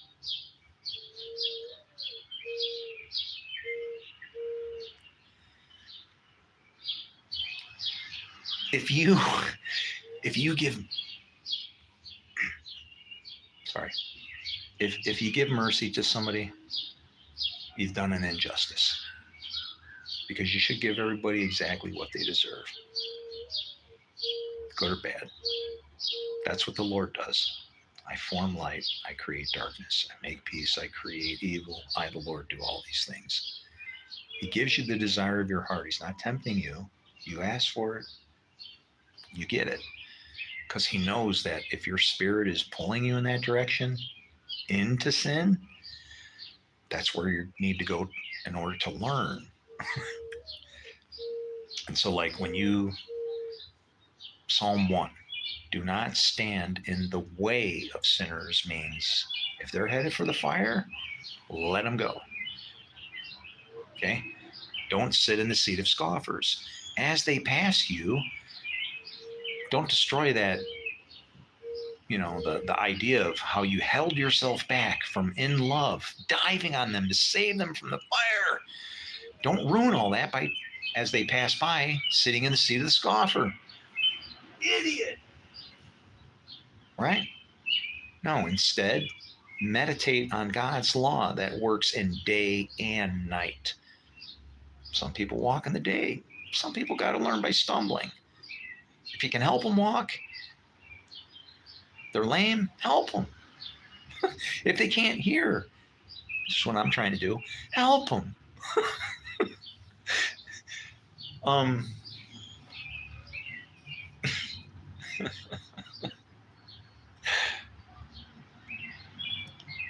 I don't know. Maybe because I'm a garbage picker. Maybe because I drive around the neighborhood when everybody's throwing shit out of their houses. I just drive around like excited. God, I just can't help it. It's like, do you know what I could do with that? The rest of the world is like in love with anything you could possibly just get for free that they might be able to do something with. And I'm telling you that's what we get from our God. and instead of that life that's within us to create more life, what do? Wow.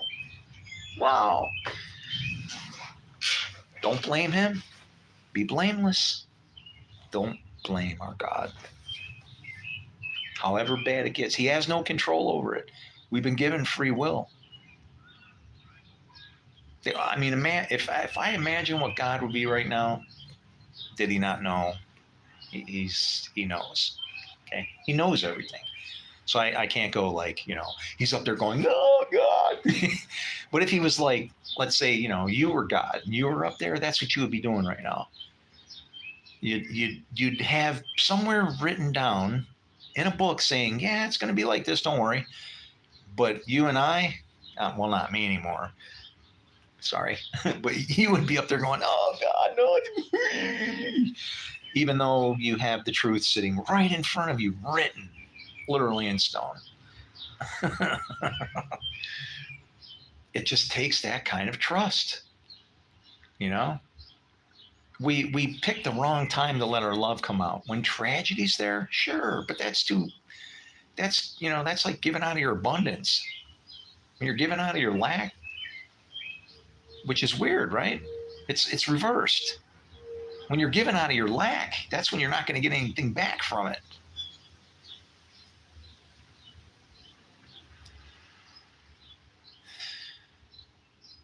You just say, I don't need any payment.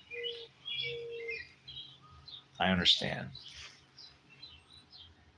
I don't know. It's weird. It's like it says, when you see him, you will be like him. And it's like, it doesn't feel like it's the visual thing. You know what I mean?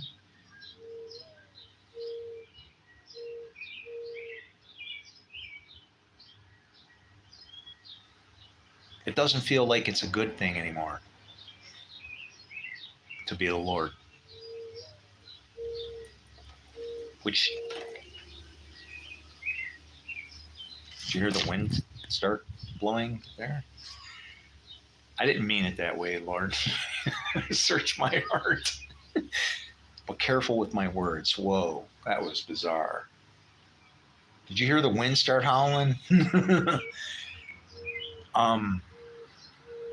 What am I trying to say? What I'm trying to say, I guess, is exactly as Jesus put it. He didn't consider equality with God something to be grasped. Which is to say, it doesn't mean that it isn't within your reach or my reach, because we are like God. But we can't, as soon as you take it in a prideful thing, then guess what happens? Stone upon stone. I'm sitting up here, and now I got to look down on these other people. And that ain't how it works.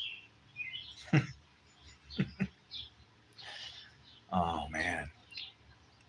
I guess that's what really makes me fall in love with Jesus in this way, is because he's in this book, all through it, everywhere.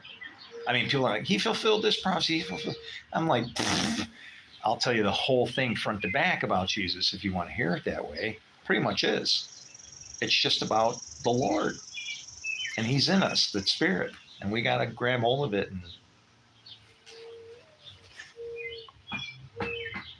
oh, man. And I guess, see, what it is that I realize right now is what I have. I just so bad wanted to give it. I want to give it to everybody so they could see like I see and understand. It is such a peace of mind. What's unsettling is when you love people like this.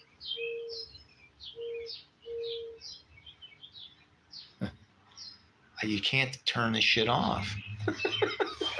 It's awful. It's like, oh, and like when he said, I would gather you under my wings like a mother hen. It's like,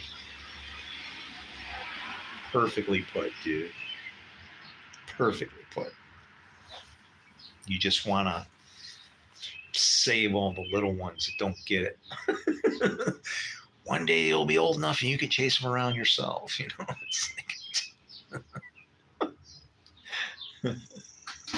when am I? You're pretty funny. Actually, you know what would be the better answer to that, Alam? You say, are you planning to come to Egypt? Dude, I was raised in Egypt. Nothing there. Garbage. No God, no water, no bread, no nothing.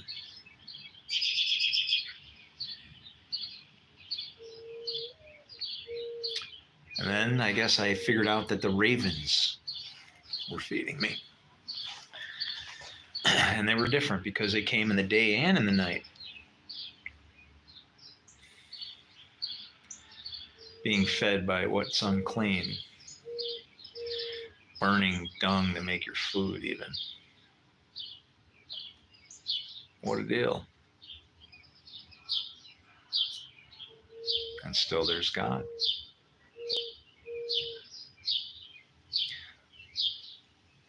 And then he speaks and calls you and starts to try to, I don't know. I don't know if you'd call it closing your eyes or opening your eyes. I mean, because when we supposedly our eyes were open, that's when the troubles happen. Am I being shown how to close my eyes so I'm not seeing, so that I can see? I don't know. But step by step and piece by piece and brick by brick, everything just fell together. And what I thought was going to bring me freedom made me feel like I had a chain around my throat, and the love in my heart made me so responsible. What do?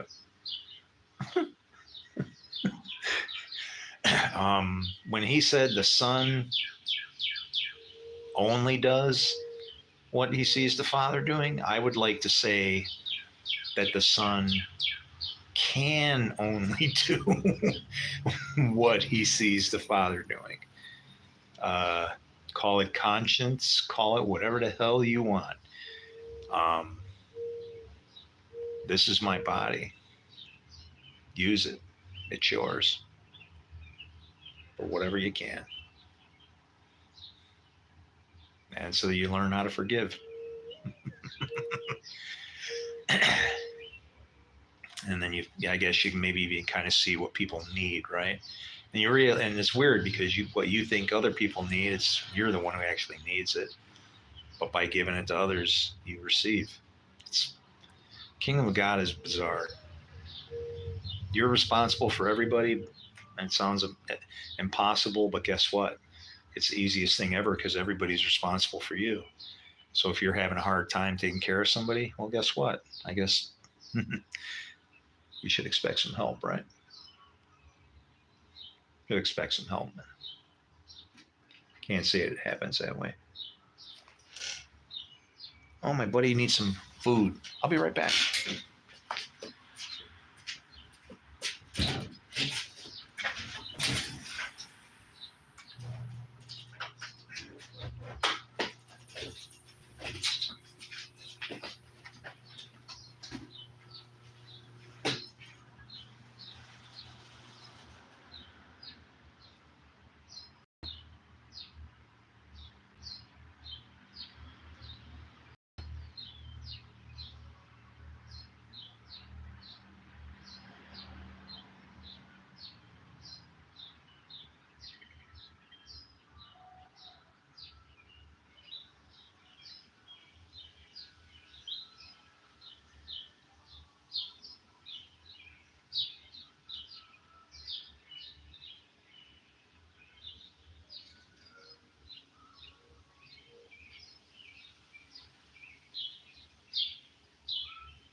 All right.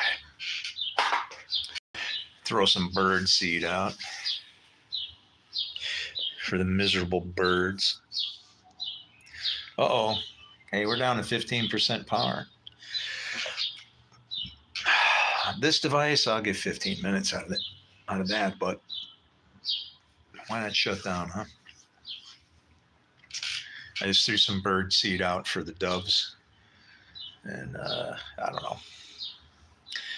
But I'm going to take off. I know I've been rambling. Again, if you know any pastors, preachers, teachers, anybody that would like to discuss any of these topics, it'd be greatly appreciated.